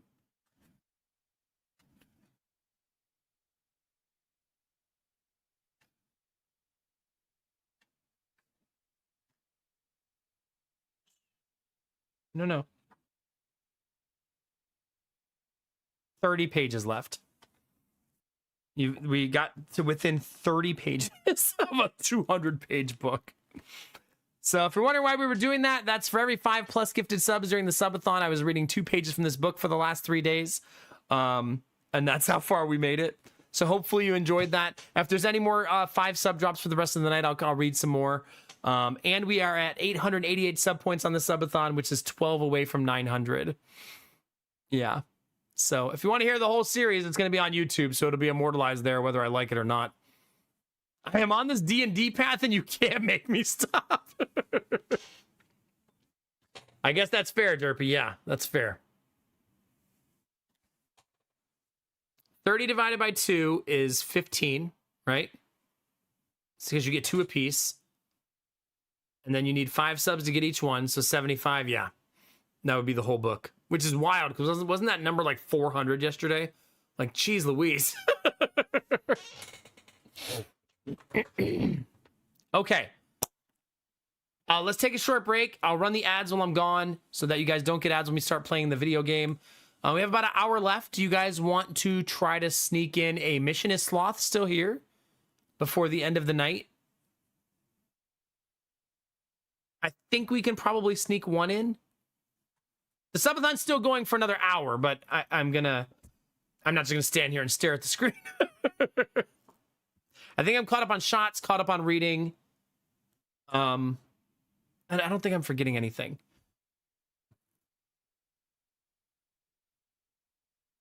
Okay, running the ads now. Let me go past this kidney stone real quick. If you have any questions about the subathon, let me know. We have 1 hour left. Subs will be 35% off for 5 or more that time. Slay the Spire? Like an hour, I guess that would be one Slay the Spire run. All right, let me use the restroom and I'll think about it for the next 60 seconds. I'll be right back.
Okay. Thank you for your patience. Ugh. Yeah, we are going to play Data Everything now because we unlocked that. I mean, I'm either going to play it next week or the week after, depending on how we like plan everything and coordinate it. Me and Lady Mac are going to come up with a plan for when she can do the joint stream, since we need to do that too. can't believe how much of that book we read. That's definitely the most I've read on stream, except for that one game. There was a game where I read so much on stream. It was that super giant game. I lost my voice that night. Higher, right? Thank God Hades was voice acted.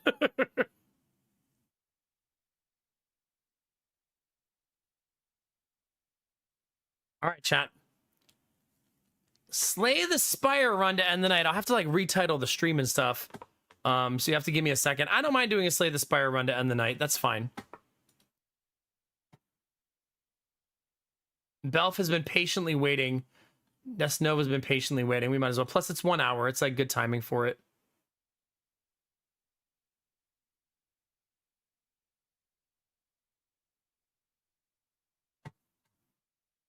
Yeah, I have Hades 2s to play, but I don't owe Hades 2. So I get to play that one when I feel like it. Which I'm glad to eventually. I can't wait, actually. It's going to be super, super awesome.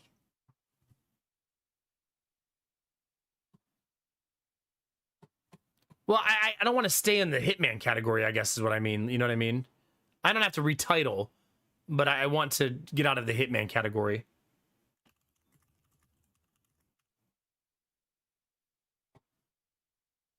Slay the Spire 2, right? That's what we all meant, right? Just so we're all on the same page.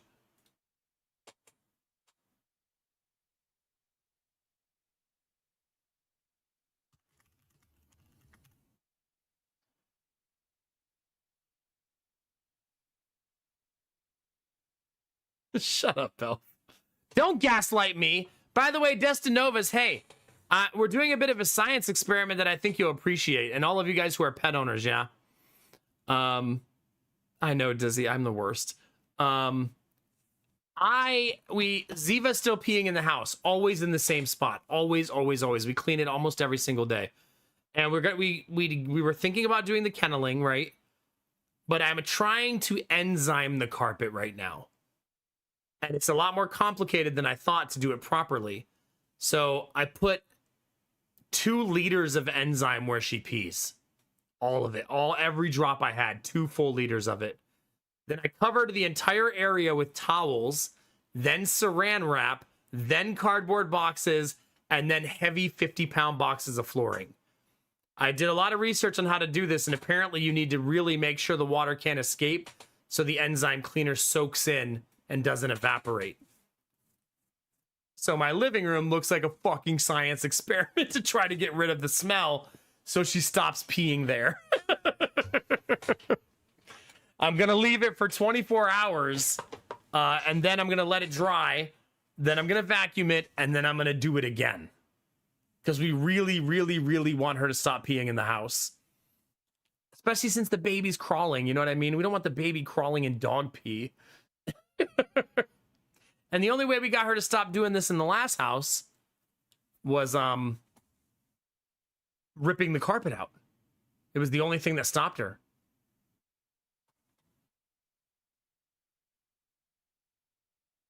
It wasn't after, no.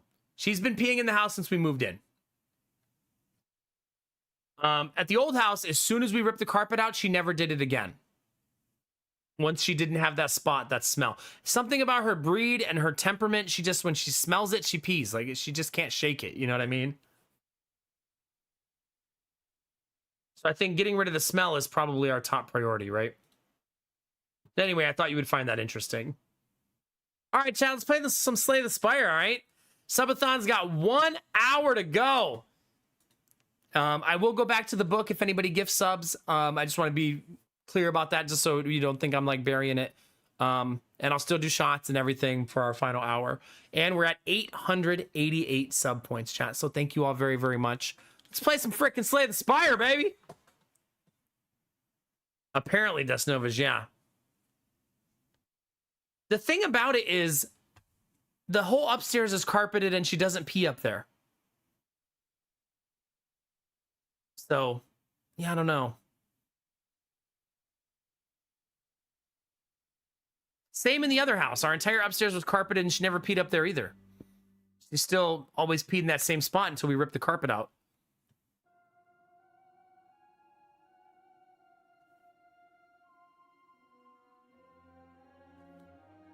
Oh my god, hit me.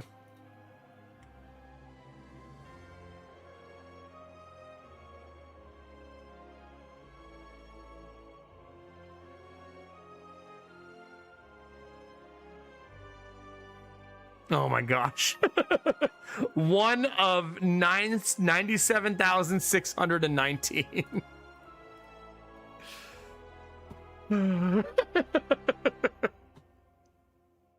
Slay the Spire chat. It's been a while.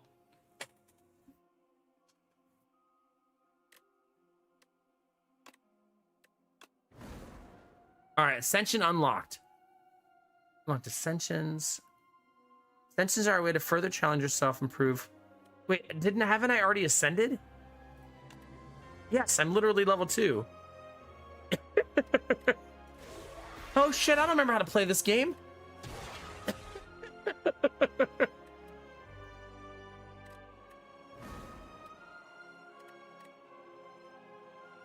Should we random? What do you think?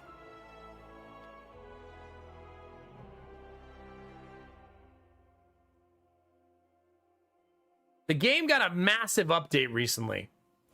They got rid of the boss that everybody hates at the end of the game. I do know that.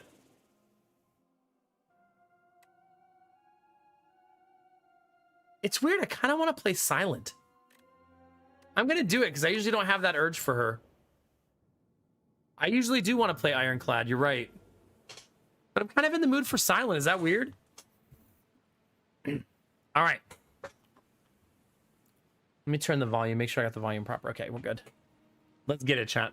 Oh, shit. I didn't retitle the YouTube stream. Not retitle, just change the game. Oh, I did. I did. We're good. All's well.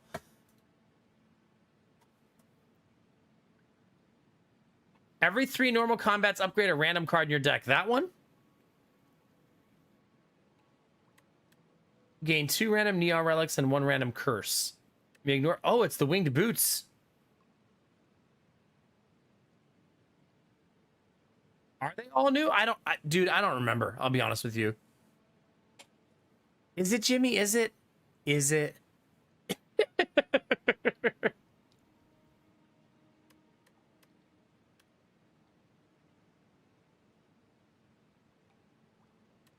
I think this is one of the most overpowered things in all of Slay the Spire 1.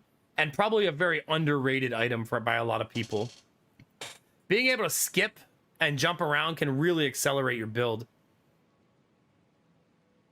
But this is amazing. Right? Like, amazing. I mean, I could, Derpy. I want this one. Our deck will be so upgraded by the end, right? All right, let's see. Where are we going? Where are we headed, chat? I like having a store at the end. That's super nice. Triple camp with double elite, man. That's pretty tough.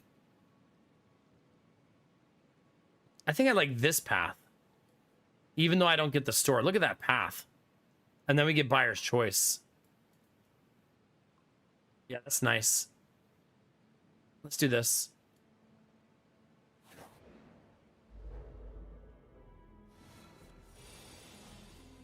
All right, if you've never seen Slay the Spire 2, it's a deck building dungeon crawler, a very good one. It's currently in early access, being refined and developed.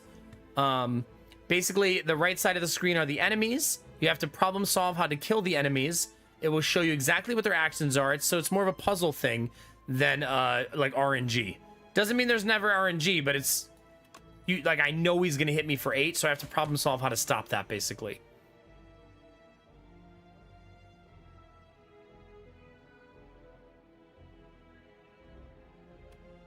I cannot kill him.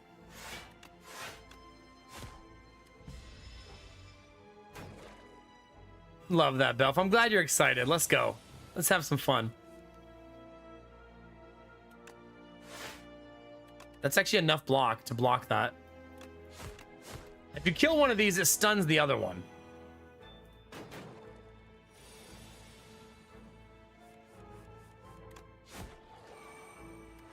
Also gives them 4 strength, though, so if we draw poorly here, it's going to be rough.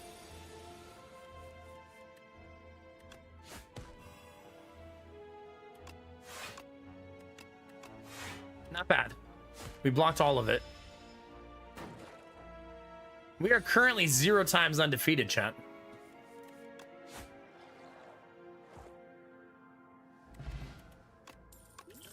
It's a sign. There's a poison potion. Oh no, but a Shiv card.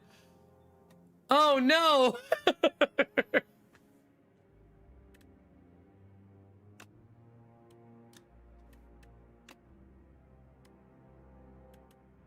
Man. I'll be honest, since I haven't played in a while, I don't want to play Shiv deck because it's not my favorite. So I'm going to take the not rare cards. If you've been waiting to judge me tonight, let's be honest, tonight you haven't been waiting. Not with the decisions we've made. Most of you have been judging me all night.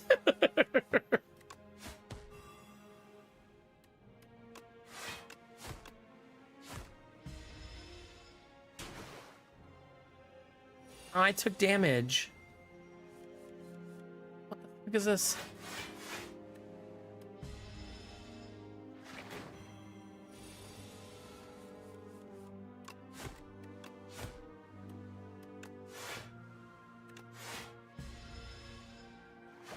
No. I know. I should probably take damage on purpose.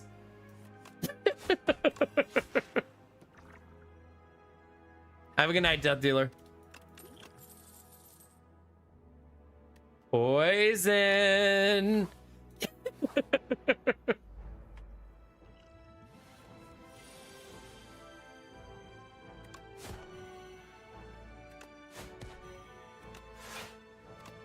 Let me go for the front one first, because it's going to attack me on turn 2. Oh, right, but it has thorns. Every rose, chat. Every rose.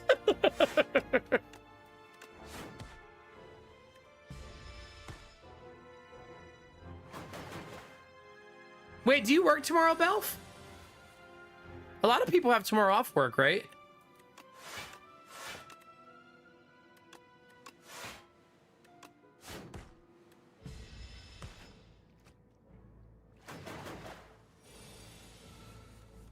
Nice, Belf. Let's go. You know why else that will be nice? Because you literally just got home from a long trip. You're going to be able to just sleep, nap, rest. It's going to be good reset, man.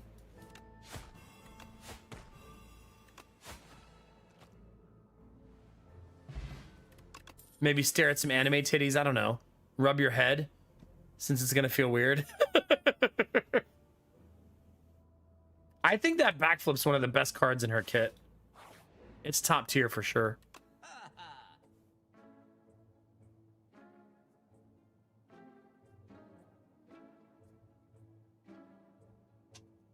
I said anime titties, so obviously I meant both.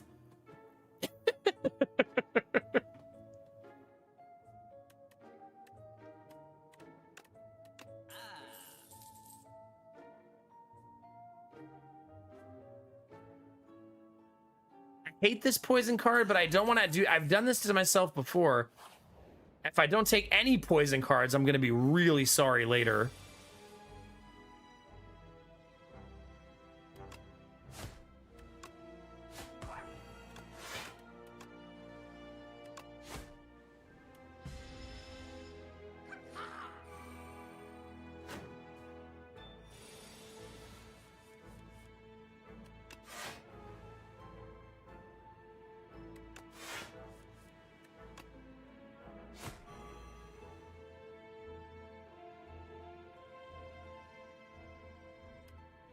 Never trust Reddit. Unless it's about handyman stuff. Usually then it's pretty good.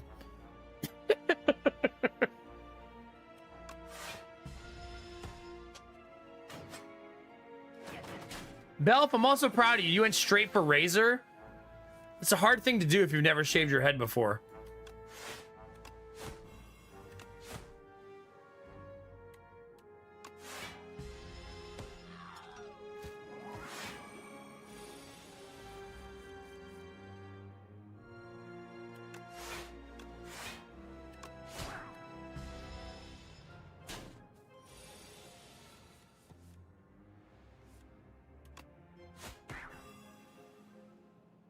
I got your genetics right here, Derpy.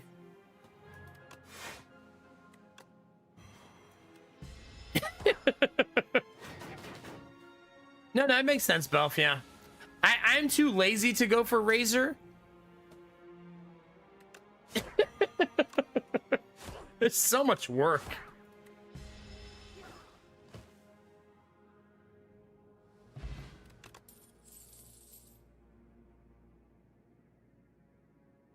Skip.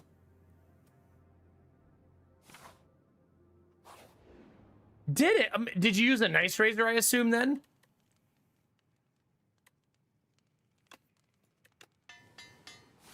No, I'm in for it now.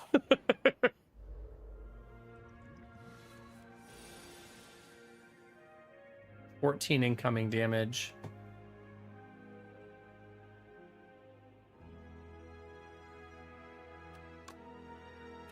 I can hit him for 16. That's obviously not going to get it done.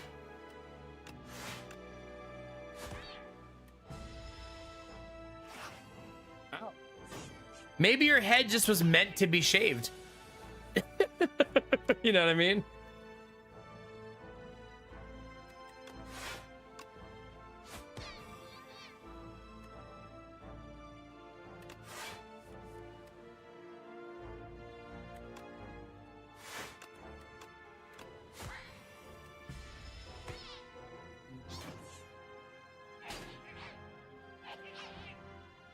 Yeah, it's a lot.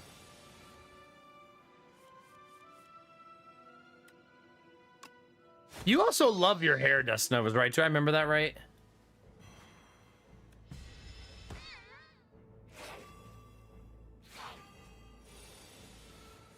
I feel like I liked my hair for a while, but I never loved it. Like, I never felt sad when I started losing it, or like, I never had like a denial phase, or I was like, fuck it, this is who I am now.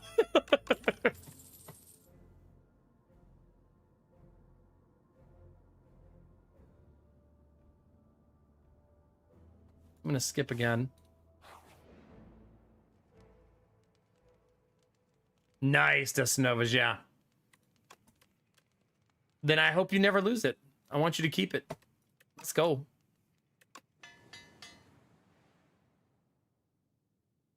Oh, shut up, Derpy. Be nice for once. Damn it, both strikes. Wait, I don't think I have anything else to upgrade, though, to be fair.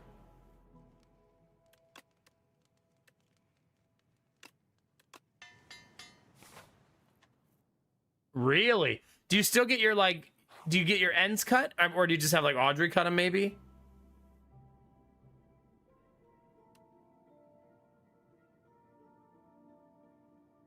I could probably take them, right?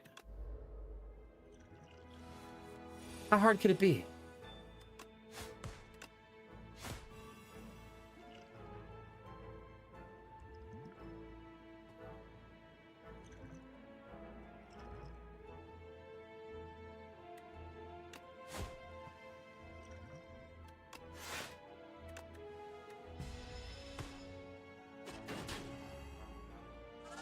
Belf, please. Please.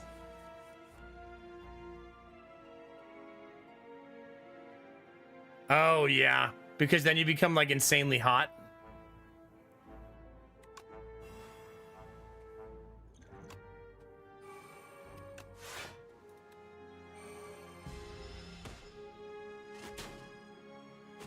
Well, I'm getting my ass kicked now.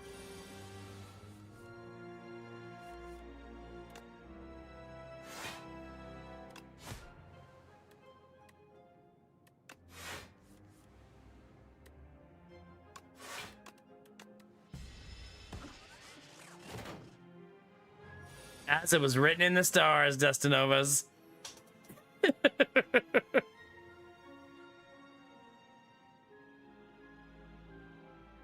Billy, do I have to ban you for life?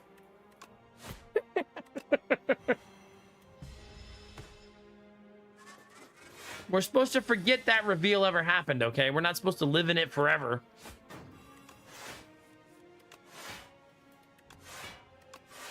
That is a lot of block.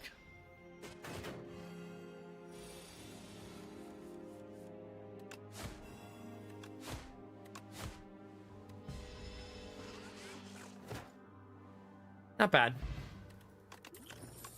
Now we get an extra energy at the start of turn 1. The game's being stingy with it's giving me so many Shiv cards. Gonna actually heal like a good boy. I fight the elite though. Might as well. We got all kinds of potions. How bad could it be?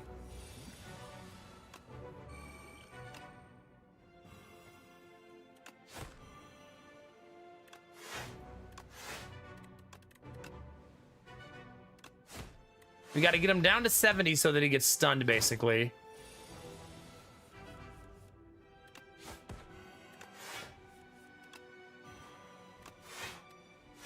$18 poison on him already. I do believe he cleanses it on the swap, though.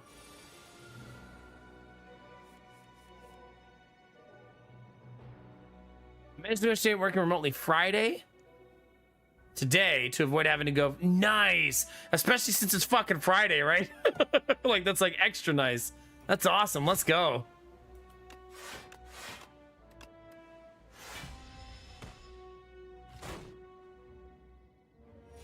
I assume still no news, right? We're still in wait and see mode. Probably through next week too. Yeah. It makes sense, right? It's a big change for them on their end too, because they have to kind of realign.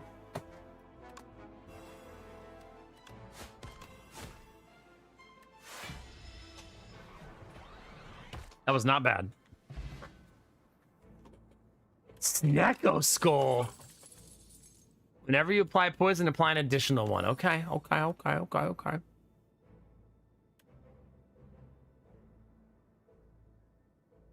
No, I want deflect. I like the poison block card, but I feel like it's too situationally helpful. Zero cost block is always helpful.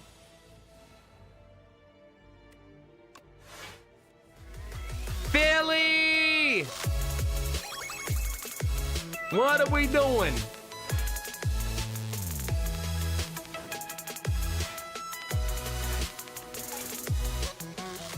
Philly, thank you very much for the 5 gifted subs. I appreciate you, buddy. I want Bob Ross. Oh, that's next, right? Yeah, that's next. Only 7 subs away. Goodness. Thank you very much. I really appreciate it, Philly. Thank you.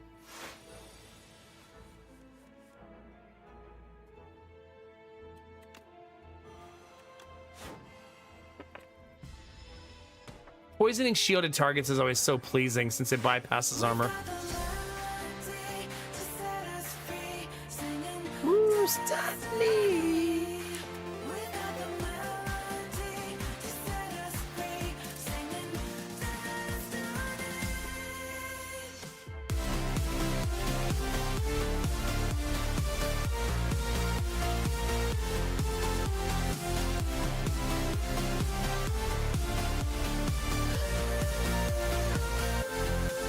Mr. Big Dick himself. Thank you very much, Derpy, for the subs. 1650. Goodness gracious, with another. Oh, shit. Rizzy. More chat. Chat, you think I'm ready for this? I gotta go back to the Derpy thing. Rizzy, thank you very much for the gifted subs, buddy. Holy cow. Chat, what are you edging me at the end of stream?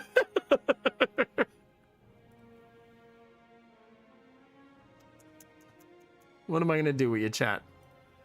What am I going to do with you? We're hype training, chat. And now we're at 900 subs. Philly, you get your wish, baby.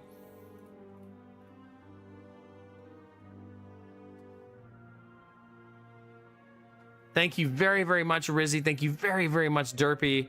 Thank you, Vorbar, for the bits. I really appreciate it. And now we're at 912 subs.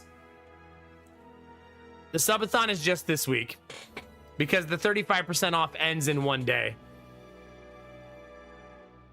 So this is the last 30 minutes, 45 minutes of it. But now We've unlocked a lot of stuff.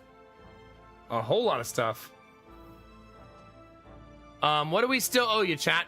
Pie to the face night, triple pie to the face night, waifu game spinner night with lots of jiggle physics, long hair pictures I already gave you, spicy VHS I already gave you, date everything stream, where I play date everything, and now a Bob Ross stream. My wife might already have almost everything I need for a Bob Ross stream, not even kidding.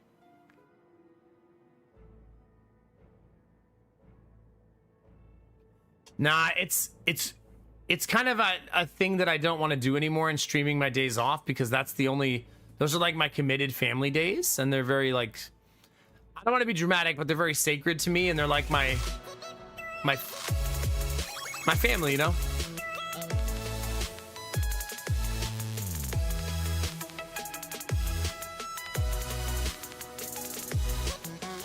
Snakebeard, thank you very much for the 5 gifted subs. Oh shit, I gotta do shots. How many was that? Derpy did 12, Philly did 5, 17, 24, 29. And Vorbara's bits. We'll call it 30. That's 3 shots.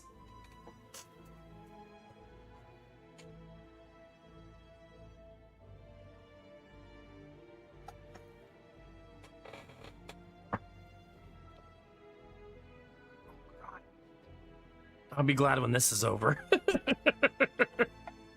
Let me tell you.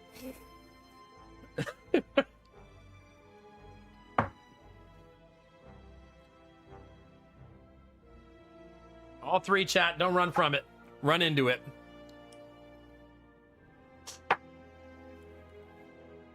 Oh.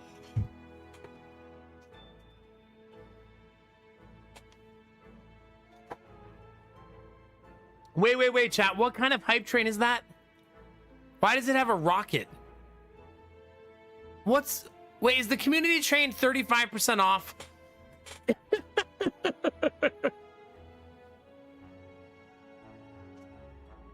Oh, everybody's gonna get an emote. Ooh, this is a good one. So the mixture I'm drinking is 50% water. And then vinegar, lime juice, lemon juice is the other 50%. I'm not just chugging straight vinegar. And I'm trying to eat starchy foods in between, like having pretzels and snacks and stuff like that.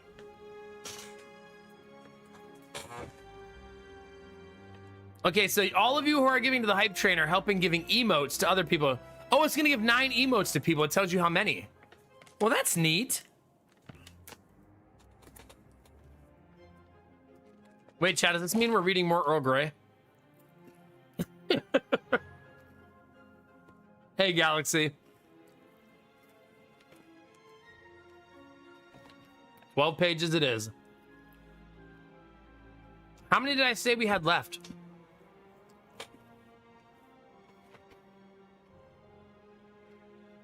I think, did I say 30? Or 40?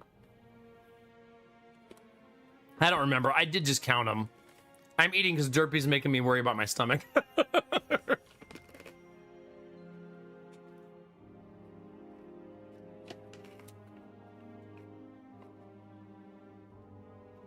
What's wrong, Samir? You all right?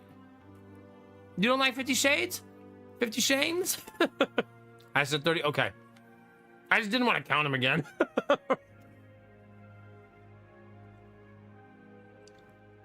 That means after we do this 12, there'll only be 18 pages left in the book. Don't put it past me, Derpy.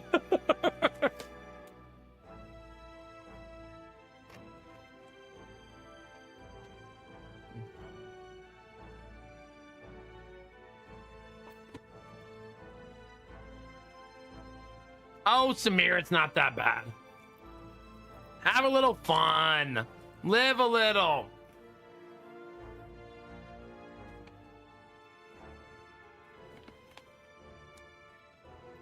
Bell. This is kind of ruining Slay the Spire, though. Is that okay? You and Dustin Nova's gonna be okay?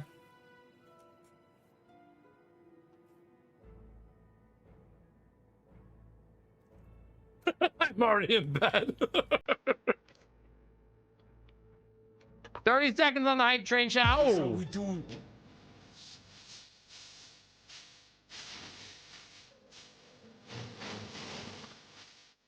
Wow.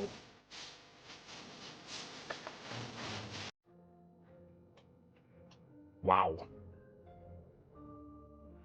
I will shut my mouth and stop eating, Vorbara. You. Wow.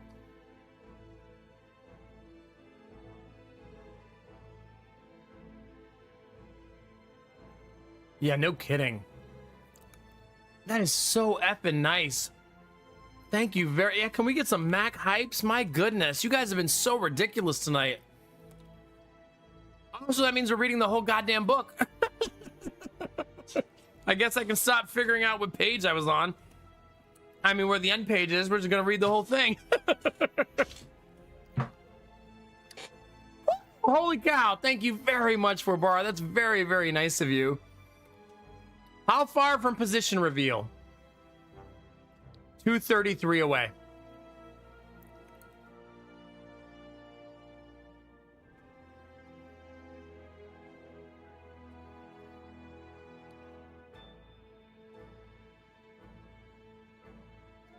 Was it still a pain in the ass for Bara? But thank you. You worked so hard to do that and just to support me. I really appreciate it. That's ridiculous. We're level 13. 13.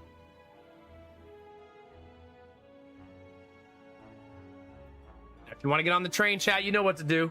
We're going to get some emotes to people in chat who don't have them, so get ready for that. If you want to get some free emotes, all you have to do is be here when the hype train ends. If it ever ends. I just opened my mouth a minute ago, and here we are. I mean, 13 is 7 levels from our record. That's wild. But it's juicy at this point. 29 subs to level it up. Bananas. All right, let me do some stuff real quick. I'll put the last sub goal up just for fun. So I'm not running from it.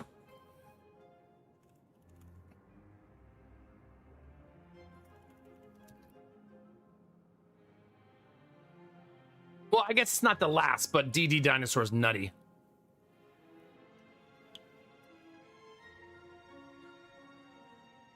Wow, goodness for Bar. Well, thank you for doing all that work to support me. That's amazing. Yeah. Thank you, thank you, thank you. Chat, we're at 1,017 sub points. 1,017. Crazy. All I can keep saying is thank you, thank you. That's very, very nice of you. Wait. Derpy, we got to update the paper.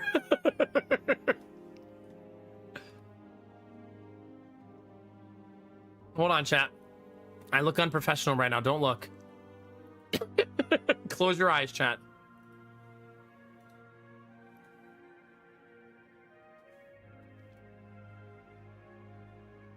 There it is.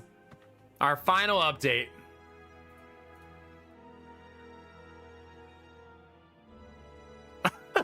Don't look at me like that, a newbie.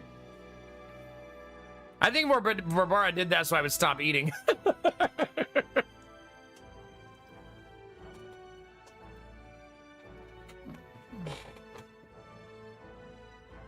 Belf, I know, it feels... I feel like a subathon has to have an end. Fuck, I just realized I have to do a ton of shots for Barbara.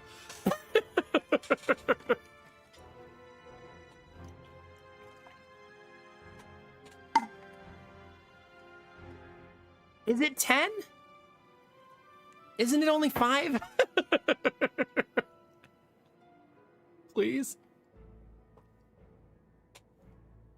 I don't have any water. I need to get more water. We've got the melody to set us free, singing destiny. We've got the melody to set us free, singing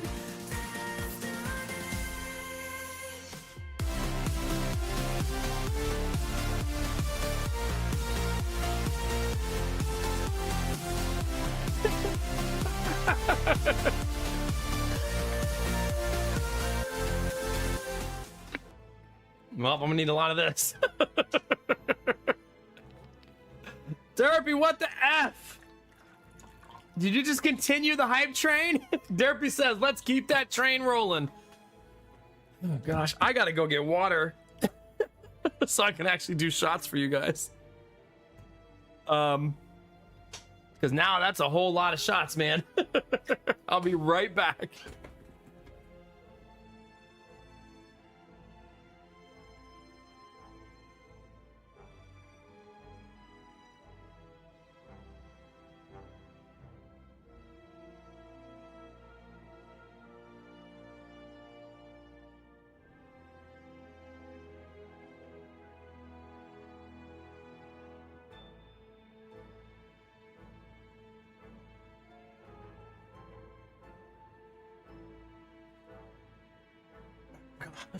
Stop chanting shots. We need more historical viewers in chat to get that position reveal. Yeah. It's a tough one. It's a tough one. But we're actually, I mean, think about it. We're only 204 subs away from position reveal. That's pretty wild when you consider where we were just yesterday, you know?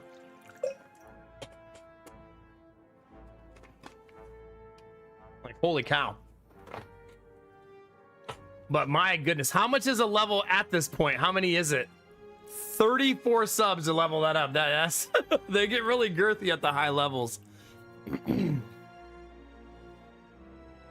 Shots. Let's do it, chat.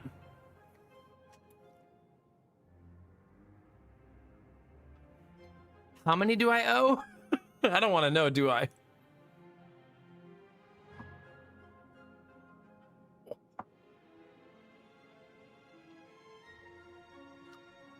The position has a name. I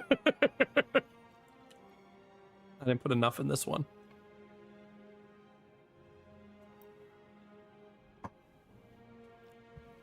That's 2.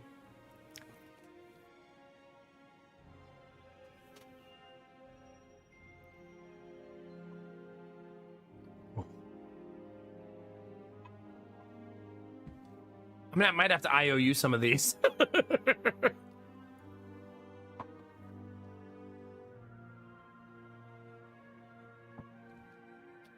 God, but I don't want to do this Sunday again.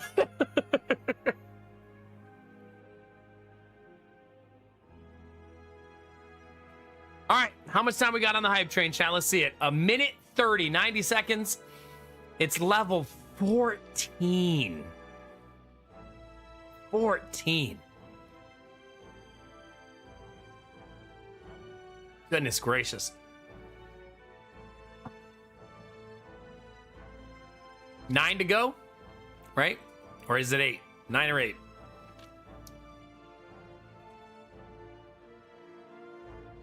Okay, I need to take a break.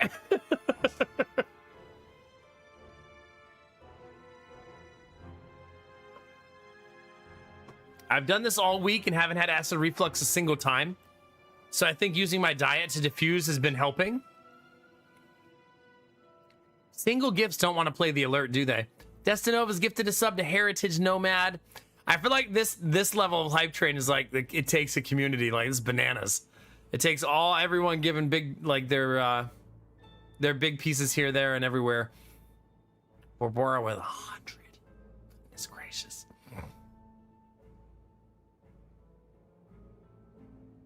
Wait a minute, it's exactly 33 subs away. Yeah, no, man, enjoy the sub. Thank you very much, Destinovas. Let's go, baby. However, this is by far the most shots I've done. That's why I was really hoping I would pass the kidney stone. All right, chat, level 14. It was a newbie, yeah. I think that level 20 at this point is probably like 200 subs away. It was probably about 200.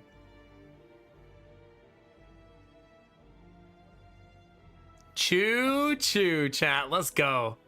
Show me those emotes if you got them. A bunch of you should have got one for free. There were like 19 of them. That is a good one, Philly. Yeah, heck yeah. So if you were watching and you weren't in the hype train, you should have got an emote there. You got the heart? Nice. Heck yeah. So if you're lurking, you should have seen an emote pop up that you just got for free. That's a neat train. I like that one. Chat, 1,047 sub points.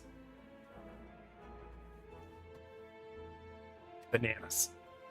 Let me win this fight real quick and then I'll read to you.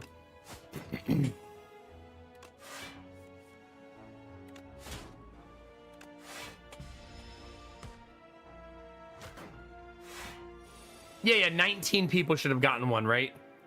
Hopefully it doesn't repeat. Like give some people 2.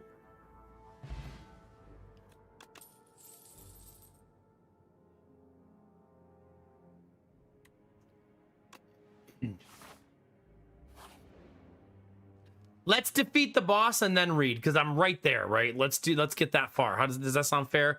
And then we'll close the stream reading the rest of the book.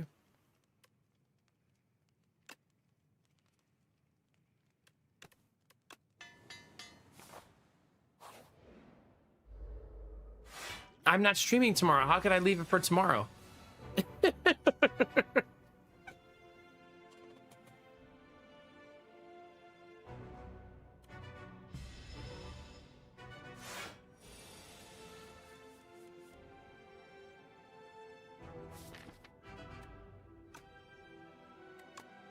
Don't do that.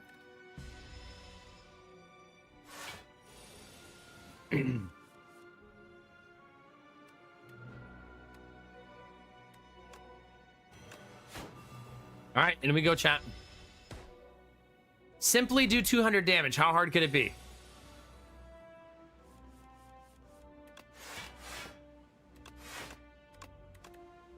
Wait. Oh, I forgot how Sly works. Nobody saw that, right? You guys weren't looking, right?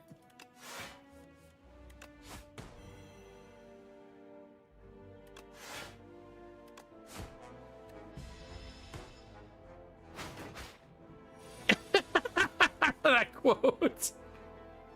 Aww. There's just a sadness in that quote, isn't there?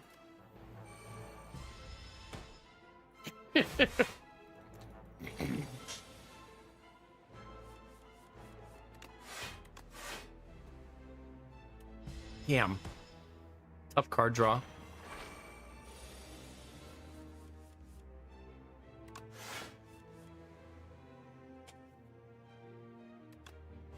We're in trouble now, chat. Things are gonna get very dicey. Really good timing on that.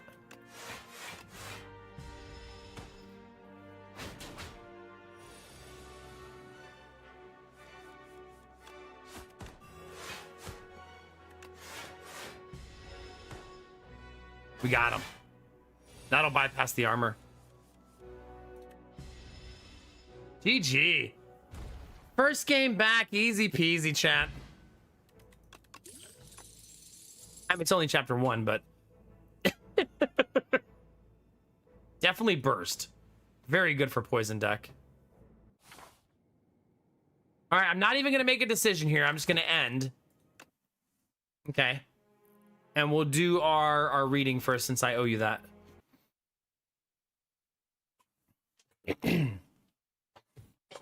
All right. You ready for one final reading, chat?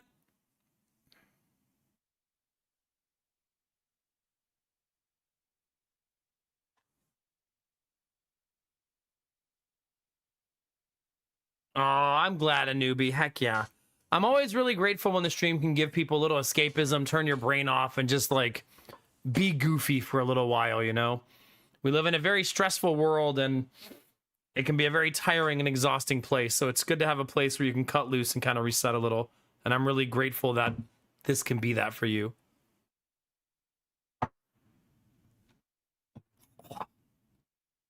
As I choke down some juice.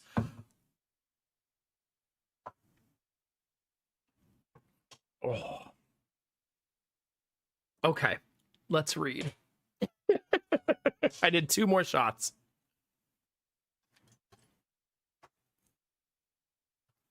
We're gonna read the whole book, chat. How crazy is that? Did any of you think we would actually end up reading the entire book tonight? Like, that's crazy. Bananas, man. Well, we're going to see how it ends. Let's do it, chat. And things are going to get better, Anubi. You got this, buddy. You got this. Also, never be shy about bringing it up. This is your community. Right? This is your home. Hi, Shiro Demon.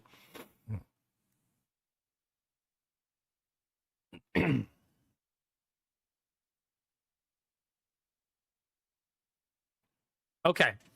When we last left our heroes, Earl Grey took Anna into the car, and she told him, "I want you to show me how dark the rabbit hole goes." Basically, telling Earl Grey that he can do whatever he wants to her. She wants to see what it is, so they can spend the rest of their life together. She wants to know how deep it goes. That's where we left him. So he grabbed her hand and dragged her to his stock NASCAR car. And that's where we are.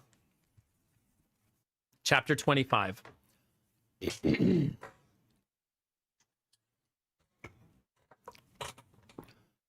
We're being followed, Earl says, glancing in the rearview mirror. I look into the passenger side mirror. There's a solitary pair of headlights closing in on us. How do you know they're following us? I ask. We're on a 2-lane highway on route to Seattle, and there's a little room to pass thanks to the frequent curves. Could just be some asshole tailgating us. Earl shakes his head. It's the same silver PT Cruiser I saw earlier when we were heading up to Eddie Vedder's place. They kept driving when we pulled in the driveway, so I didn't think twice about it. You should have told me. And frighten you for no good reason? He says, stepping on the gas. Now we're taking the curves at over 200 miles per hour. Slow down. Now I'm frightened. I'm sorry, Anna. We have to outrun him. This car is made for speed. Didn't you say it was a movie prop for 30 years ago or something? Well, yeah, it is.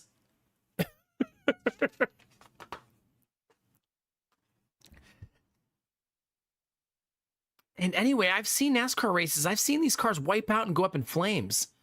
Then how would you recommend we shake our friend off? I don't know. Do you have a gun? Jesus, Anna! You think I carry a gun with me in the glove compartment of my stock car, Anna? What kind of thug do you think I am? I'm sorry. But you have a point. I think I have a bazooka in the back seat. Let's trade places. You take the wheel. We're going almost 300 miles an hour down the highway, but we switch places without slowing down. It's only when I'm in the driver's seat that I remember something important. I don't have a driver's license. Don't worry, he says, leaning into the back seat and opening an oversized violin case. He pulls a bazooka out. I've never driven a car before either. Oh, I've never driven a car before either, I protest. My foot is on the gas and I'm trying to steer. It's just enough like Super Mario Kart that I sort of have the hang of it. You're doing fine, Earl says while loading the bazooka. Thank God it's not a stick shift, I say. I've heard stories about stick shifts. Well, then it might make a fun double entendre. I hear driving them can be a bitch. Earl looks at me, a confusion plastered all over his face. It is a stick shift, Anna. Oh. 300 down a Washington highway. Yeah, no kidding.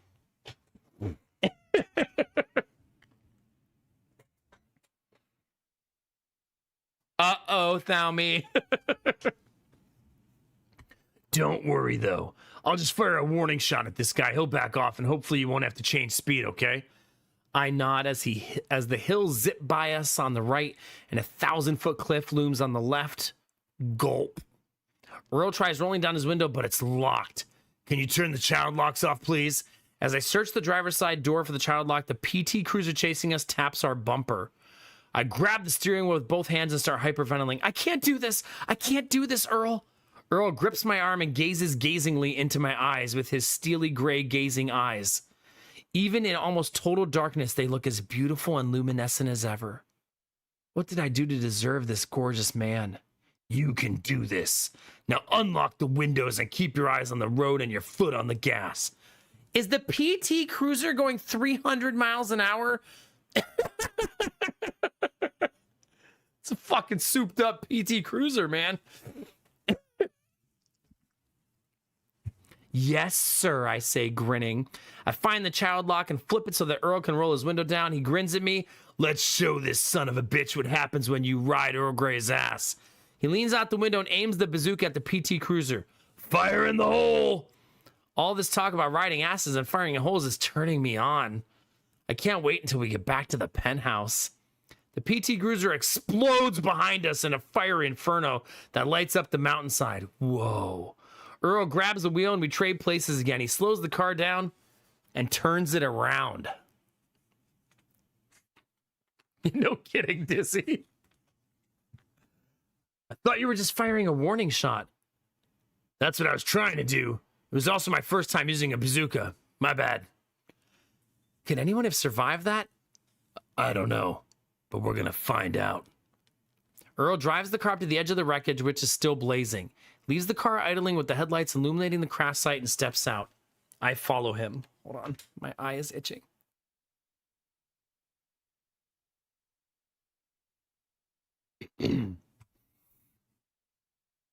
There's a crumpled body on the ground crawling out of the twisted metal. Earl bends over and rolls the person onto their back. It's a bruised and bloodied elderly woman, instantly recognized as one of the door greeters from my Walmart store. Mother? Earl says. Oh, my baby boy, she says weakly. She looks like hell, but that's to be expected since she just survived a car crash that ended in a bazooka blast. I thought you were dead, he says, cradling the woman. I faked my own death so you could never find me. I didn't want you to see your...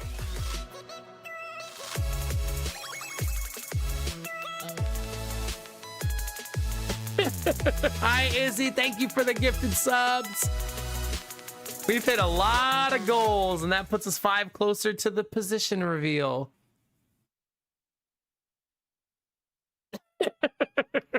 Oh my god, I forgot we had to do the Just for Men stream now.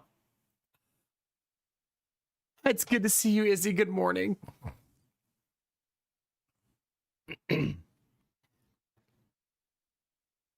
Okay, I didn't want you to see your poor mother as a casino junkie.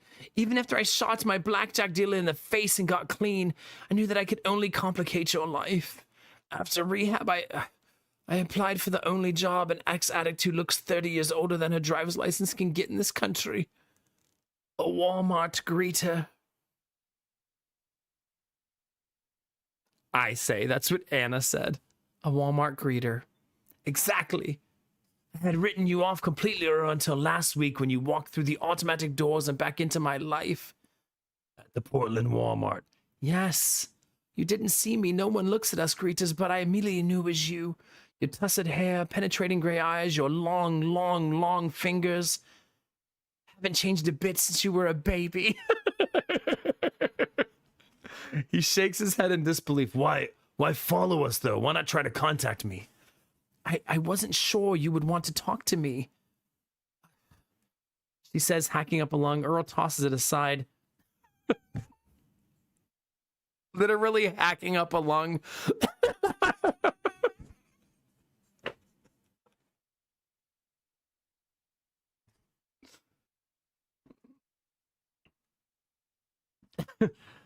I wasn't sure you'd want to talk to me, she says while hacking up a lung. Earl tosses it aside. I wanted to know you were okay, though. Stalking you seemed like the only reasonable option. Like mother, like son, am I right? Now that I know you're alive, I'm not going to let you leave me again, Earl. Oh, now that I know you're alive, I'm not going to let you leave me again. You won't die on me, damn it.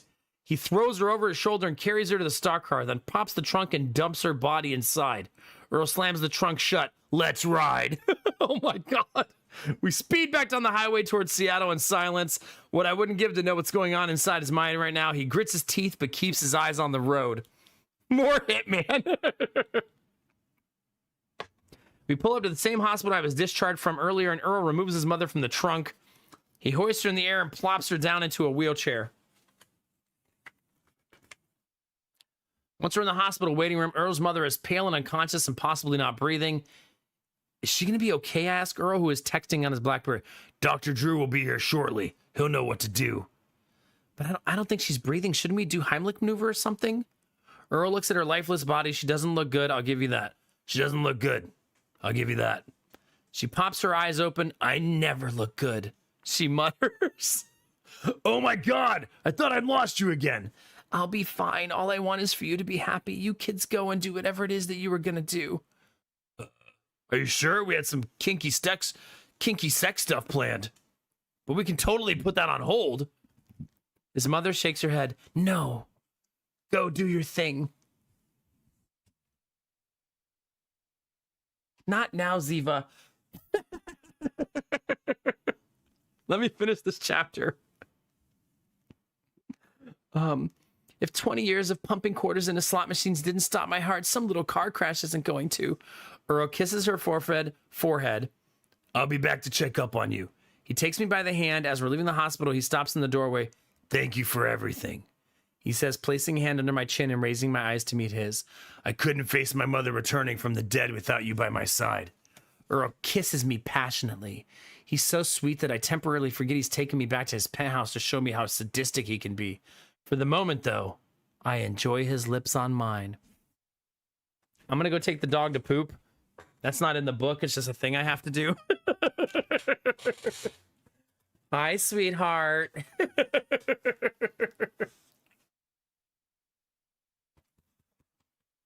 Who's a good girl? Who's a good girl? Who's a good girl? All right, chat. We're going to continue reading. We have a little bit to go, and I'll let the dog out, and we'll be right back, okay? Stretch your legs, grab a drink. You got about 3 minutes before I start reading again. All right, I'll be right back.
Okay. Thank you for your patience. Stepped in Play-Doh? I guess that's not that weird in my house, but...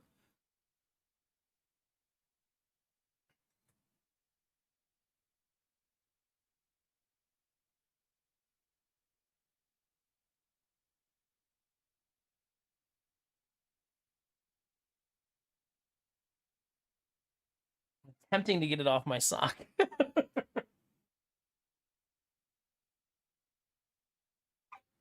It's blue.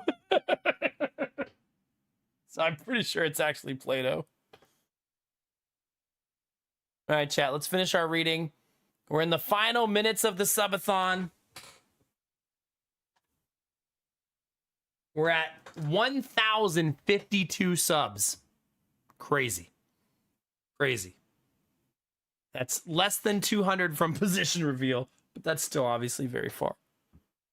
But we're going to finish the whole book now. I also owe a bunch of shots, unfortunately. Unfortunately. It's not that many, right? I did a big handful of them, right?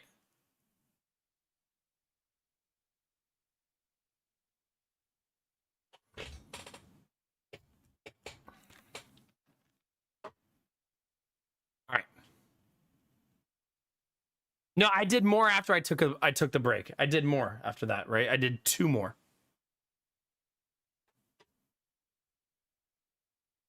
I'm pretty sure I did.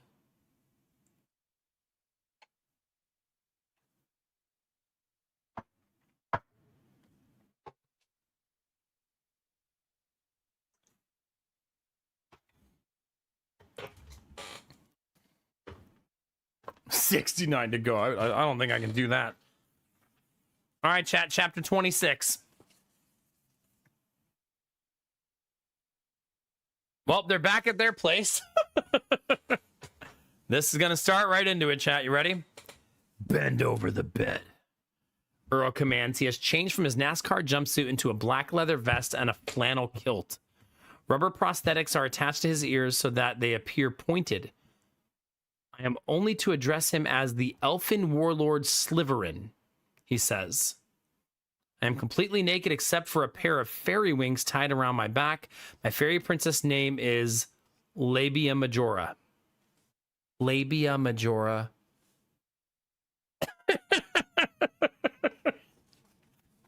Okay. Stay, he says. Earl leaves me bent over the edge of the waterbed. I watch the green lava hypnotically separate and clump back together in the lava lamp beside the bed. When I hear him return, there's a faint jingling. What is he planning? My inner Guidette hides in her tanning bed. The Elf Council has found you guilty of stealing mead from our supply shed. How do you plead? Guilty. I say exactly as he instructed. It's prior to the scene. I try to turn my head to see what he's going to hit me with, but he orders me to keep my face down and eyes shut. I'm going to roll a standard D20 to determine how many times to paddle you, as punishment for your crimes, elf. I hear him roll the 20-sided die on his nightstand. Why does that exist? Why? Of course it does. Well, 1,053. The Labia Majora. I hope they come to say hi. You think so, Anubi? Yeah.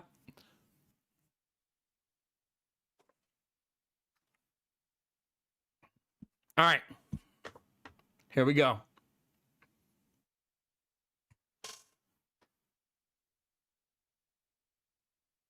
Uh-oh. 19. Gulp. After each blow, you are to count out loud. Do you understand? I nod. I feel him rub my butt cheeks with his palms, massaging them. It feels good. Why can't we just give each other massages? I close my eyes and bite my lip, ready for the beating to commence. Whap! I feel the full force of a flat object pat on my left buttock. The telltale jangling gives it away. He's using his tambourine. I was expecting to scream in pain, but I have skinny jeans that hurt my ass worse than this. Count! Wait. Slytherin, I say. Time out. Time out. Am I supposed to count once for each butt cheek, or does it count as one time for the pair? I hadn't thought of that. How about we count each cheek separately, And it's Slytherin, not Slytherin. Okay. 1. I almost add, ha ha ha, like that count from Sesame Street, but I'm somehow able to contain myself. Good girl, Labia Majora. The elf consul will be pleased that you have accepted your punishment so eagerly. Oh my god, Jimmy, I bet. He swats me with the tambourine again. 2, I shout. It takes all my power not to giggle, as I can't just get the Sesame Street count out of my head now. Earl hits me a 3rd time and I yell, 3! I finally let out a small giggle. Maybe if he was actually hurting me, I would be able to contain myself. My butt barely even stings. He ignores the laugh and hits me again. 4, I shout, immediately breaking down into uncontrolled laughter. He hits me again and again and again. Every time he strikes my ass with the tambourine, I count out loud and laugh. My voice gets weaker, and by the time we reach 17, I'm ready to tap out. I can't take anymore. The pain from laughing is giving my abs a real workout. Count, Labia Majora. I take all my willpower to gather myself. 17, I say. I think I finally contain my laughter until a loud snort escapes through my nose. You think this is funny? He says, patting me again. I'm laughing so hard that tears are running down my face now. Count! I can't. Surely you know what number comes after 17, or did they not teach you that at... Oh, he says that. Surely you know what number comes after 17, or did they not teach you that at fairy school? Yes. It's a number. It's smack. 18. I scream. 19. My legs buckle and I fall onto the floor in a fit of laughter. When my breathing finally returns to normal, I pull myself up. Earl is lying on the waterbed, his head buried in his forearms. I sit down next to him and put an arm on his back. Get away from me, he says petulantly. I'm sorry. I started thinking about the count from Sesame Street, and then the tambourine was making that silly jangling noise, and you're wearing these pointy ears, and I just couldn't help myself. He lifts his head and stares at me with his gray eyes. You think all of this is funny? He says, waving a hand around the dorm room of doom. You want me to be honest? I'll be honest. I say, you act like there's something wrong with you, like everything you enjoy is embarrassing or scary. Newsflash, Mr. Gray. This isn't 1950. Your sexual tastes aren't as shocking or as deviant as you think. Neither is anything else you like. Maybe if you didn't take your 50 shames so seriously, I wouldn't be so compelled to laugh at them. I've already told you. I can't think of myself as normal. This is all part of the identity I've built for myself. It's how I survived my tumultuous upbringing. It's how I survive day to day. I sigh. If I move in with him and admit my feelings and have his baby, oops, keep forgetting to tell him about that, I will have no choice but to submit to him and put up with his perpetual pity parties, these perpetual pretty parties of his. I can't separate Earl Grey from his 50 shames. Why can't I fall in love with someone relatively normal like my ethnic friend, the Brony Jin? I can't handle this anymore, I say, fleeing from the dorm room of doom. Anna! Earl yells. He doesn't chase me down. I think this is what he wanted anyway, to scare me away. Well, congrats. It worked. I call my mother from the Starbucks across the street. She's still in town and agrees to pick me up at once. After I hang up the phone, I realize I'm still naked except for the fairy wings. Oh well, my mother, the nudist, won't mind. The other customers in Starbucks aren't quite as enlightened. What, like none of you seen a naked fairy before? I shout. A dozen people, men and women, shake their heads. Not in Starbucks, a teenage boy working as a barista says. It's the juxtaposition of the naked female body with the mundane, sanitized setting of a chain coffee shop that makes it exciting. Plus, the wings are just weird. Get over it, I say. Then I remember something Kathleen told me once to distract gawkers. The Starbucks logo used to be a feature a topless mermaid, I say. Go stare at her double lattes. Everyone pulls out their iPhones and Androids and whatever the hell smartphones they have these days and begins Googling images of topless mermaids. When my mother pulls up the front, I slip out of the coffee shop unnoticed. Everyone is too busy wanking to the old Starbucks logo. Thank God they changed the logo. There are enough bathroom masturbators at Starbucks as it is. Chapter 27.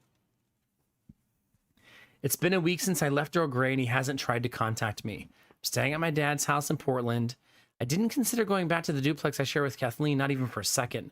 She's probably still mad at me. Plus, the entire place is undoubtedly still under surveillance by Earl Grey, billionaire stalker extraordinaire. My father is on my case about getting a job. I get so wrapped up in my new life with Earl Grey that I forgot I even worked at Walmart. Of course, they would take me back in a heartbeat. Earl Grey would make them, or else he'd fire my boss or liquidate the company or something. I can't see myself returning to Walmart, though. I never liked it that much, and I'm eager to start a new chapter in my life. I applied for a job at Amazon, a local Seattle publishing company. They advertised a few openings in their warehouse. Sounds like a great entry-level position in the book industry. Who remembers? Who's that old, chat?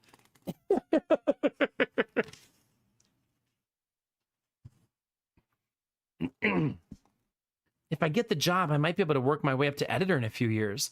I'm sleeping in my old bedroom for the first time since I moved in with my mother after my parents' divorce. The room is exactly how I left it, right up to the stuffed animals and NSYNC poster. Honestly, it's a peaceful environment. It's a peaceful return to the womb of sorts, but my mind won't stop racing. My father's at work, and I'm lying in my bed fully clothed and trying to catnap. I close my eyes, my thoughts are invariably turned to Earl Grey. Would our life together really be so bad?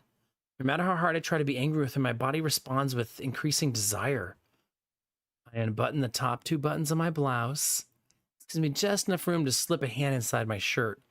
I slide my fingers between my bra and my left breast. I trace the edges of my areola before giving my hard nub a firm pinch. I imagine Earl Grey, my handsome knight in shining armor, knocking on the bedroom door and asking for a small favor. If you don't mind. I don't. He shuts the door behind him. I drop to my knees and grab hungrily at his belt, ripping it open like I'm tearing the bow off the greatest Christmas present ever. I unzip his slacks. I unbutton my own jeans just enough to slip my hand down the front. I let out a slight moan. I can't believe I've never done this before. When I wake up, it's 9:30 according to the clock on the nightstand. I'm still on the bed, half in, half out of my clothes. Damn, I must have been exhausted. All I've been doing for the past week is sleeping and eating, watching TV with my dad. I don't remember completing my solo session. Thank God I was alone. What if I'd fallen asleep with Earl Grey going down on me in this dorm room of doom? He would have to punish me. I button up my jeans and sit on top of the bed. I switch the lamp on. The iPad Earl Grey gave me is sitting in the nightstand. I haven't touched it in a week, but since Earl hasn't tried calling me, I doubt he's emailed me. Still, I turn it on out of curiosity and find an email from him. Uh-oh, chat. The title of the email is Have a Nice Life from Earl Grey.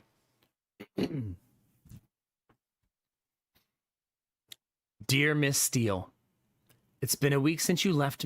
It's been a week since you left me, and I still cannot get over the heartache. You saw me at my most sadistic, most embarrassing, and as I predicted, I'm one shame too screwed up for you. If we can't be together, what do I have to live for? A lifetime of buying anything and everything I want with my vast fortune? None of it matters. The only thing I wanted is you. Oh, and the latest Apple products. So I guess I want 2 things. You and the latest Apple products. And Guns N' Roses reunion album. So there's 3 things. You, latest Apple products, Guns N' Roses reunion albums. No. Take off the one about Guns N' Roses. The last 3 records together were just okay. And Axl and Slash's solo projects have been shit. Talk about Crap City, where the hooks are gone and the licks are shitty. Okay, that's pretty good. I think that's just nostalgia talking. So the only things I want in life are you and the latest Apple products. Sign, Earl Grey. I tap out a response to him. Dear Mr. Grey, I touched myself today for the first time. I thought of you. I thought of us. It's a crazy world we live in. This world is 50 times more screwed up than you will ever be. Don't do anything stupid. If we're meant to be together, it will happen. If it's not meant to be, then can either of us blame the other? P.S. I'm pregnant. She emailed him that? She actually wrote, I'm preggers.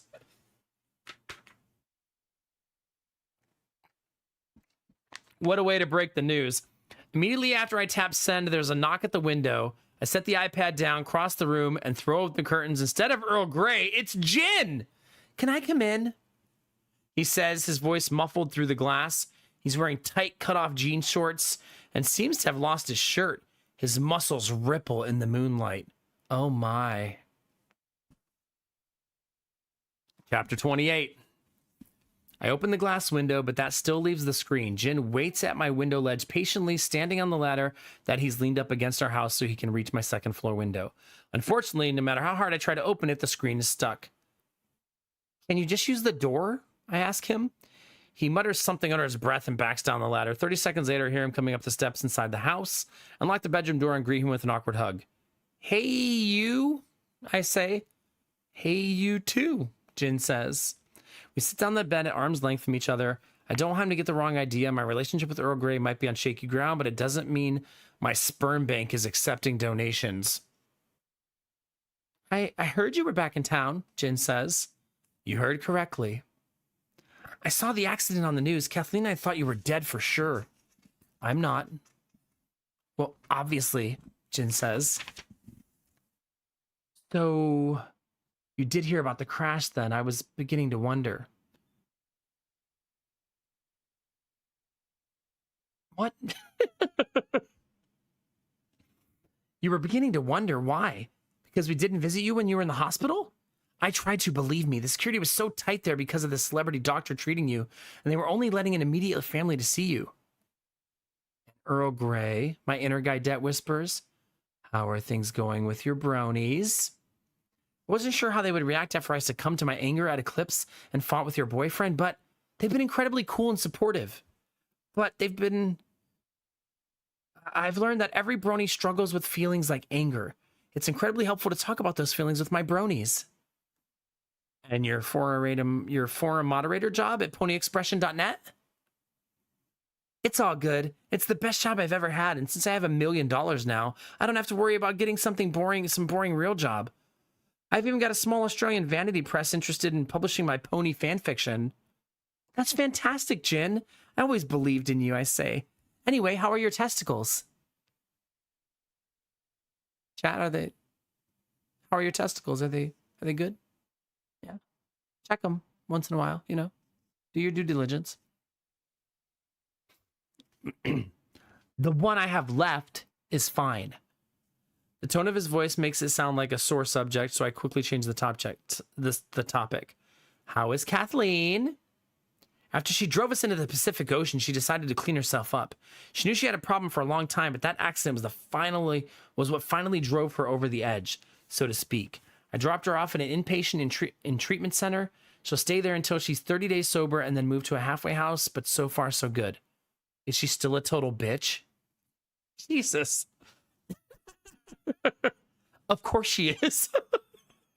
She's still Kathleen, Jin says, grinning.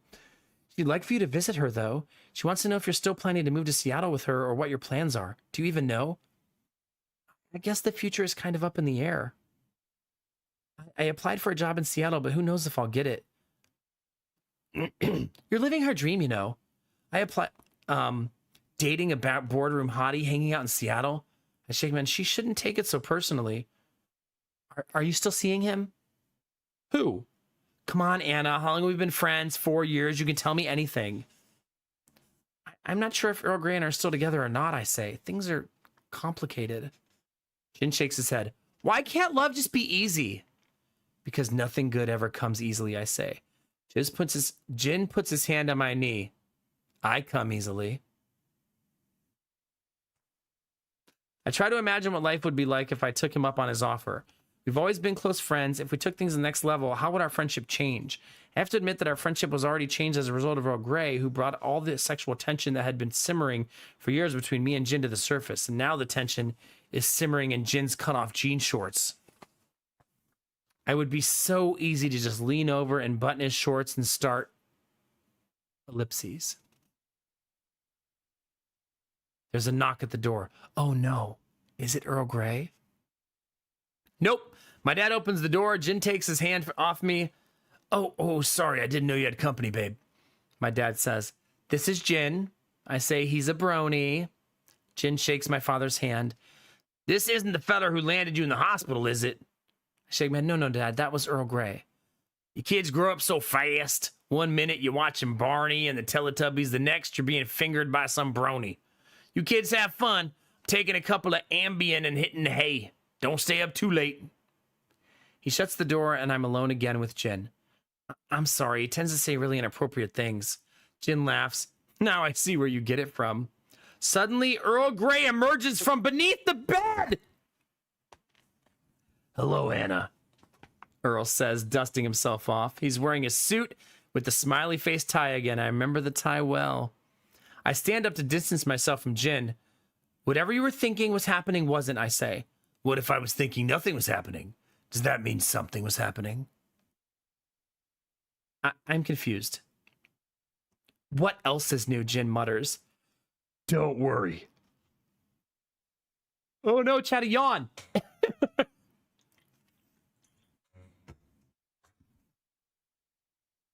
Someone's about to get fingered in this room, and it isn't you.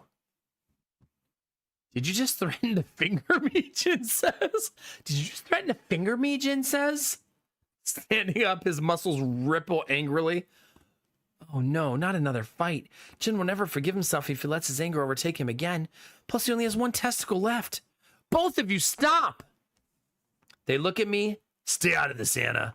They say in unison. Jinx, Earl says. Jin swears silently under his breath. If he talks now, Earl can hit him. It's the Jinx code. I suppose that's how that works, if you don't know the game. I shake my head. Unjinx him, Earl. Don't you get it? If you fight each other over me, you both lose. Just tell me one thing, Anna. Is the baby mine or Jin's? Jin looks at me. He is heartbroken. You have a bun in the oven, Anna? Earl raises a fist to hit Jin in the arm for breaking the Jinx code. I grab his hand and prevent him from punching Jin. You know I can't bake, I say.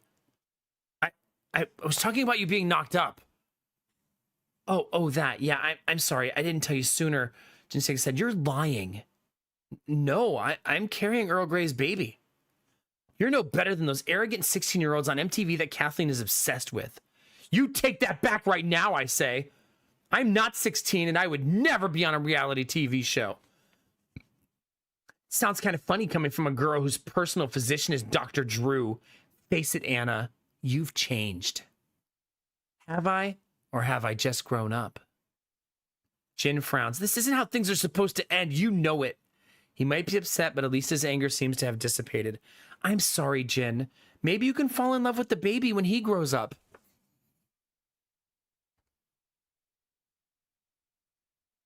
What a fucking unhinged thing to say.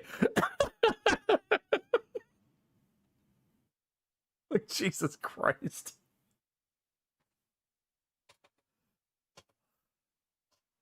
Earl scowls at me, or maybe not. Look, the point is, there's plenty of ponies in the sea. Yeah, and they're called seahorses, Jin says, skulking. You know what I mean. Being a friend sometimes means you have to let your friends go. Jin sighs. You're right. Instead of being happy for you, I've been jealous. I wish I could control my emotions better. If I've learned anything, though, it's that being a brony is a continual journey and not a destination. I'm gonna leave now.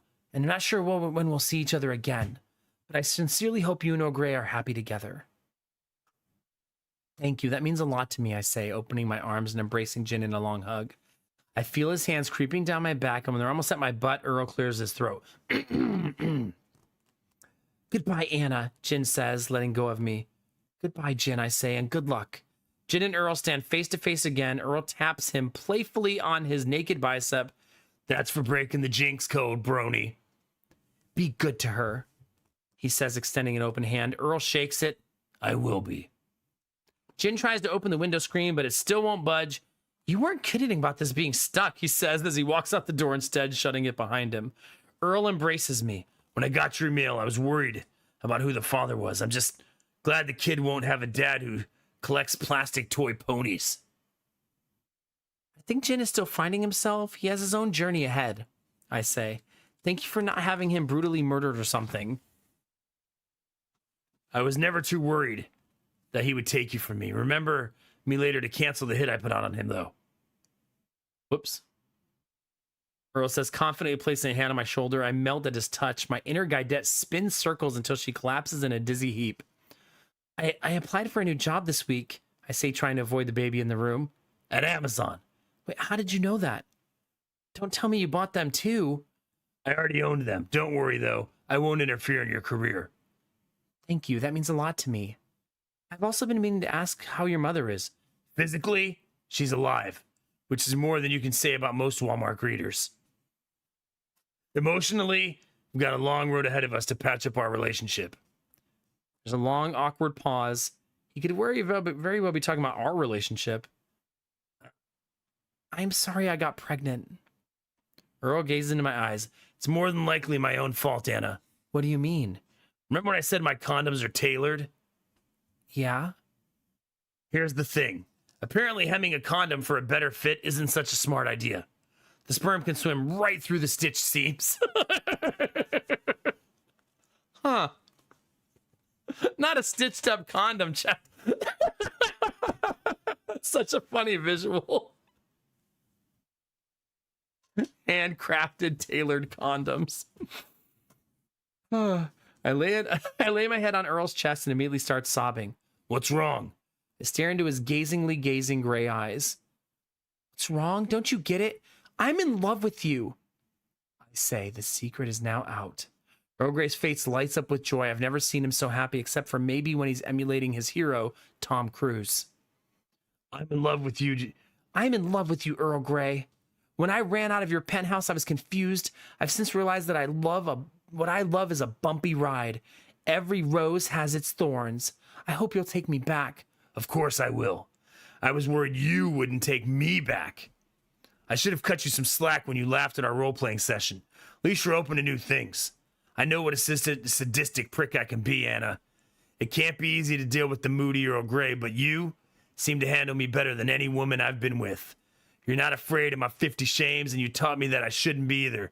Baby, I was born this way. Not the Gaga reference. I laugh.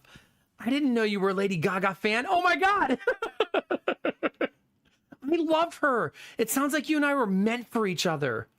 I'm not sure who that is, but speaking of being meant for each other, Earl gets down on one knee and produces a jewelry box from his pocket. remember when I said I wasn't the kind of guy who sees himself with a girlfriend? I roll my eyes. How can I forget?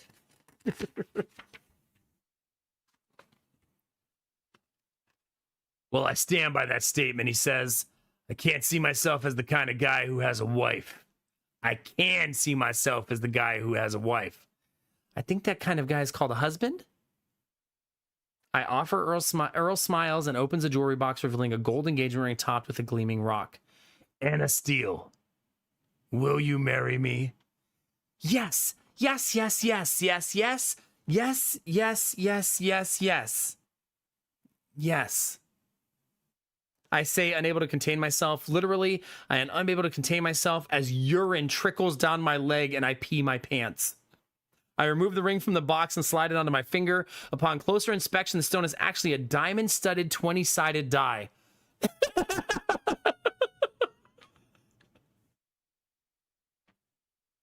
Of course it is. The old D20 chat engagement ring. Come on now. Oh my. The ring is so heavy I can barely lift my hand. My inner guidette does a fist pump. I want to spend the rest of my life with this amazing, rich, attractive, rich man. That calls for a celebration. This calls for a celebration, I say. I think I know what you mean. He says, embracing me and lowering me onto the bed. Hold on, I say. Did you just hear something? In the closet? Earl marches over to the closet and throws the door open. Dr. Drew!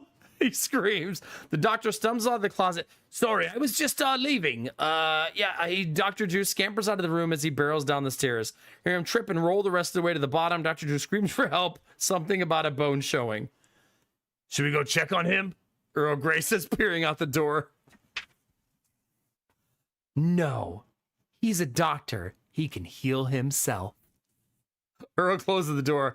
I believe we're getting ready to celebrate. he says, removing his jacket and tossing it across the room. He loosens his tie. Care to join me?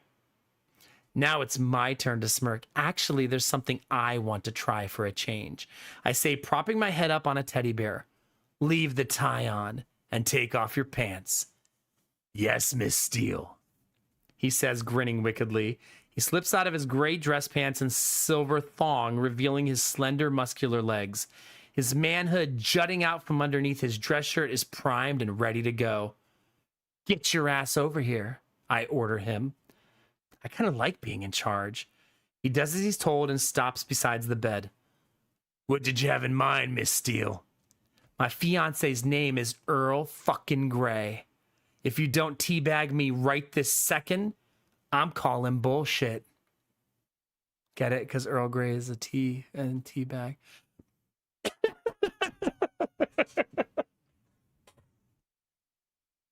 Yeah. He shakes his head. It's a shame we didn't do this sooner. I love you, baby, he says, straddling me on the bed. And I love you, I say. He dips his sack into my open mouth. As I taste his expensive coconut lime body wash, any remaining uncertainty over our future together fades. I love him. The father of my child, my future husband, my lover, my partner, my kink, my maverick, my beloved Edward Cullen, Earl Grey. The end.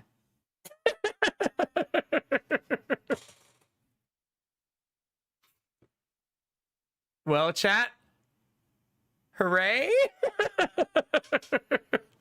It ends with a teabagging, yes. It sure does. There's an epilogue. If you would, it's only 1.5 pages if you want me to read you the epilogue. What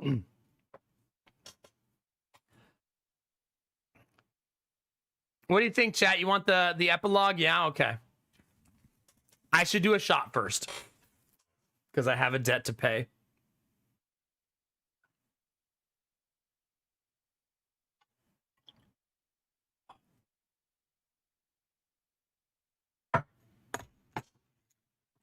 I did 2 shots.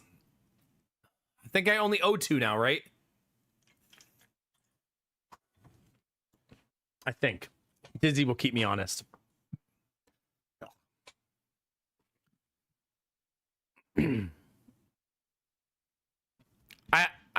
I did. I think that means I'm at 10, because I did do another one before this one, right before I started reading. I'm pretty sure. Okay.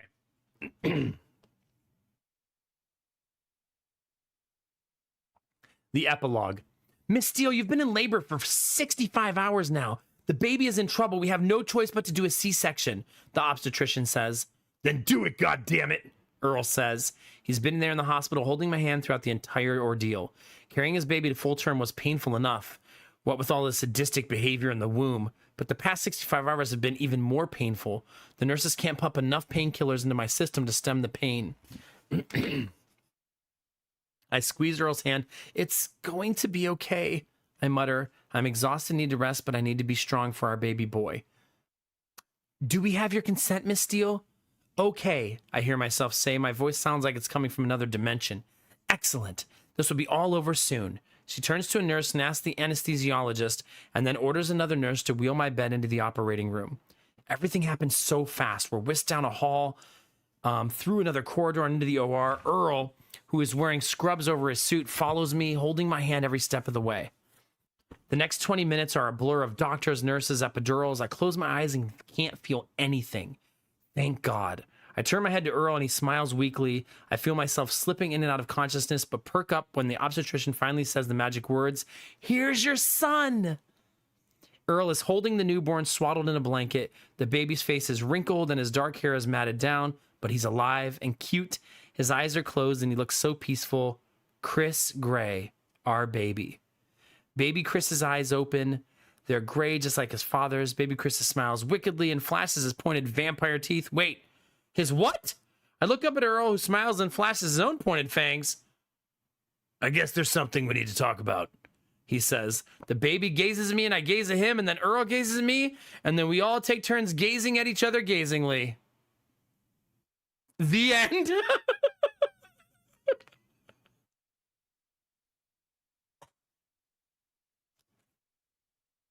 Yeah.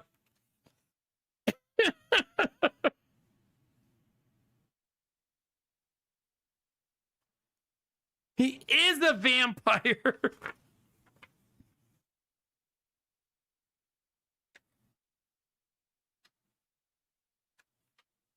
Hold on, there's something else on here. Where is it?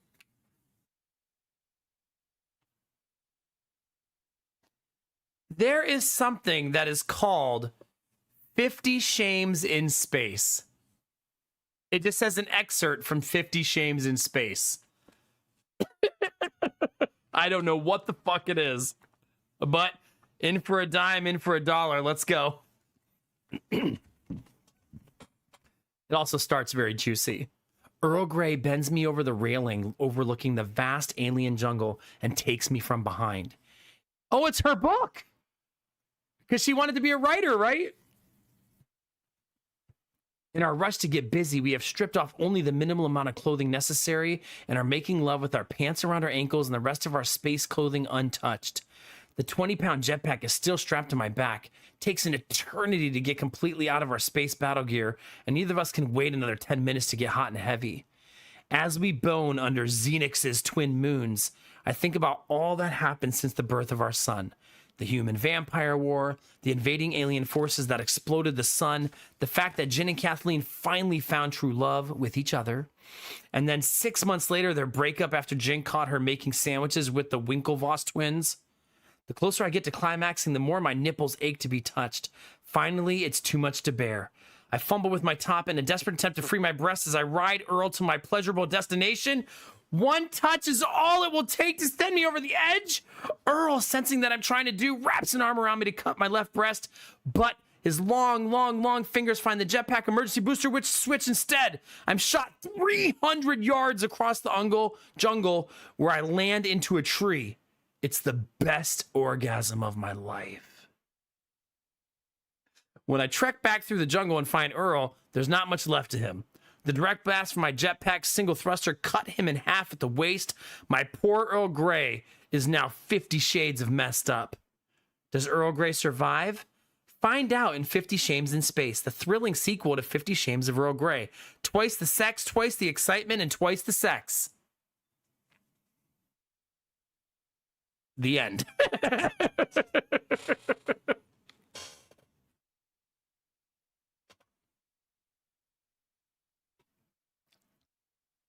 That's everything. There's nothing else now, chat.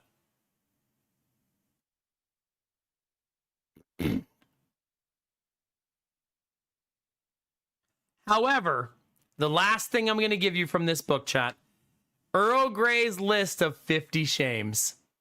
Are you ready for the list of 50? Here you go. Number 1, shopping at Walmart. Number 2, bondage with handcuffs. Number 3, plays BDSM, bards, dragon, sorcery, and magic. Number 4, man crush on Tom Cruise even after all the Scientology stuff. Spanking, actually loves Bud Light. Whipping, flogging, cried when Oprah went off the air but never found the time to watch her cable channel. Caning, backdoor sex, likes Jay Leno over David Letterman. Teabagging, nipple clamps, doesn't understand why everyone hated Star Wars prequels so much. Same. Thought Jerry Seinfeld was the funniest part of Seinfeld. Bath & Body Works signature collection, coconut lime breeze body wash. Cock rings. Doesn't get Mad Men, like, at all. Uses a PC laptop with an Apple sticker covering the Dell logo.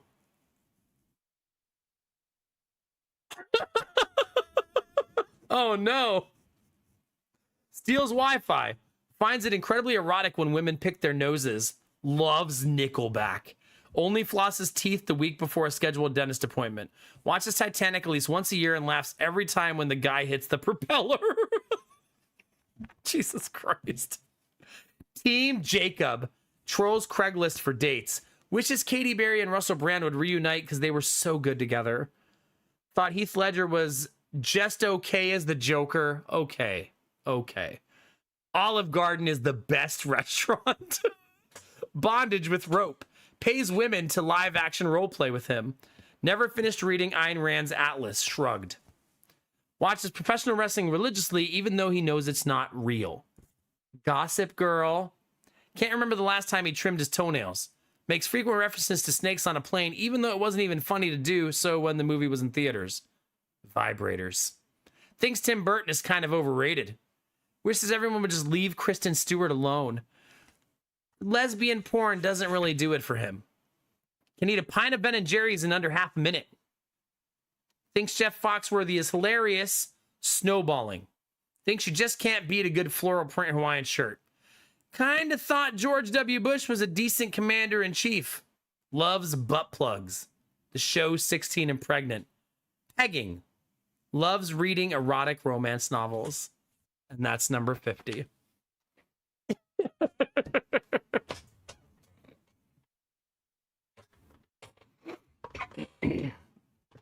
I was doing a subathon, Quackamungus.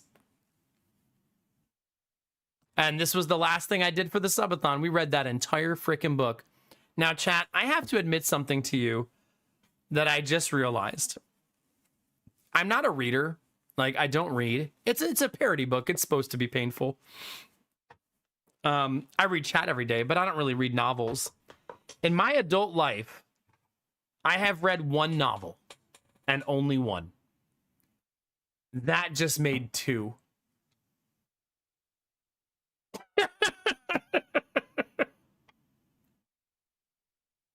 Yikes. Drink to that. Oh. We got to go for the triple, chat.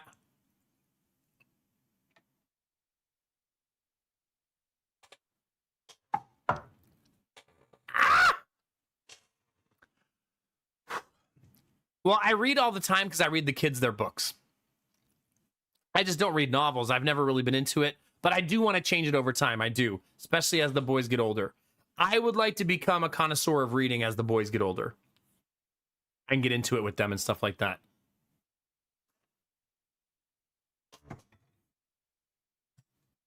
This is what I'm going to do at Disney.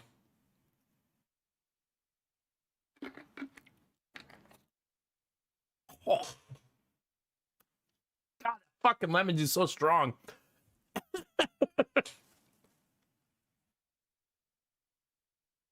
Where would I begin? I think I'll actually start by reading like the novels of their age and just grow up with them a little bit as they read. If that makes sense. I feel like there's a lot of really good teen novels that are awesome as they get older. And I think that'll be fine. I'm not one of those people that's like, oh, it was written for teens. I'm not reading that. I'm a fucking grown up. Like, nah, that's silly. Right? I'm sure a lot of you have teen novels that you loved, right? All right, that's our last call, chat, for subs, gift subs, bits, donations. Thank you, everybody who contributed to the hype trains and everybody who contributed to our subathon. That is the end of our subathon. We finished at 1,053 subs, which means you unlocked Kids Pieing Me in the Face, the VHS name reveal, which we already did, Waifu Game Spinner Night, long hair pictures, which I already shared, a Date Everything stream, a Bob Ross stream, a Just for Men stream. Oh my God, I gotta buy Just for Men.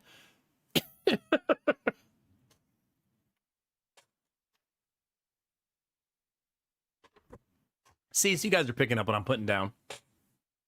And we did not get to the position reveal, I'm sorry to say. So that will remain a secret. Some things should be secret, chat, right? You did miss the long hair reveal, but unfortunately, it's in the Discord.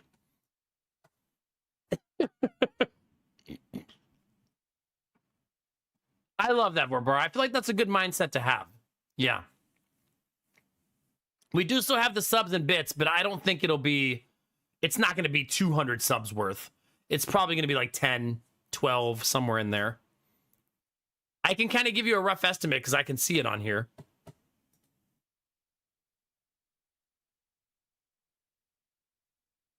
Let's see.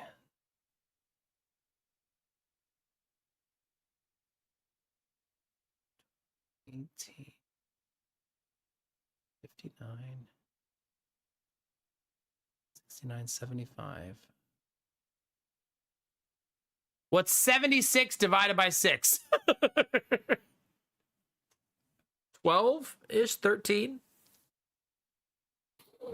So that's worth about 13 subs. So that means we'll put a grand total. I do think there were 2 donations, right? As well.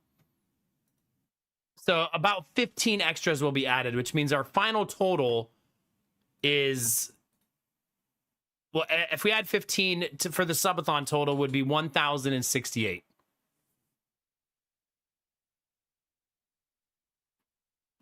We can call it 1,069.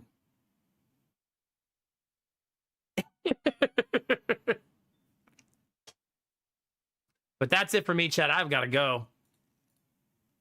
It's so freaking late. It's already almost 6 o'clock. But I wanted to stay and finish the book with you. I hope you guys enjoyed the subathon. Hope you had fun. What you have to look forward to is some planning. We're going to start planning all of this stuff. And I'd like to finish everything within 2 weeks. So that's the plan right now. Nothing Sunday, so that we can talk on Sunday about the plan. And I'll tell you guys what I'm thinking. And that way you guys can kind of plan for different events you want to be at. Like if you want to be at the Bob Ross stream, if you want to be there for the Just for Men night, stuff like that. I also have to figure out how you buy a toupee. I have no idea how to do that. And yeah, there's other things not on this list that we're going to do too. The stream with Lady Mac, where we're going to order the gross pizza, make soup, pie me in the face a bunch of times. And there's other stuff I'm forgetting, but yeah. Long term, we'll start planning for the Mass Effect playthrough. And yeah, but we'll have a waifu game night. We'll have a date everything game night. We'll have some fun times, chat. So thank you all very, very, very much. Subs have been 35% off. Everybody took advantage of that. Thank you. I'm glad you got to save money while also supporting me. Really a win-win, and I'm very grateful that you decided to spend your hard-earned money to support me doing this. So thank you very, very much, chat. I'm very, very, very appreciative. All right, I'll see you guys on Sunday. If you're new to the stream, now's a great time to follow. If you're shy, there's no follow notifications. If there's anyone left on YouTube, make sure you subscribe.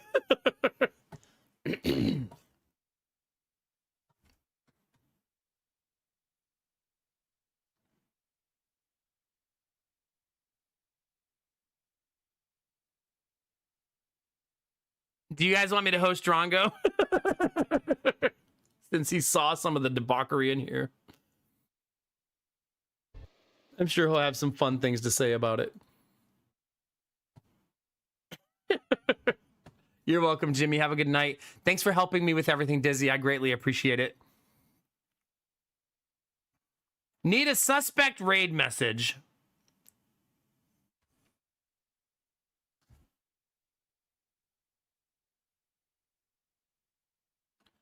Hold on. I got one. Hold on.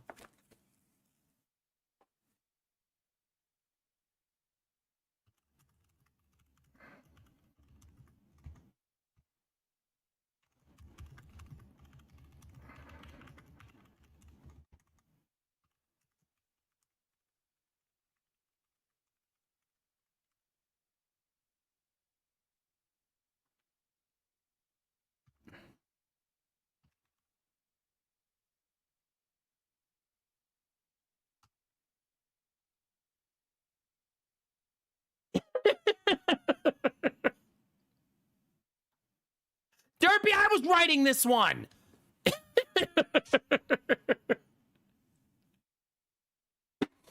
All right, chat. Let's get out of here. Go say hi to Drongo. I'll see you guys on Sunday. I need to give a copy of that book away. If you really love Earl Grey, you would teabag me. What a fucking raid message. Jesus Christ. I don't even get to deny this one. This one's my fault. Vorbara, Gamertech, Mr. Penguin, Philly, have an awesome night, guys. Bye, Derpy. Have a good one, buddy. Big hugs. See you later, Samir. Bye, Dizzy Pixie. Bye, Lurkers. Bye, Jimmy Turks. Have a wonderful evening, everybody. Bye, Mr. Penguin. If I missed you, I don't think I did. Bye, Keenan Mara. We'll see you soon. All right, let's go say hi, chat. Shall we? Shall we? Take that raid message and make it rain. Bye, Patch. Have a good one, buddy.